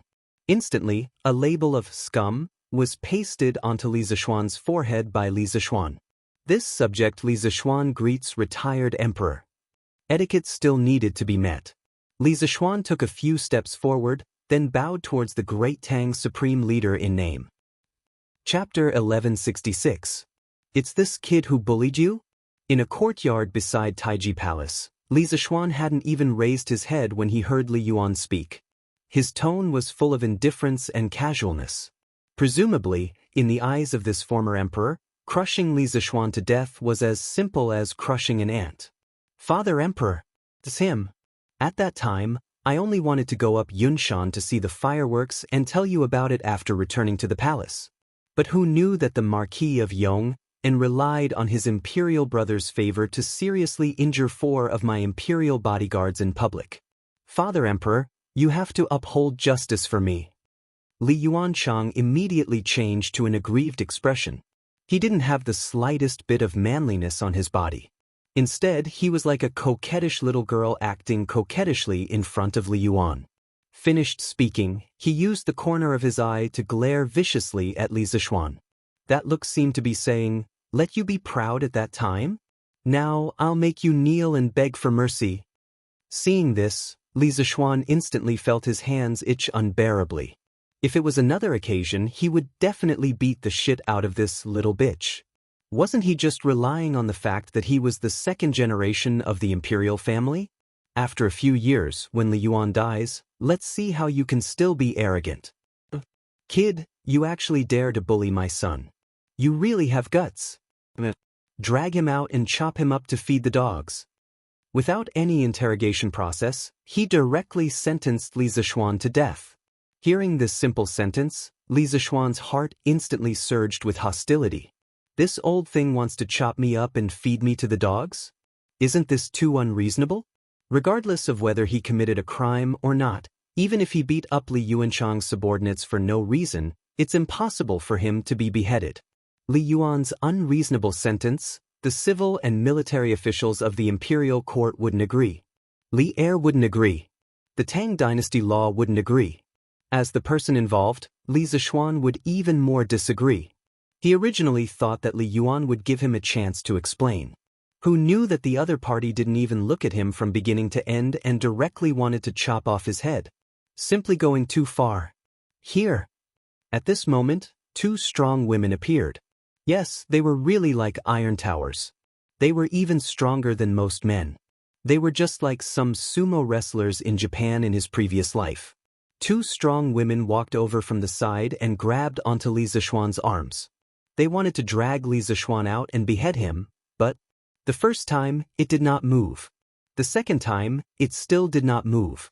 The third time, the fourth time, the 5th time, the 2 women were so tired that their foreheads were covered with a layer of sweat, but Li Zishuan was still standing there motionless. What a joke! How could an ordinary person defeat a martial arts master of the Grandmaster realm with brute force? You dare to defy the imperial decree? Li Yuan also noticed the movement on this side. He pushed aside several beautiful concubines beside him, stood up and said furiously. Li Zishuan raised his head and looked straight at Li Yuan. He said neither servile nor overbearing. Dare I ask, retired emperor, this subject only injured a few servants of Prince Lu. According to my Tang dynasty's laws, at most I will compensate some money. Why does retired emperor want to chop off this subject's head? Li Yuan did not get angry. Instead, he laughed and said, "Why? Because I am the monarch and you are the subject. If the monarch wants the subject to die, the subject has no choice but to die. You even studied the sage books in vain." Li Zishuan retorted, "Killing a subject for no reason, this is what a fatuous monarch does. 12 years ago, Yang Guang caused chaos in the world. Retired emperor led 30,000 troops to rise from Taiwan. He went to Chang and eradicated a group of bandits.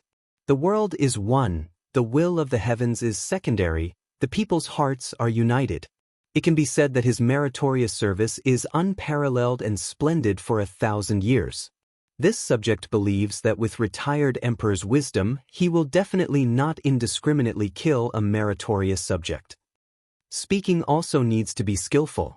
In any era, there are classes.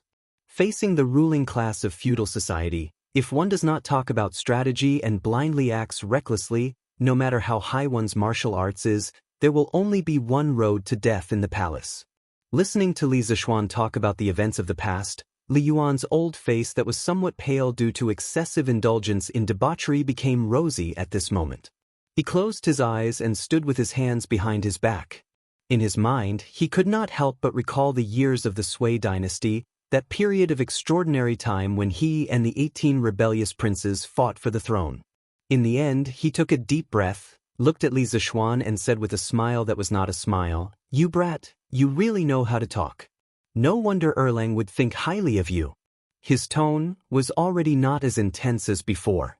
Li Zishuan could not help but breathe a sigh of relief. The most dangerous moment had finally passed. Li Yuanchang, who was at the side, had an anxious expression. He quickly interrupted and said, "Father Emperor, don't be deceived by this fellow's flowery words. He doesn't have you in his eyes at all. Back then, Aken said that I wanted to go to Cloud Mountain to see what fireworks looked like for Father Emperor. However, not only did he not let me go, he even injured Aken. Stirring up trouble. This brat already knows how to stir up trouble at such a young age. What would happen when he grows up?" A cold light flashed in Li Zishuan's eyes. Without waiting for Li Yuanchang to finish speaking, he stepped forward and said, "Retired Emperor, Aken has something to discuss with you alone. Please dismiss your attendants." Audacious. Marquis Yong, and you want everyone to withdraw. Could it be that you want to assassinate my Father Emperor? Father Emperor, don't be afraid. The hen will protect you. A trace of anxiety flashed in Li Zishuan's eyes. He immediately jumped in front of Li Yuan and pointed at Li Zishuan and said loudly, "Damn, I didn't expect this little bastard to be so good at acting." Li Zishuan cursed in his heart. Soon after, he moved his feet slightly and instantly arrived in front of Li Yuanchang. Just as Li Yuanchang was about to cry out in fright, Li Zishuan had already returned to his original position. All of this happened in the time it took for a spark to fly off a flint. It was so fast that it made people feel like it was a dream. It was as if Li Zishuan had been standing in the same spot from beginning to end and had not moved at all. The guards in the courtyard were all shocked. They quickly pulled out their MO swords from their waists and ran over to surround Li Zishuan. Facing the heavy encirclement, Li Zishuan's expression did not change. He looked at Li Yuanchang and Li Yuan and said, "Aken did not mean to offend. Aken only wanted to say that if Aken really had ill intentions towards retired emperor, I would have already made my move. What's more, Your Highness Prince of Lu, didn't you say that you wanted to protect retired emperor? Why are your pants wet? Where did your guts go? Or are you just putting on an act to show off how filial you are in front of retired emperor?" As far as the eye could see, there was a puddle of water where Li Yuanchang was standing. This brat was actually scared to the point of wetting his pants. At this moment, his face was flushed red. Moreover, he was about to cry from anger because of Li Zishuan. Poison. Li Zishuan's tongue was really too poisonous. Li Yuan frowned. To be honest, at that moment, he was indeed astonished by Li Zishuan's martial arts. He did not expect that Li Zishuan's martial arts at such a young age would be stronger than some old generals. However, what made him most angry was Li Yuanchang's performance. It was said that a tiger father would not beget a dog's son. He, Li Yuan, had several sons who were all heroes. However, this son in front of him was a complete coward. Too shameful. "Yuanchang, you withdraw first," Li Yuan reprimanded with a black face. Chapter 1167. Father Emperor. Li Zishuan hastily wanted to argue a few more words, but Li Zishuan just happened to stab him in the back. He took a step forward, cupped his hands, and said loudly, "Retired Emperor, what this subject is going to say next is related to His Highness King Lu's life and death. I hope that retired Emperor will dismiss your attendants." Once these words came out, everyone in the courtyard changed color. Li Zishuan was so scared that his little face turned white. Li Yuan stared fixedly at Li Zishuan's eyes. After a long while, he waved his hand and said, "All of you withdraw." The guards looked at each other. In the end, they still put away their weapons and withdrew from the courtyard. At this moment, Li Zishuan was no longer as arrogant as before. He also withdrew with the guards. Inside the courtyard, only Li Zishuan and Li Yuan were left. "You have guts. If you were born a dozen years earlier, there would definitely be a place for you in this vast land. Erlang might not even be able to compare to you. Li Yuan looked at Li Zishuan and said with a complicated expression. It was not that he was trying to flatter Li Zishuan, but in that confrontation just now, Li Zishuan had resolved a life-or-death situation in the blink of an eye. The courage and strategy he had displayed had made him look at him in a new light. A person who only has bravery is not scary. What's scary is bravery and strategy. This kind of person, placed in troubled times, definitely has the qualifications to become a formidable person. Li Zishuan was greatly shocked. He thought to himself, "Old thing, do you lack morals? Are you trying to kill me by saying these kinds of words? This rotten old man is very bad." Li Zishuan gave Li Yuan such a label in his heart. Retired emperor's words are wrong. With this subject's lazy temperament, if I was born a dozen years earlier, I definitely would not be able to live until now. Only in this kind of peaceful and prosperous world can this subject's talent and knowledge have a place to display its.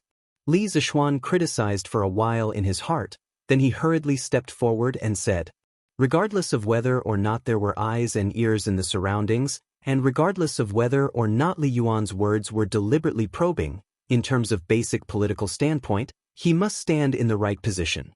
Li Yuan shook his head and did not argue with Li Zishuan on this matter. He said in a low voice, "Kid, just now, you said that you had something to discuss with Zhen, and it was related to Yuan Chang's life and death. Now that Zhen has dismissed the servants, hurry up and speak. If I find out that you lied to me, I'll even get people to drag you down and chop you up to feed the dogs." Li Zishuan smiled calmly and said, "Retired Emperor, have you heard of the story of Wu Jiangzongzi?" When Li Yuan heard that, his expression changed abruptly. Li Zishuan's words poked at that scar in his heart that had not healed all along. Li Zishuan ignored him and continued, "During the spring and autumn period, the second son of Zheng Wu Gong, Gongshu Duan, was born. His mother, Wu Jiang, had a difficult birth when giving birth to her eldest son, so she hated her eldest son, Jiyunxing. She repeatedly asked Zheng Wu Gong to make Gongshu Duan the crown prince, but Zheng Wu Gong did not agree. After Zheng Wu Gong died, his eldest son, Jiyunxing, ascended the throne as Zheng Zhuanggong. 2 years later, Wu Jiang requested to give the capital to Gongshu Duan. After receiving permission, Gongshu Duan was able to live in the capital and wantonly expand his private power. Not long after, Gongshu Duan ordered the western and northern border regions of Zheng to listen to his commands. Zheng Dafu's son, Lu, expressed to Zheng Zhuanggong that as a country's official, he could not listen to orders from both sides. If Zheng Zhuanggong intended to abdicate the throne to Gongshu Duan, then he should serve him. Otherwise, he should get rid of him and not let the people have other ideas. Zheng Zhuanggong, due to his mother's spoiling of his younger brother, still did not interfere. Gongshu Duan was even more unbridled. He took 2 lands as his fief and the area under his control expanded to Lin Yan. In the 5th month of the 49th year of King Ping of Zhou, Gongshu Duan reorganized the city walls, accumulated food, repaired equipment and weapons, and replenished the infantry chariots, preparing to attack the capital of Zheng. He also contacted Wu Jiang in the capital as a spy and had her open the city gates at that time.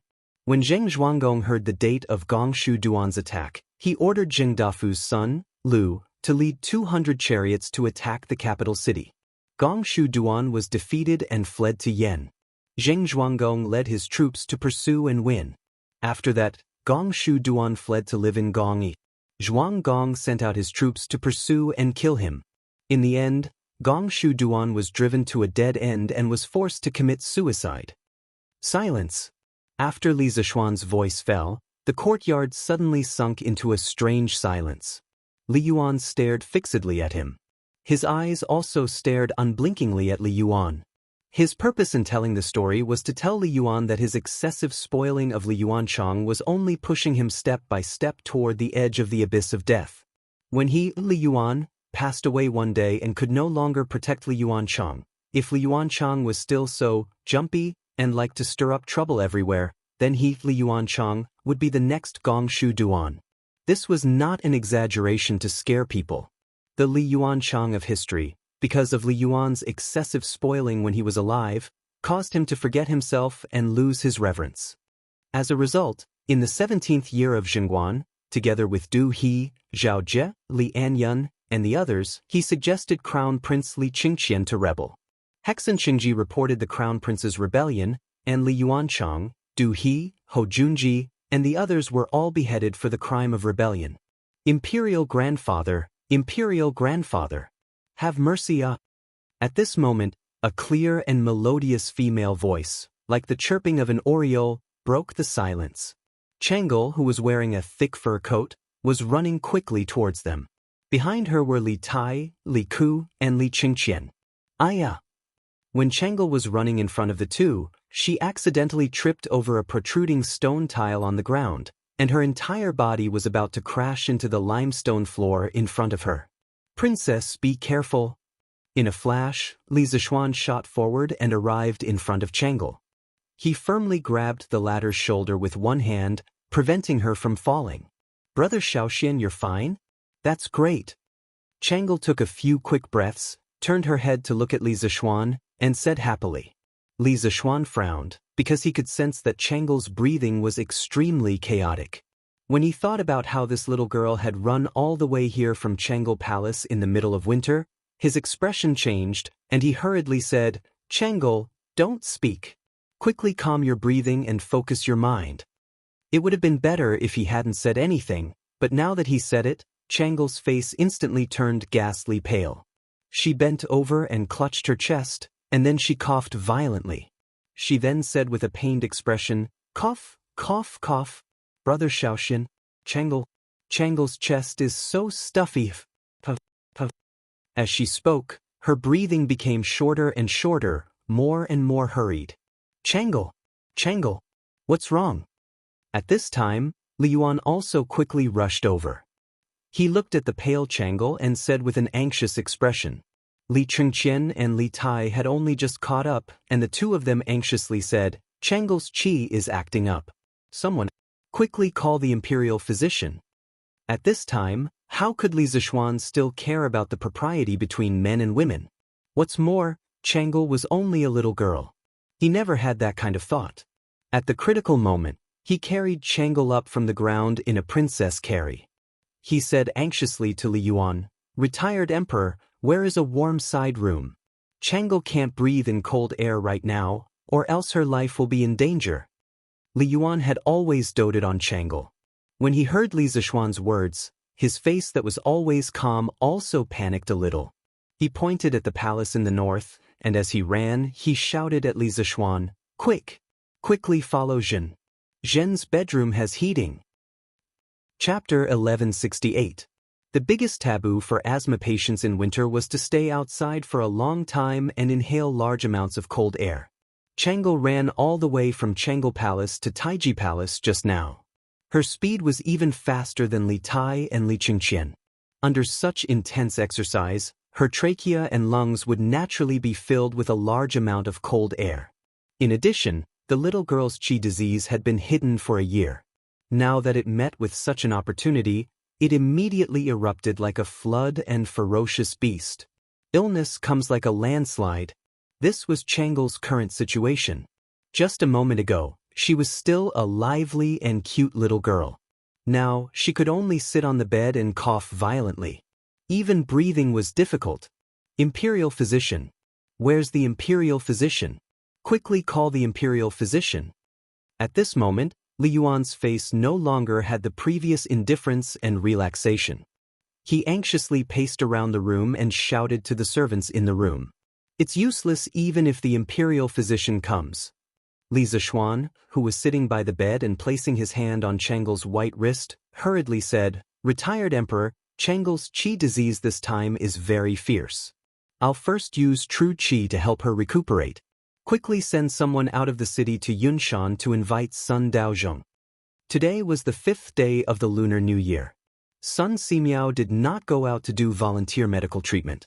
At this time, Li Yuan had already put down his airs, because although he was imprisoned in the depths of the palace, he had also heard that Li Zishuan had once seized blood to extend his life, saved Qin Qiong, and quelled the cholera with his own strength. Now, he was completely responding to whatever Li Zishuan said, whatever he wanted, he would give. Because Chang'e was not only Li Er and Chang Xuan's favorite, she was also Li Yuan's favorite. What are you still standing there for? Quickly go. Quickly ride a horse to Yunshan. Invite Sun Daozhong over for Zhen. If anything happens to Chang'e today, none of you can think about living. All the eunuchs, palace maids, and servants' expressions changed. The old woman who previously brought Li Zishuan into the palace hurriedly stepped forward and said, "Yes." Then she turned around and walked out of the room. Imperial grandfather. Let Ke go. Ke has martial arts and is good at horsemanship. Going back and forth can save a lot of time. Li Ku stood up and volunteered. Li Yuan's eyes lit up and he said, "Good. Ke, quickly ride on my carefree horse and quickly go to Cloud Mountain to invite Daoist Sun." The carefree horse was Li Yuan's mount. It was gifted to Li Er for a period of time, but Li Er returned it after ascending the throne.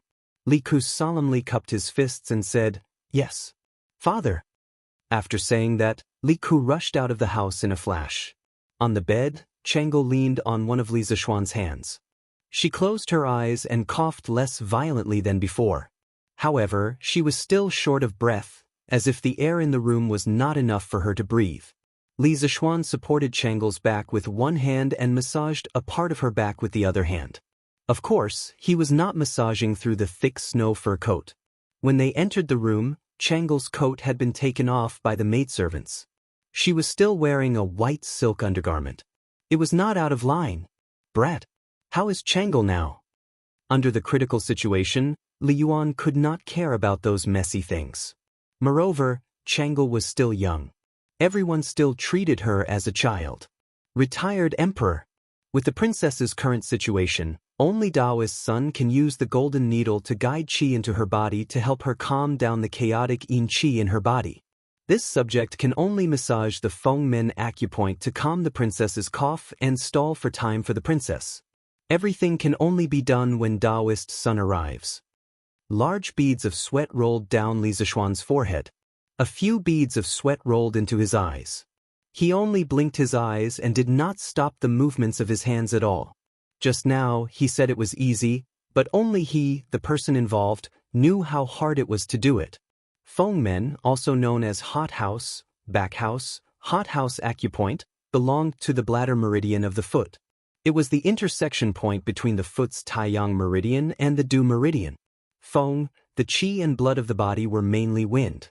Feng Men, it referred to the door of entry and exit. The Feng Men acupoint referred to the flow of qi and blood of the arm. Massaging the Feng Men acupoint was very effective in treating asthma. What Li Zishuan was doing now was not only massage, but also transferring qi. He was using the true qi in his body to help Chang'e straighten out the chaotic yin qi in her body. If he transferred qi too quickly, it would definitely hurt Chang'e's meridians. If he transferred qi too slowly, it would greatly affect the effect. Moreover, it was even harder to control the strength now that it was separated by clothes. Even with Li Zishuan's martial cultivation at the Grandmaster realm, he could faintly feel a trace of strain at this moment. He could not let Chang'e die. When he thought of the little girl running all the way here just to save him from Li Yuan's hands, he felt a stab of pain in his heart. At this moment, he somewhat regretted that he did not learn Sun Simiao's set of golden needle technique previously. Because at this moment, if he used the golden needle to guide qi into her body, he could not say that he could completely cure Chang'e's qi, but he was absolutely confident that he could pull Chang'e back from the gates of hell. What are you all in a daze for? Quickly go wipe the sweat of this brat, for the Marquis of Yong. When Li Yuan saw that Li Zishuan was working so hard, he could not help but have a trace of favorable impression of this junior in his heart. Thus, he berated his group of concubines. These concubines were merely playthings that he had gathered during his imprisonment. He did not care at all. Li Zishuan's eyebrows twitched and he hurriedly said, Don't. This subject appreciates retired emperor's good intentions. This subject cannot be distracted right now. I would like to trouble retired emperor to let irrelevant people withdraw. What a joke. No matter what, they were Li Yuan's women. He was not willing to have anything to do with these women at all. Li Yuan said to everyone in the room, half believing and half doubting, All of you withdraw. The chamberlains, palace maids, servant women, and the group of concubines all withdrew. Changle. How is Changle? Not long after, a series of hurried footsteps and Li Er's anxious shout came from outside the room. Following that, Li Er walked in with long strides, followed by Empress Jianghu. Greetings to Imperial Father. Greetings to Imperial Mother. Li Tai and Li Qingqian saluted one after another. Li Er waved his hand. When he saw Changle with her eyes tightly closed on the bed, as well as Li Zishuan behind Changle who was sweating profusely, his heart ached. He looked at Li Yuan and said, Imperial Father, how is Changle now? Her life is not in danger for the time being. Li Yuan replied, and then said unhappily, How are you a father? You clearly know that Changle has a qi disease, but you did not send people to take good care of her. You actually let her run around in this cold weather. Do you still have this daughter in your heart? Li Er was stunned and almost cursed. He thought in his heart, if you did not bring Li Zishuan here, would Changle run over in a hurry? This son did not think it through. Imperial Father, please calm down. After a long time, Li Er finally lowered his head and admitted his mistake. Chapter 1169. When a person found it difficult to breathe, their consciousness would soon become blurry. Changle was in such a state now. She felt that the air around her had solidified. It was difficult for her to take in a breath of fresh air. Her consciousness gradually became blurry, but the only thing that made her feel comfortable was the warm hands on her back. She could vaguely feel that the hands were sending waves of invisible energy to her, helping her to absorb the air in the room. A glimmer of hope suddenly appeared in the crisis of certain death. She didn't want to die. She vaguely remembered that she was carried in by that man. His chest was so warm, and his breath intoxicated her. She hadn't had enough, so she didn't want to die like this. She wanted to live.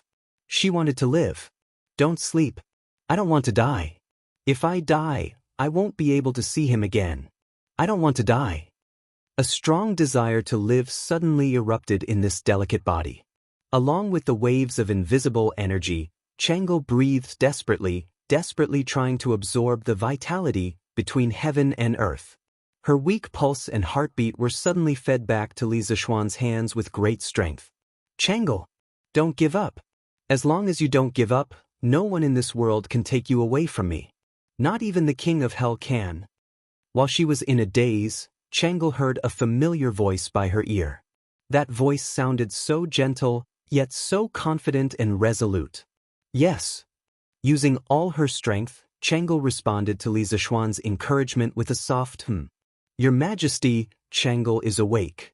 I just heard her voice. Jianghu, who was guarding at the side, held Li Er's hands excitedly.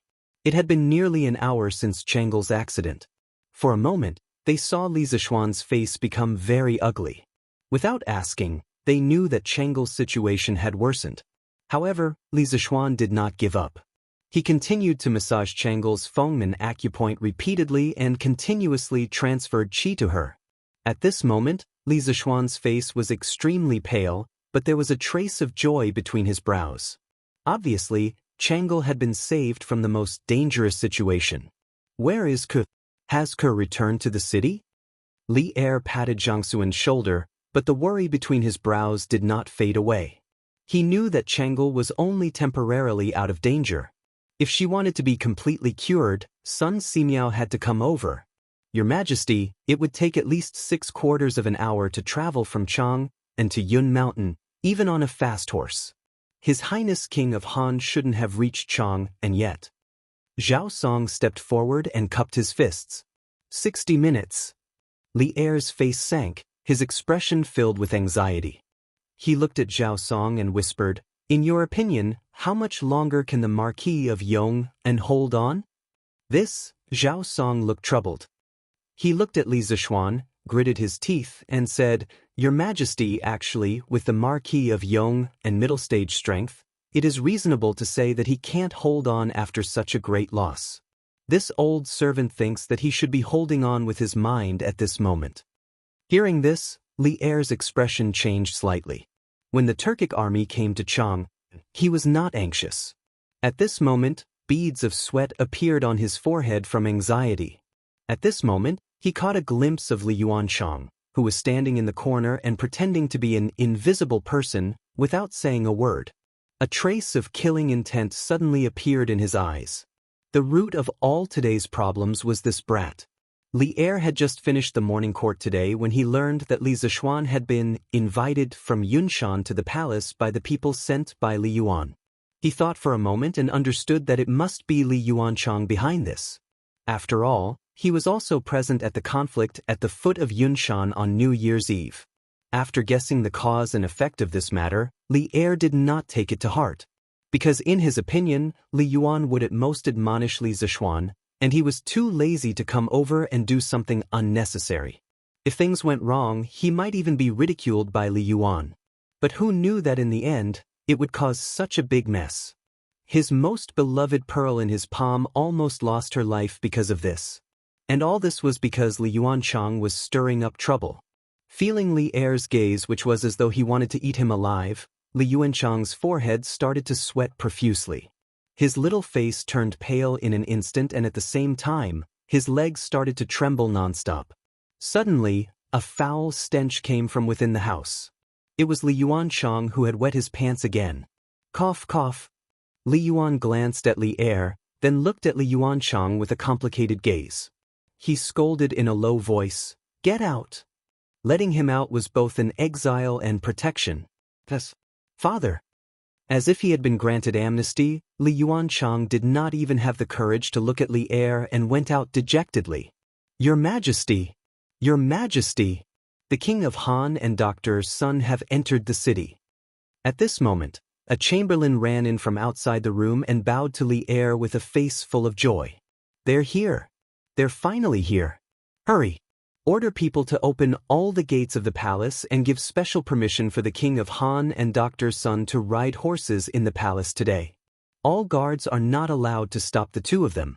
Violators will be beheaded. Li Er was shocked and said with unusual joy, "Yes, sir." The chamberlain hurriedly went out to pass on the decree. Bam.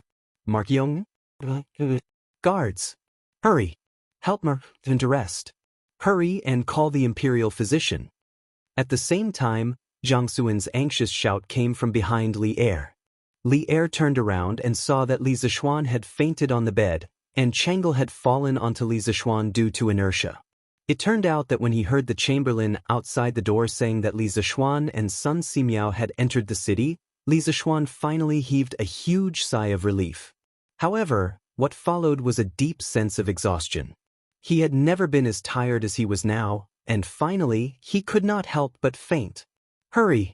Help Marung, then to the side hall to rest. Li Er instructed Zhao Song. Yes. Your Majesty! On the other side, Zhang Sun helped Chang'e up from Li Zishuan's body. Zhao Song walked over and carried Li Zishuan on his back, then walked toward a side room. Grandfather! Dr. Sun is here. Father? You're here too. After so much waiting, Li Ke had finally returned with reinforcements. When he saw Li Er at the door, he hurriedly bowed and said. Li Er nodded and greeted Sun Simiao, who was behind Li Ku, with a solemn expression. Priest's son, Chang'e's condition has suddenly worsened. Please save her no matter what. I've already heard the King of Han explain the cause and effect on the way here. Your Majesty, please allow me to take the princess's pulse first. Sun Simiao's beard and hair were all messed up from being carried by Li Ku all the way here.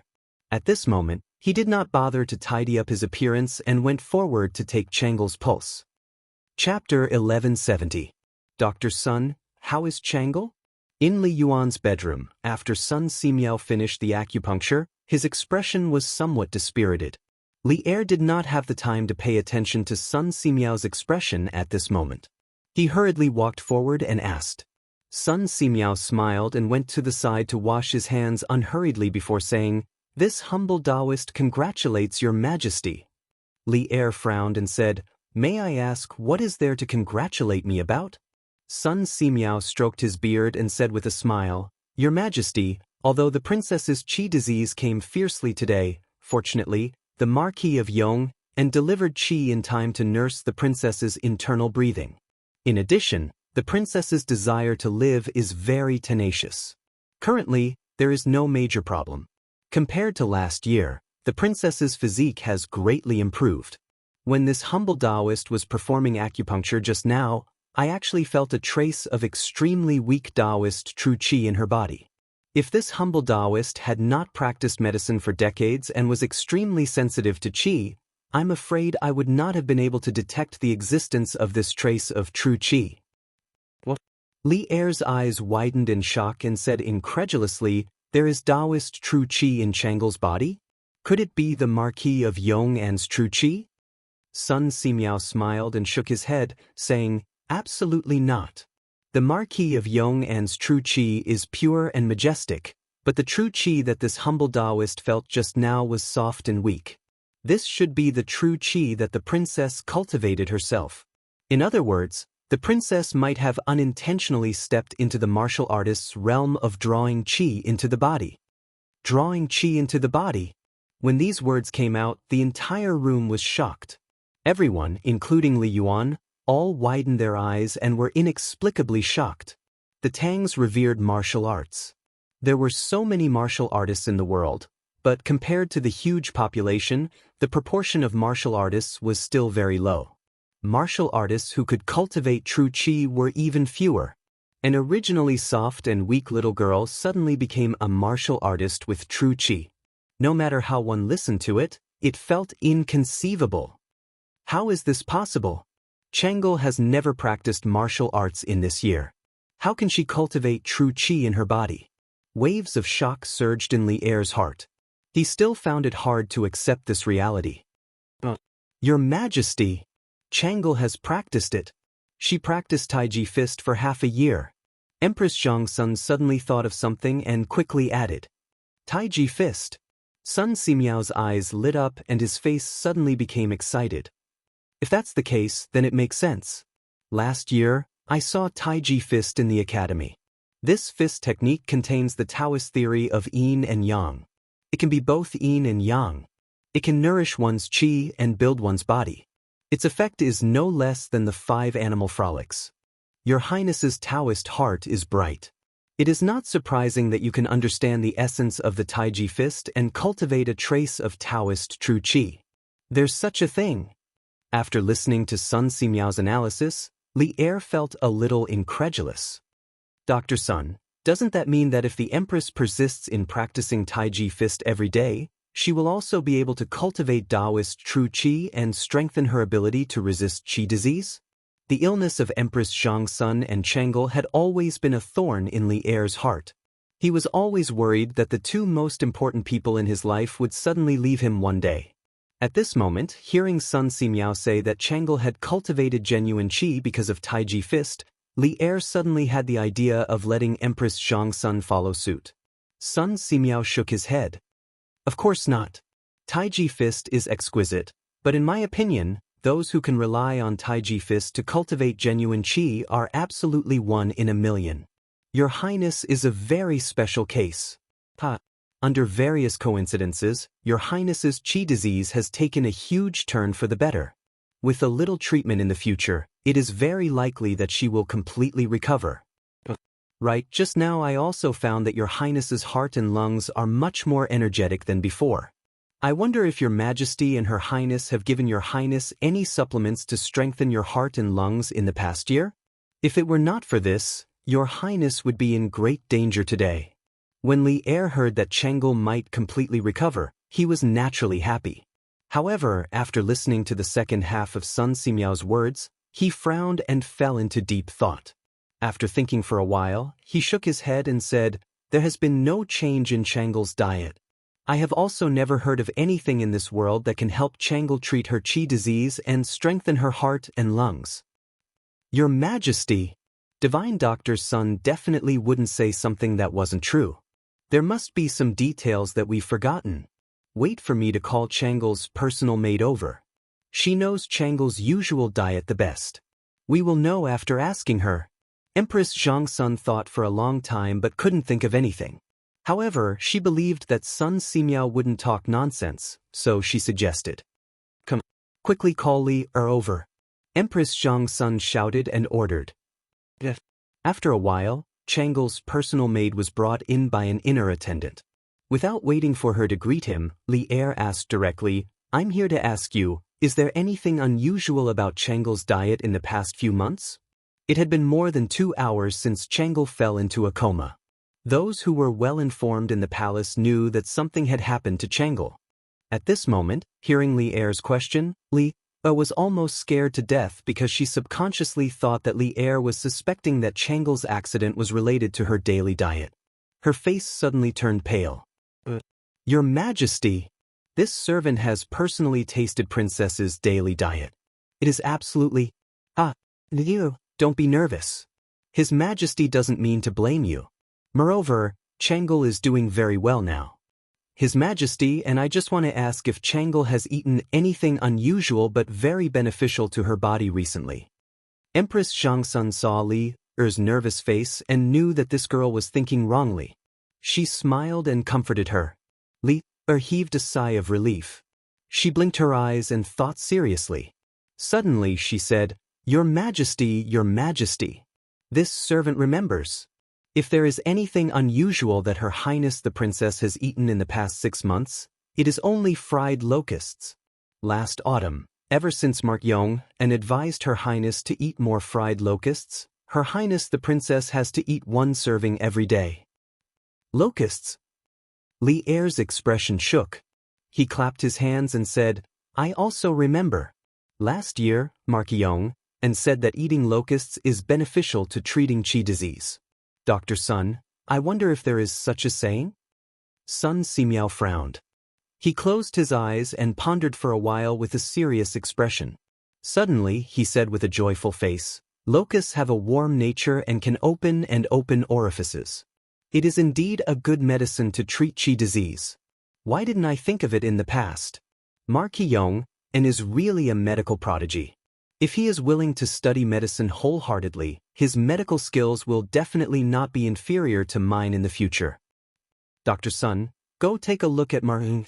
I reckon that he is already exhausted to the point of collapse. Li Er looked towards the side hall and sighed faintly. He thought to himself, looks like I have wronged Li Zishuan in the past. However, it was impossible for him to apologize. He was the emperor, so how could he apologize to others? At most, he would give Li Zishuan more compensation in other aspects in the future. Chapter 1171. Sun Simiao was right. It was indeed 1 in a million to be able to sense qi with Taiji fist alone. Changle was able to create miracles mainly because she didn't want to die. Moreover, she worshipped Li Zishuan unconditionally. Since Li Zishuan said that Taiji fist was beneficial to resisting qi disease, she naturally had to practice it seriously every day. She never had any doubts in her heart. All she needed to think about was practicing hard every day. She couldn't relax for even a day. Perhaps it was because of this pure worship and persistent pursuit that she could become the lucky 1 in a million, and also give her the opportunity to completely get rid of qi disease. Even in the 21st century, with the advanced medical conditions, she was considered a miracle in the medical field. Why hasn't my husband come back yet? Did something happen in the palace? I heard that my husband injured King of Lu's guard. This time, the retired emperor suddenly summoned my husband. Is he deliberately making things difficult for my husband to vent his anger for King of Lu? In the Yunshan residence, it was almost noon. Han Yushi still hadn't seen Li Zishuan return. She became more and more worried. Thinking of the conflict between Li Zishuan and Li Yuansheng, Han Yushi's heart gradually sank. Yushi, what did Xian go to Chang'an for? Why hasn't he come back yet? Mrs. Li felt that Han Yushi's expression was a little abnormal, so she asked. Mother, my husband just went to Chang to explain some things to the members of the Chamber of Commerce. He should be back in the afternoon. Let's eat first. It won't be good if it gets cold. Han Yushi said hurriedly. This was also what Li Zishuan told her before he left. The purpose was to not let the family worry. Oh, in that case, let's eat first. Mrs. Li replied suspiciously. Yi Guizhong's eyes flashed. He said thoughtfully, Xiao Xian is now grounded. How could he leave Yunshan? Yushi, tell me honestly, did something happen to Xiao Xian? Tell us and we can help him together. Indeed, the older the ginger, the spicier it was. Yi Guozhong instantly noticed the loophole in Han Yushi's words. As soon as she finished speaking, everyone in the family turned to look at Han Yushi. Han Yushi immediately felt as if she was sitting on pins and needles. She hesitated for a moment before telling the truth. Father, mother, grandfather, grandmother, hubby today. As Han Yushi spoke, the expressions of Yi Guozhong, Li Jingma, and the others gradually turned solemn. In the end, Yi Guozhong said, "There's no need to overthink it. It's definitely the retired emperor who was instigated by His Highness King Lu to summon little Xian into the palace for revenge." Mrs. Li suddenly panicked and hurriedly asked, "Father, in that case, what should he do? We have to think of a way to save Xian." Yi Guozhong heaved a sigh and shook his head. "The palace is heavily guarded. How can ordinary citizens like us enter the palace to save little Xian?" Seeing Mrs. Li's gloomy face, Yi Guozhong couldn't bear to say, "Yuzhu, you and Jingma don't have to worry too much. Although the retired emperor can decide the life and death of anyone, now that His Majesty is in power and little Xian is deeply favored by His Majesty, it's impossible for His Majesty to not know about him entering the palace. When the time comes, he will definitely not sit idly by." Hearing this, everyone was slightly relieved. Suddenly said, "Father, mother, Lan, saw brother Xiaoke riding down the mountain with grandpa's son in the morning. Is someone sick? Brother and doctor's son went to see a doctor? What? Priest's son was also invited into the palace?" Yi Guozhong frowned. If that was the case, the situation would be even more complicated. Li Zishuan had a dream. It was a very long dream. In the dream, he returned to the modern era. But with him, he returned to the modern era with his martial arts, his family, friends, and Li Er. In the dream, he brought a group of ancient people to the modern era to go shopping, sit in the car, watch television, play games, and have a lot of fun. This dream seemed to have no end. Time passed quickly in the dream. 1 year, 2 years, 3 years, until a few decades later. At that time, the group of Tang Dynasty people that he brought to the modern era all told him that they wanted to go back to the Tang Dynasty. Because although the Tang Dynasty was more backward than the modern era, it was still their Tang Dynasty. Their Tang Dynasty. In the end, everyone went back, and he was the only one left in the modern world. Loneliness, helplessness, coldness, loneliness, all kinds of negative emotions lingered in his heart. Even though he was dreaming, his expression was still full of sadness. "I want to go back too. That is also my Tang Dynasty," Li Zishuan in the dream suddenly said firmly. "Little Xian. Little Xian." Li Zishuan, who was sleeping, suddenly heard a familiar call. Gradually, he opened his eyes with great effort and saw a white-bearded old Taoist sitting by the bed, looking at him with a smile. Who else could it be other than Sun Simiao? "Little Xian, you're finally awake?" Sun Simiao smiled gently. Li Zishuan suddenly realized that everything seemed to have returned to the beginning. Last spring, when he first came to this world, the first person he saw when he opened his eyes was also Sun Simiao. And at that time, Sun Simiao was also treating him. Everything was so similar. "Taoist son, thank you so much. You've saved my life again." Li Zishuan struggled to pull his hands out and saluted Sun Simiao. His voice was very weak. Sun Simiao made a rare joke and said, Okay, you don't have to be so polite with me. Take care of yourself first. Otherwise, who will help me build the Tang Dynasty Joint Medical Center?" Li Zishuan smiled and said, "Oh right. Taoist priest, is Chang'e out of danger?" Of course, he had confidence in Sun Simiao's golden needle technique. This was just a casual question. Sun Simiao smiled and said, "She's out of danger? Little Xian, I'll tell you a piece of good news. This time, I'm very confident that the princess's qi will be completely cured." How is this possible? Li Zishuan found it hard to believe. After all, even in modern times, it was impossible to completely cure asthma. I never lie. Little Xian, take care of yourself for a while. I'll go back to Yunshan after prescribing a medicine for the princess," Sun Simiao said casually. Not long after, Old Man Sun left, but Li Yuan came. He walked straight to the side of Li Zishuan's bed and laughed loudly. Yo, you're awake. Ha. Not bad, not bad. Good job. Luckily you're here today. Otherwise, I'm afraid that I'll lose Chang'e forever. Even if Erlang doesn't reward you, I'll reward you. Say it, what do you want? As long as I have it, I'll reward you. Chapter 1172. Taiji Palace, Li Yuan's bedroom. Looking at the smiling Li Yuan in front of him, Li Zishuan secretly curled his lips. He thought to himself, just now you, this rotten old man, should have wanted to chop off this young master's head. Now your face changes really quickly. Retired Emperor, this subject is on good terms with Qin Ke and the Crown Prince. Saving the princess is a matter of course. I don't ask for any reward. Li Zishuan felt that his body had already recovered some strength. Thus, he got off the bed and cupped his hands towards Li Yuan. In order to avoid some criticism, he could only involve Li Tai and Li Qingqian. Li Yuan's eyes glared, and he said unhappily, What? You think Zhen can't give you a reward? Pumph. Although Zhen can't leave the palace now, Zhen still has all kinds of treasures and wealth. If you want beauties, Zhen can also give you hundreds. If you want to be promoted, Zhen will speak to Erlang. I don't think he will disobey Zhen. This old geezer is really narcissistic. Li Zishuan didn't want to be entangled with Li Yuan on this matter. He quickly said, Retired Emperor, this subject definitely didn't mean that. This subject is now deeply indebted to the Emperor.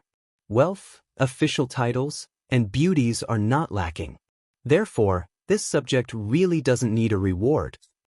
He was very clear in his heart that whether it was official titles or wealth, he had already reached a peak. Advancing further would definitely be a disaster and not a blessing. Moreover, he didn't save Chang'e for a reward. He just felt sorry for this little girl who had been suffering from illness all this time. It's rare for you to be modest today. However, what should be rewarded should still be rewarded. At this moment, Li Er walked in with Empress Zhangxin, Li Qingqian, Li Tai, and Li Ku. Li Er's face was flushed red as if he had won a battle. He came in front of Li Zishuan and said, Today, not only did you save Chang'e, but because of you, there is hope that Chang'e's illness can be completely cured. This can be considered to have solved one of Zhen's worries. You should be rewarded. And you must be heavily rewarded. He did have a reason to be happy. Chang'e's recovery gave him hope because Empress Jianghu's situation was exactly the same as Chang'e's. Now, with Chang'e's example, there was hope for Empress Jianghu's illness to be cured. Actually, Li Zishuan just wanted to go home as soon as possible. He was about to reject him when Li Er waved his hand and said, I know you don't lack anything now, but I still want to reward you. How about this? Now that you have 8 villages under you, we might as well bestow all of Lantian County to you. As soon as he finished speaking, everyone, including Li Zishuan, was stunned. There was no other reason. This reward was simply too shocking. How big was Lantian County? This wasn't easy to measure at the moment, but the most direct measurement was population. Lantian County was considered a large county, and there were at least 50 to 60,000 people in the county. If converted into households, there were at least 10,000 households. Although Li Zishuan's current title was only that of a marquis, he could live in 10,000 households. This was a treatment that even ordinary princes couldn't enjoy. Furthermore, Lantian County was close to Chang, and its geographical location was rather important. Yet, Li Er gave it to Li Zishuan as his fief.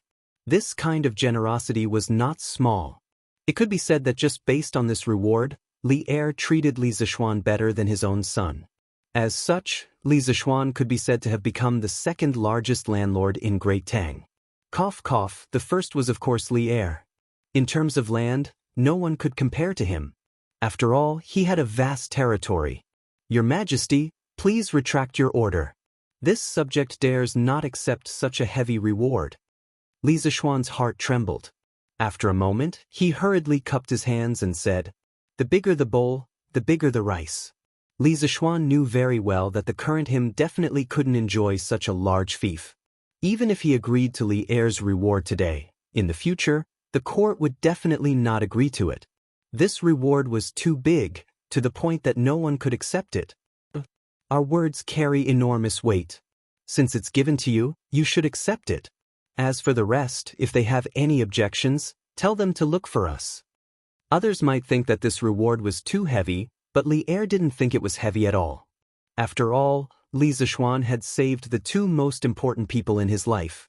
A few years ago, when Chang'e and Changsun were suffering from illness, he even thought that as long as someone could completely cure their illness, he would be willing to give half of the country. Now, this was just Lantian County. Even if the court officials had objections, he would still insist on such a reward. Everyone had their own selfish motives, and Li Er was no exception. For the sake of his loved ones, he would definitely not regret being selfish for once. Your Majesty, Li Zishuan wanted to say more, but Li Er waved his hand and said, "Enough, there's no need to say any more. Giving you Lantian County, other than because you cured Chang'e's illness, another reason is that us heard that you're very good at governing a place. Right now, Plum Village, Han Family Manor, and the rest of your fiefs have all become rich lands that everyone in the vicinity of Chang and is envious of. We have bestowed the entire Lantian County to you in hopes that you can continue to work hard and help us manage this county well. You've exhausted yourself today, us won't keep you any longer. Go back and rest early."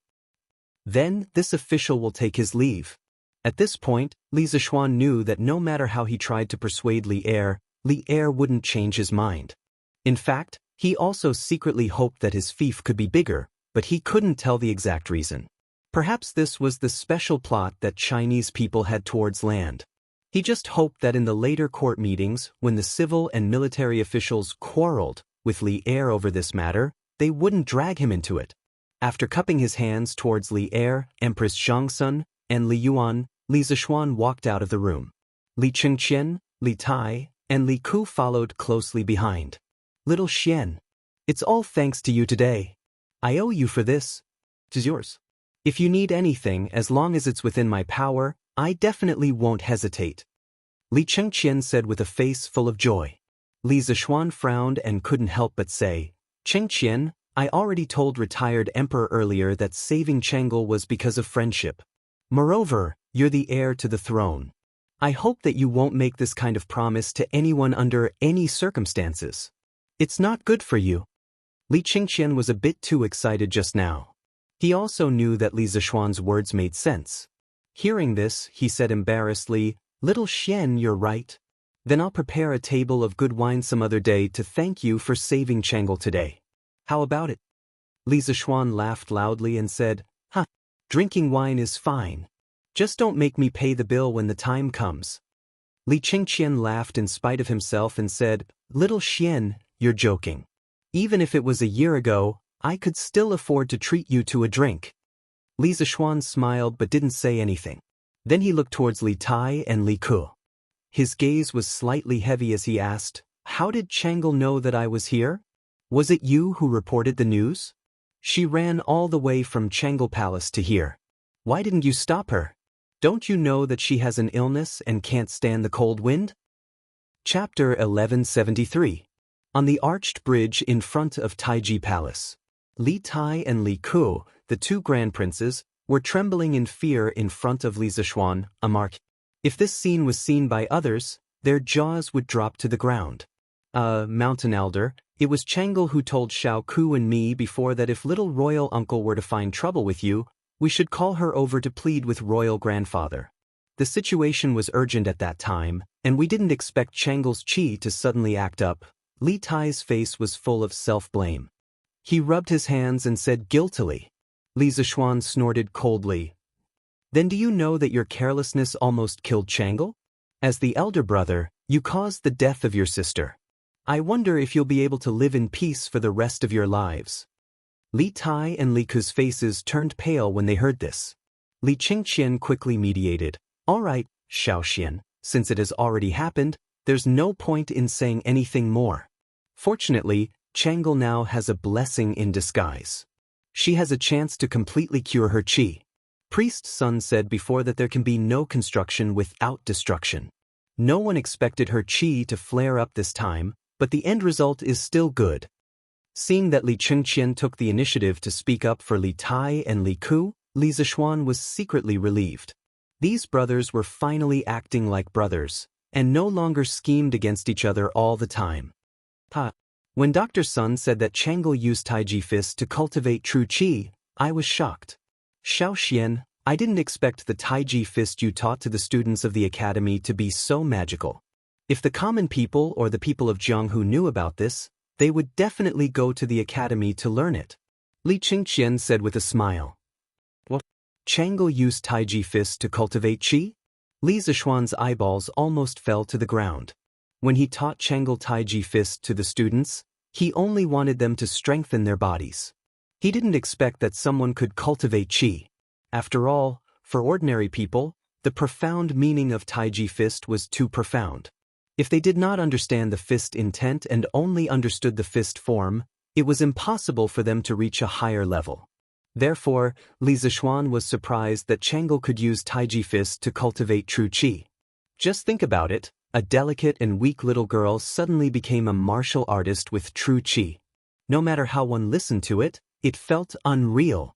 Perhaps this was the only way to describe Chang'e's talent in martial arts. I'm ashamed to say that I came into contact with Taiji Fist earlier than Chang'e, but I neglected to practice it.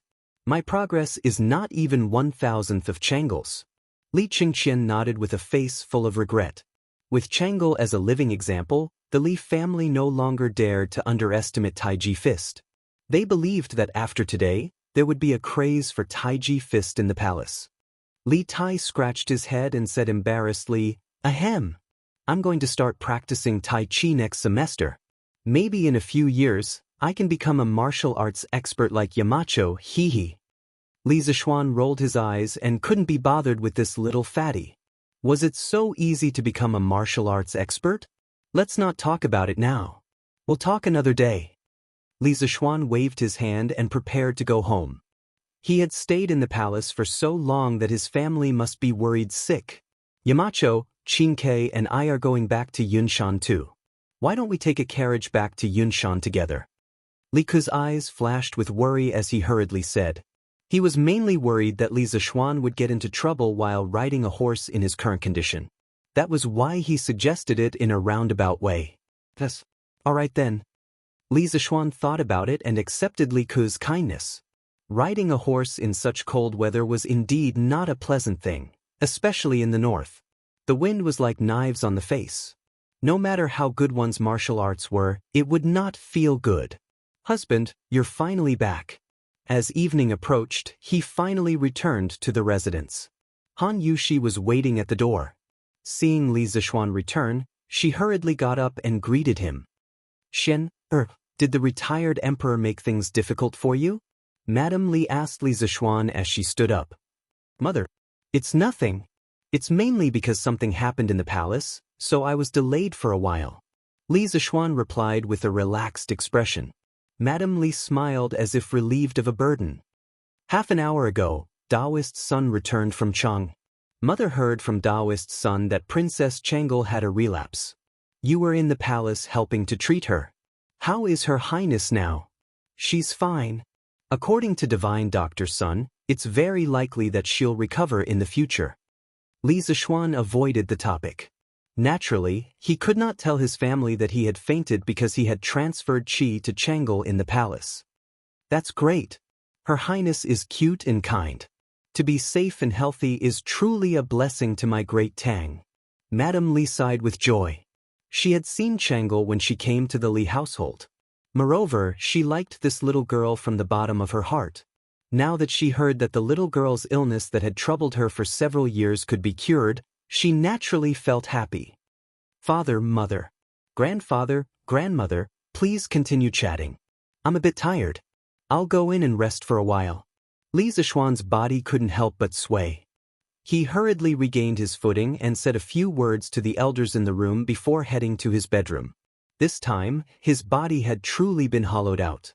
At the very least, he would need to recuperate for several days before he could fully recover. Mother, then I'll go see husband. Han Yushi looked worriedly at Li Zishuan's back. She turned her head and said a few words before following after him.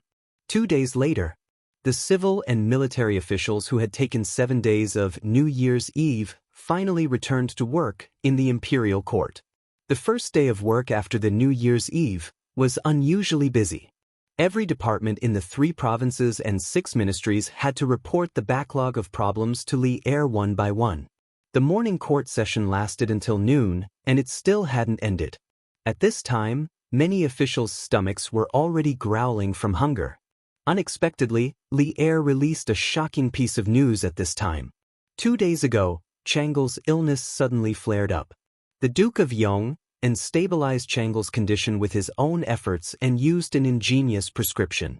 There is hope that Changle's illness can be completely cured. All these years, Changle's illness has always been a sore point for me. Now that the Duke of Yong has completely cured it, I am very happy. Therefore, I have decided to bestow the entire Lantian County to the Duke of Yong as his fief. What do you think? Boom! Bestow the entire Lantian County to Li Zishuan? The moment he said that, the officials were in an uproar. Your Majesty! I don't think so. Although the Duke of Yong has made great contributions, it's too much to bestow the entire Lantian County to him. Please retract your order, Your Majesty. Wei Zheng frowned. He felt that Li Er was completely acting on impulse. Thus, he took a step forward and spoke righteously. Chapter 1174. HM? Why is the reward too excessive? Changle is the apple of our eye. We have said before that if anyone can cure Changle's illness, we will give them half of the country. Right now, it is only a small Lantian county. Wei Zhuqing, are you looking down on us or Changle by saying that the reward is too excessive? Within the Taiji Palace, Li Er saw that Wei Zheng was the first to jump out to oppose and frowned. He paused and snorted with displeasure. But how could Wei Zheng retreat because of Li Er's displeasure? This fellow was the most typical thorn in the imperial court during the Jingguan era. Opposing Li Er had already become a common occurrence for him. Your Majesty, this old subject is not looking down on anyone, but if all the citizens of Lantian County are in fief to Marquis Yong, how is that different from Western Zhou's enfeoffment system? Could it be that Your Majesty wants to restore the Zhou system? Enfeoffment system.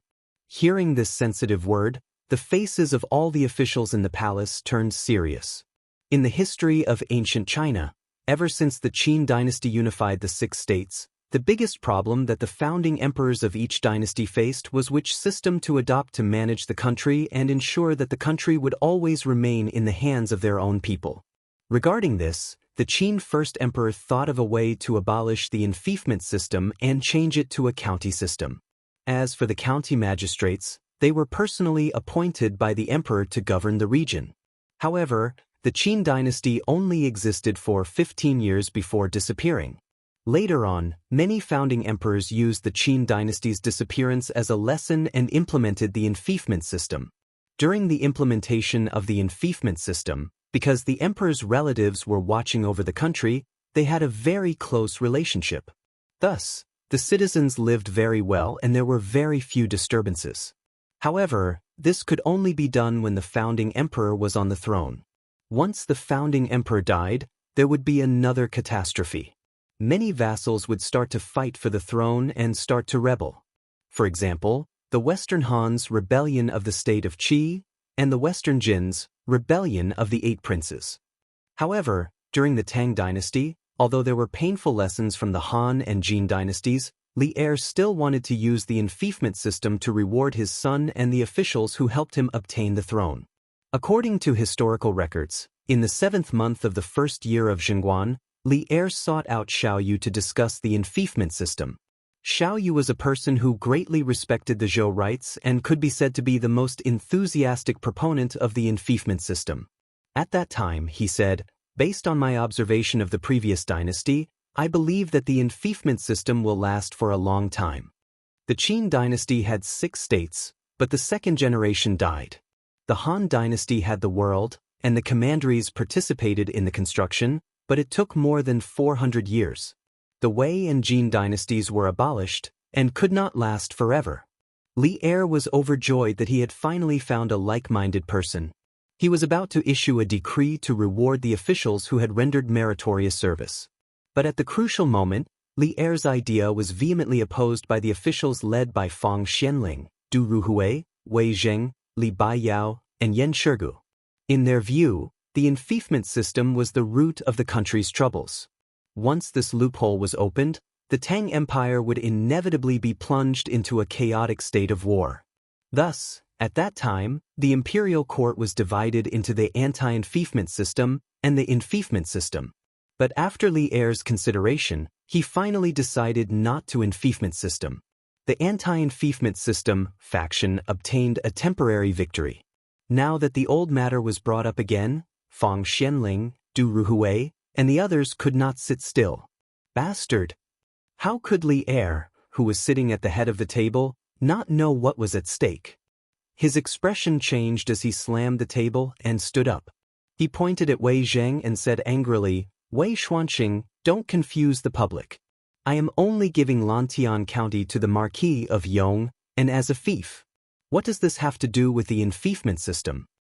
Seeing Li Er so angry, the officials in the imperial court immediately dispelled the idea of joining in the fun. Now that Li Er had ascended the throne for a long time, he had accumulated more and more power. Many officials were still afraid of him getting angry. Fang Xianling and Du Ruhui looked at each other. Finally, the two of them looked at Zhang Sun Wuji at the same time. But the latter actually closed his eyes and crossed his arms, standing on the spot as if he was asleep. What a joke! Chang'e was Zhang Sun Wuji's niece. Now that Li Zishuan had saved Chang'e, no matter what, Zhang Sun Wuji, as her uncle, had to accept this favor. On this matter, even if he did not support it, he could not oppose it. Besides, in his heart, he also felt that Wei Zheng was making a big fuss over a minor issue. It was just a county in Lantian County. Although it was a little out of bounds compared to Li Zishuan's title, forcefully connecting it to the feudal system was a little too far-fetched. After reading Zhang Sun Wuji's attitude, Fang Xianling and Du Ruhui looked at each other and shook their heads. In the end, they did not go out to stand up for Wei Zheng. The pitiful Wei Zheng suddenly became a lonely warrior, facing Li Er's anger with his own strength. But the reason why a troublemaker was called a troublemaker was because he was not afraid of difficulties and faced them head-on. Wei Zheng was never afraid of difficulties. He took a step forward and said aggressively, "Your Majesty." As the saying goes, a small clue reveals the whole picture.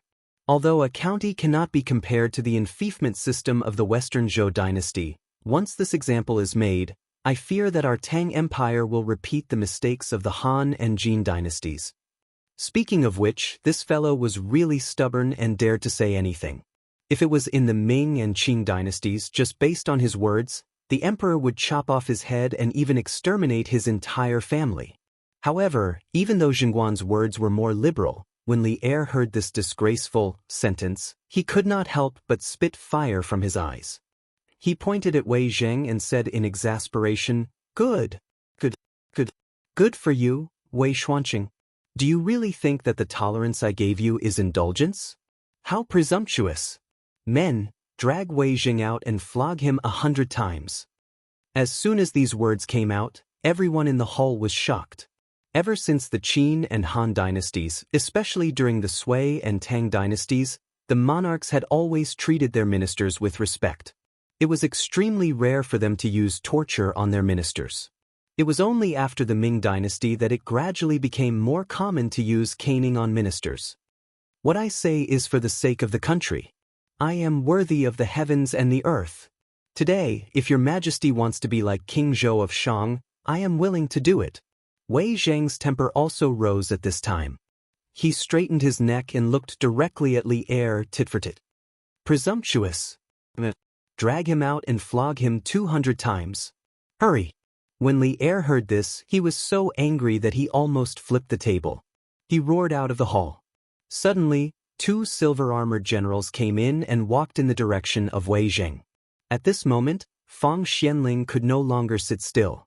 If these 200 flogs were to be flogged, wouldn't Wei Zheng die directly? He quickly stepped forward and said, Your Majesty, please calm down. Your Majesty, please calm down. Wei Xuanqing is straightforward and outspoken. Although his words were a bit extreme, I hope that your majesty can forgive him on account of his dedication to the country. Chapter 1175. Forgive? How do you want me to forgive? It is because I have forgiven him time and time again that he is so unbridled now. Li Er's angry voice roared in every corner of the Taiji Palace. Only now did people see Li Er's determination to reward Li Zishuan. Your Majesty, Minister Wei's words are indeed inappropriate, but it is not enough to warrant punishment. Your Majesty, please reconsider. Zhang Sun Wuji also stood out. These were two separate matters. He indeed did not support Wei Zhang's words, but seeing that Li Er was about to punish the minister, he still had to step forward to stop it. This example could not be set. Your Majesty, please reconsider. Since Zhang Sun Wuji had stood out to plead for leniency, the other ministers could not remain indifferent. Instantly, a large group of people bowed. When Li Er saw this, he was so angry that he did not know what to say. At this moment, Wei Jing recklessly said, "This old minister's life and death are not important, but as your Majesty's minister, this minister should think for your Majesty's country. Giving Lantian County to the Marquis of Yong and is against the law, and this minister believes that the Marquis of Yong and will not agree. The people of Lantian County will also not agree." Li Er was so angry that he laughed. "Good. Since Wei Xuanqing is so confident, then do you dare to make a bet with me?" Wei Jing said without hesitation, "Why wouldn't I dare? But how does your Majesty want to bet?" Li Er said with his hands behind his back, "Let's bet on my decision. Whether Li Zishuan agrees or not, whether the people of Lantian County agree or not. With 2 days as the limit, I hope that after 2 days, you, Wei Xuanqing, can still be so unyielding." Court dismissed. Without giving Wei Jing a chance to refuse, Li Er flicked his sleeves and announced the dismissal of the court session. "Hey, Wei Xuanqing, don't you have nothing better to do? Your Majesty wants to give little Xian some land. What does that have to do with you? Jumping out in such a hurry to object, isn't this just finding trouble for yourself?" The officials had been hungry all morning and wanted to go home to eat. When Li Er announced the end of the court session, the officials went back to their homes. Cheng Yaojin walked to Wei Zhang's side and patted his arm. As one of Li Zishuan's elders, he naturally stood on Li Zishuan's side in this matter. However, Li Zishuan's temper was too big in the morning assembly, so he didn't want to add fuel to the fire. He could only mock Wei Zhang after the assembly ended. "Lu Guogong, this old man is wholeheartedly devoted to the public. I only care about the matter, not the person. No matter who is involved in this matter today, this old man will come out and stop His Majesty from acting willfully." Wei Jing rolled his eyes and snorted at Cheng Yaojin. "Hey, what a stubborn old man. Just you wait. Old Cheng, don't even need to look to know that you're going to lose this bet with His Majesty. Don't cry when the time comes." Cheng Yaojin waved his hand, not willing to waste any more time with a one-track-minded person like Wei Zhang. He left Taiji Palace and returned home. "Damn it. This Wei Xuanqing has repeatedly contradicted me. It's really hateful. It seems that I have been too lenient with him in the past." After the assembly, Li Er came to the Suite du Hall.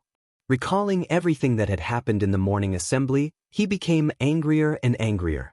In the end, he pushed away the memorials on the table and roared angrily, "Your Majesty, please calm down. Don't be angry."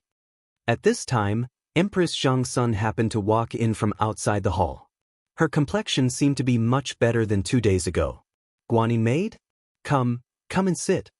When Li Er saw that it was Empress Zhangsun, he quickly restrained the anger on his face.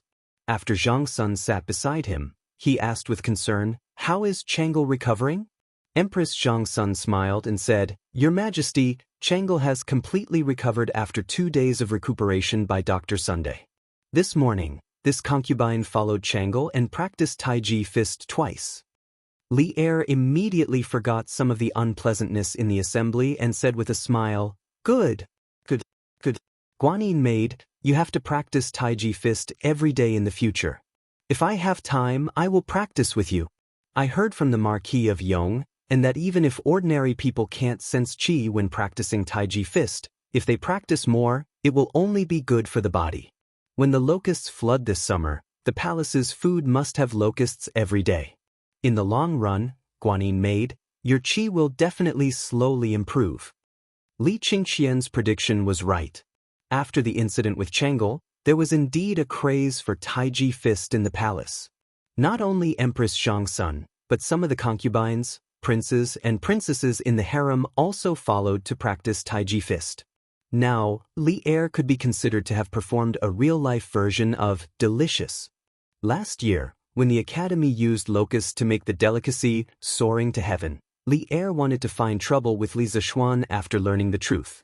Unexpectedly, he was now looking forward to eating locusts in the palace again. Yes, delicious. The changes in the world could be said to be wonderful. Thank you for your concern, Your Majesty. This concubine understands. If there was a chance to live longer, she believed that no one would be willing to die early. Why wouldn't Empress Zhangsun want to live a healthy life with Li Er? Therefore, when she practiced Taiji fist, she was more serious than anyone else. At this time, she looked at the scattered memorials on the ground and bent down to pick them up while smiling softly. On the way here, this concubine heard that Wei Wuxia contradicted Your Majesty in the morning court. I think Your Majesty should be worried about this matter just now? Humph! That stubborn old man. When Wei Zheng was mentioned, Li Er immediately became angry. He briefly recounted what had happened in the morning to Empress Zhangsun. At the end, he couldn't help but add, Guanyin maid, do you think this Wei Zheng is arrogant because he is pampered? He completely took our previous tolerance for him as indulgence. He actually compared me to King Zhou of Shang and compared himself to Shanggan? Humph! If I were King Zhou of Shang, Wei Zheng would have died who knows how many times. In fact, the reason why Li Er was so angry today, other than Wei Zheng's attitude being a bit reckless, was that he had already promised to bestow Lantian County to Li Zishuan yesterday. Moreover, his father Li Yuan was still present at that time. In this way, if he really couldn't fulfill his promise because of Wei Zheng, not only would he lose his prestige, he would also become a joke in Li Yuan's eyes.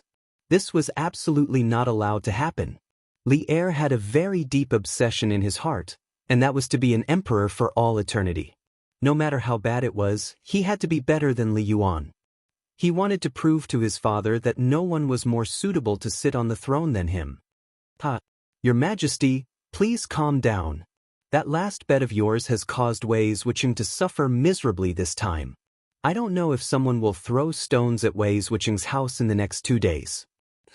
Empress Zhangsun softly comforted, then thought of something and couldn't help but cover her mouth and laugh. Chapter 1176. It was almost evening in the Yunshan residence.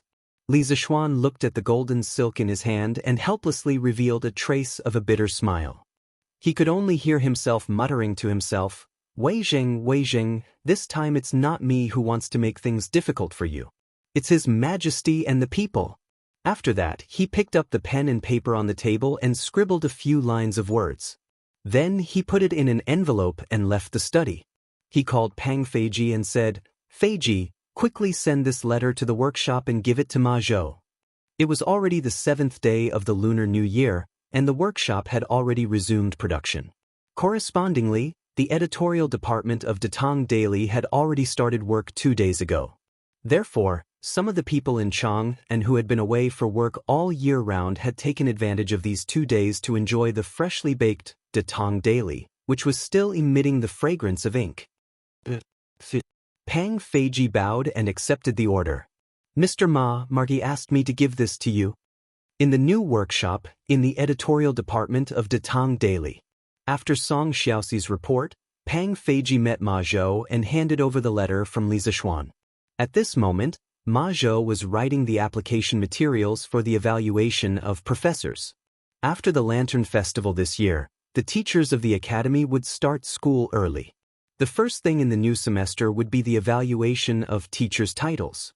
A few days ago, Li Zishuan had asked Ma Zhou to start preparing. At this time, he took the letter and opened it. He was stunned. If not for the fact that the handwriting on the letter was exactly the same as Li Zishuan's, he would have suspected that Pang Feiji was faking Li Zishuan's handwriting. But please tell Marquis that there is no problem on my side. After putting away the letter, Ma Zhou's expression was strange. He then said to Pang Feiji in a muffled voice, "Okay, then I'll take my leave." Pang Feiji was confused. However, he knew that some things could be asked and some things could not be asked. Therefore, he just nodded and left. Sigh. I really don't understand what Marquis is trying to do. After Pang Feiji left, Ma Zhou smiled and sighed. The next day, the headline of Datang Daily made Chang, which had been bustling for a few days after the Spring Festival, boil again. This subject, Li Zishuan, has heard that your Majesty wishes to bestow upon this subject the land of Lantian County. This subject is in fear and trepidation.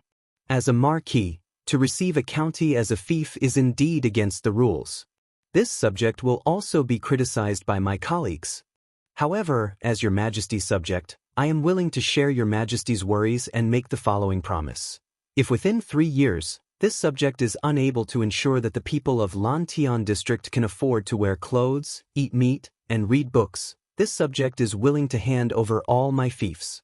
I welcome all the people and officials of the Great Tang to supervise this subject. Li Zishuan, 8th day of the 1st month of the 2nd year of Xingguan. This short announcement was similar to a modern-day inauguration speech. However, this was the first time that the ancient people had seen such a form of announcement. They could not help but find it refreshing. However, what was more interesting was the content of the announcement. It seemed that Li Zishuan was going to bestow all of Lantian district to Li Zishuan. This was big news. Did I hear wrongly? His Majesty wants to bestow Lantian district to the Marquis of Yong? After reading the newspaper, the people exclaimed, especially those who lived in Lantian district or had relatives living in Lantian district. They were so excited that they almost jumped up. This is great. His Majesty is wise. From now on, I am also a farmer in Marquis' fief. In the future, my child might be able to attend school and even get into Yanhuang College. This is really good news. I have to go back and tell my child's mother. We have to celebrate at noon. Old Zhong, you guys are really lucky this time. I used to say that you guys were too far away from Marquis' territory and couldn't become Marquis fief. Now, you guys have finally gotten what you wanted. I have to go to your house to drink some wine later. That's not a problem.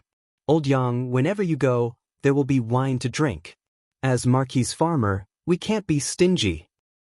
Uncle Zhong, there seems to be something wrong with this headline. Yu Deheng, the scholar that was saved by Li Zishuan as the vanguard of the Chui Down movement, happened to be in the city to buy books today. He heard that Chitsu Culture was doing some discount promotion recently. Buying books would be much cheaper than usual. On the way, he heard people talking about the headline in the newspaper. He simply bought a copy of the newspaper and then read the contents of the newspaper to his fellow villagers. When the villagers heard the contents of the newspaper, they could not help but be happy. However, he could not help but frown. What's wrong? Little Jing? Isn't this a good thing? What's wrong? Yu family manners Li Zheng, who was also the Uncle Zhong that Yu Deheng mentioned, was puzzled. That's right. Elementary scholar Yu, you're well-read. Can you help us analyze what's wrong? The people of the same village all looked at Yu Deheng and talked at once. It could be seen that this scholar was very respected in their village. Uncle Zhong, think about it. If the emperor really gave Lantian County to the Marquis of Yong, and why hasn't the emperor issued an imperial edict for such a huge matter? Furthermore, the Marquis of Yong, and didn't have to put these words in the newspaper. I think there must be a deeper meaning behind this. Elementary scholar Yu frowned and said in a low voice. Uncle Zhong heard this and fell into deep thought. After a while, he nodded and said, Little Jing, what you said makes sense. There's something wrong with this. But no matter what, our village is about to be merged into Marquis fief. This is a joyous matter. Yu Deheng shook her head and said, Uncle Zhong, I'm afraid things aren't that simple. You see, Marquis said in the newspaper that as a Marquis, he received a county as his fief. This is against the rules and will cause criticism from his colleagues. Therefore, I'm guessing that there are court officials who are objecting to the emperor giving Lantian County to the Marquis of Yong and as his fief. What? Someone objected? Who dares to object? Isn't this asking for our lives? We finally have the chance to become Marquis' villager. If we lose it because of them, then when will the people of our Yu family manor be able to eat meat and wear clothes? Uncle Zhong's eyes widened when he heard this, and his voice involuntarily increased by an octave, attracting the attention of the passers-by. Uncle Zhong is right. Elementary scholar Yu, who exactly is objecting? This is a joyous matter for our village. We can't let anyone ruin it. The villagers were all filled with righteous indignation. Faced with the happiness that was about to fall into their bowl, no one wanted to watch it slip by. Yu Dehang thought for a while and said, "Who exactly wants to stop the emperor from giving Lantian County to the Marquis of Yong'an? Let's split up and find out." Chapter 1177. It wasn't just the people of the Yu family manor. There were nearly 100 villages in Lantian County, and there were more or less villagers who came to Chang'an City today. Even those who didn't enter the city could obtain the news from the newspaper through various channels. When they heard that the entire Lantian County would become Li Zishuan's fiefdom, the commoners were undoubtedly elated. However, as the news spread, more and more people discovered the hidden meaning behind this announcement. Go, go, go! Old Seventh Lu, quickly go to Chang'an City. I heard that there are people who don't want Lantian County to become Marquis Yong'an's fiefdom. Let's quickly go to Chang'an City to take a look. What? Didn't Zhao Wazi say that His Majesty had already decreed that Lantian County would become Marquis Yong'an's fiefdom? Why did he change his mind now? Sigh. That's because you didn't read the newspaper carefully. Our village's Sir Wu said that Marquis Yong'an's words aren't as simple as they seem. Go, go, go. Quickly go. Alright, Old Wang, wait. If someone really dares to mess up this matter, I, Old Seventh Lu, will be the first to not let him off. Similar conversations occurred in various villages in Lantian County. The commoners who didn't go to the market were now heading towards Chang'an City. A flood was about to sweep over. It's left Deputy Wei. Scholar Yu, I heard from a servant in Assistant Minister whose house that left Deputy Wei was the only one who strongly opposed His Majesty giving Lantian County to Marquis Yong'an. At 8:45 in the morning, the Yu family manor's dozen or so villagers gathered at the entrance of the East Market. One of the villagers said to Yu Dehang with a face full of resentment. As expected, Yu Dehang muttered to himself. Then he looked at Zhong Lijing and said, "Uncle Zhong, what should we do now?" To be honest, if it wasn't for this matter, left Deputy Wei would have always been my role model. However, if all the other villages in Lantian County were to be merged into Marquis' fiefdom, it would be beneficial to everyone. In terms of national law, left Deputy Wei's objection is indeed understandable. However, he neglected the feelings of us ordinary villagers. Zhong Lijing's gaze darkened. He looked at the surrounding villagers, who were all agitated and eager to fight, and slowly opened his mouth to speak. Wei Zhuqing is indeed a good official who cares about the people, but he can't just focus on the law and ignore the interests of the people of Lantian County. Let's go to Wei Zhuqing's house and ask him for an explanation. Good. To demand an explanation. Let's go and demand an explanation. As soon as Zhong Lijing finished speaking, he immediately received unanimous approval from the villagers. In the past, their Yu family manor wasn't Li Zishuan's fief, but they still managed to get by. However, humans were creatures. Once they were given hope and then disappointed, most people wouldn't be able to accept it. The villagers of the Yu family manor were now in such a situation. They saw that they had the hope of leading their families to a good life, but it was all ruined by Wei Zheng alone. How could they tolerate this? In addition, after learning that Wei Zheng was the instigator behind this, the people of the other villages all rushed to Wei Zheng's house in Yongxing Lane. There were more and more people, and they gradually formed a mighty torrent.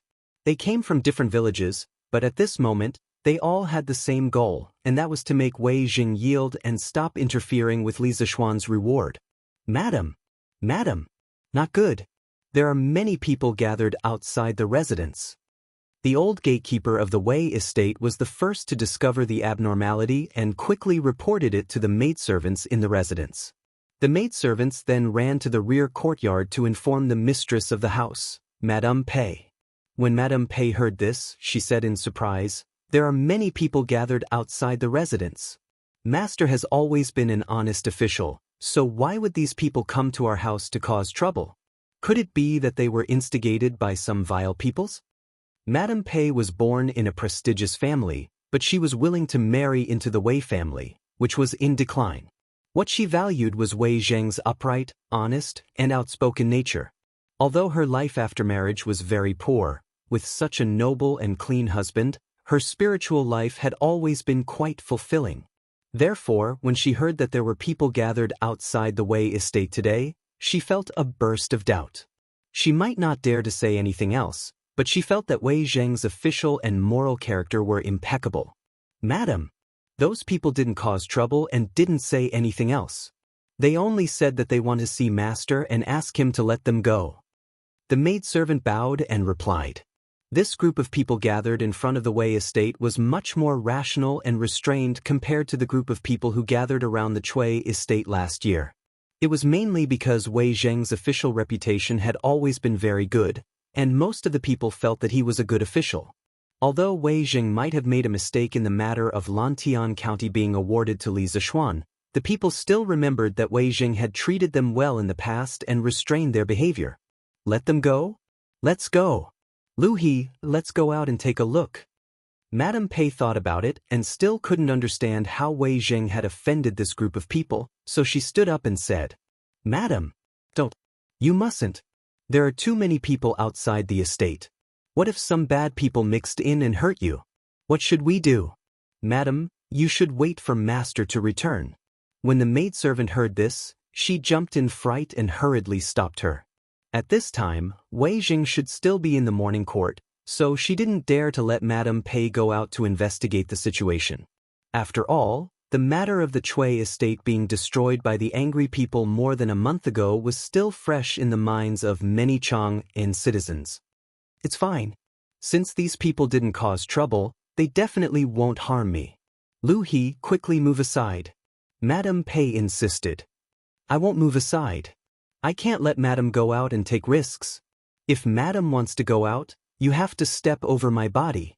The maidservant did not back down. "Left Minister Wei. Left Minister Wei. I beg you to let us go." At this time, a commotion suddenly came from outside. Madame Pei's expression changed as she said, "Master is back. Let's go to the back of the courtyard to take a look." This time, Lu He didn't stop them and followed Madame Pei to the front yard. "Let you go? When have I ever done anything to harm you or restrict your freedom?" In front of the Wei estate, Wei Zheng had just returned from the morning court and saw many citizens gathered in front of the estate from afar. His heart sank and he hurriedly came to the front of the crowd. When he heard the citizens all asking him to let them go, he couldn't help but feel puzzled and asked, "Student Yu Dehang greets Left Minister Wei." Just as Wei Zheng finished speaking, Yu Dehang walked out and cupped her hands towards Wei Zheng. Then she said, "This student comes from the Yu family manor, which is the northernmost manor in Lantian County. Last year, under the management of Marquis, the 8 manors in Lantian County's fief of Mark Yong, and were all well-fed and well-clothed. Now that we heard that His Majesty wants to bestow the entire Lantian County to the Mark Yong, but Left Minister Wei, you have a different opinion, so we came here to implore Left Minister Wei to change your mind and let His Majesty bestow the entire Lantian County to the Mark Yong."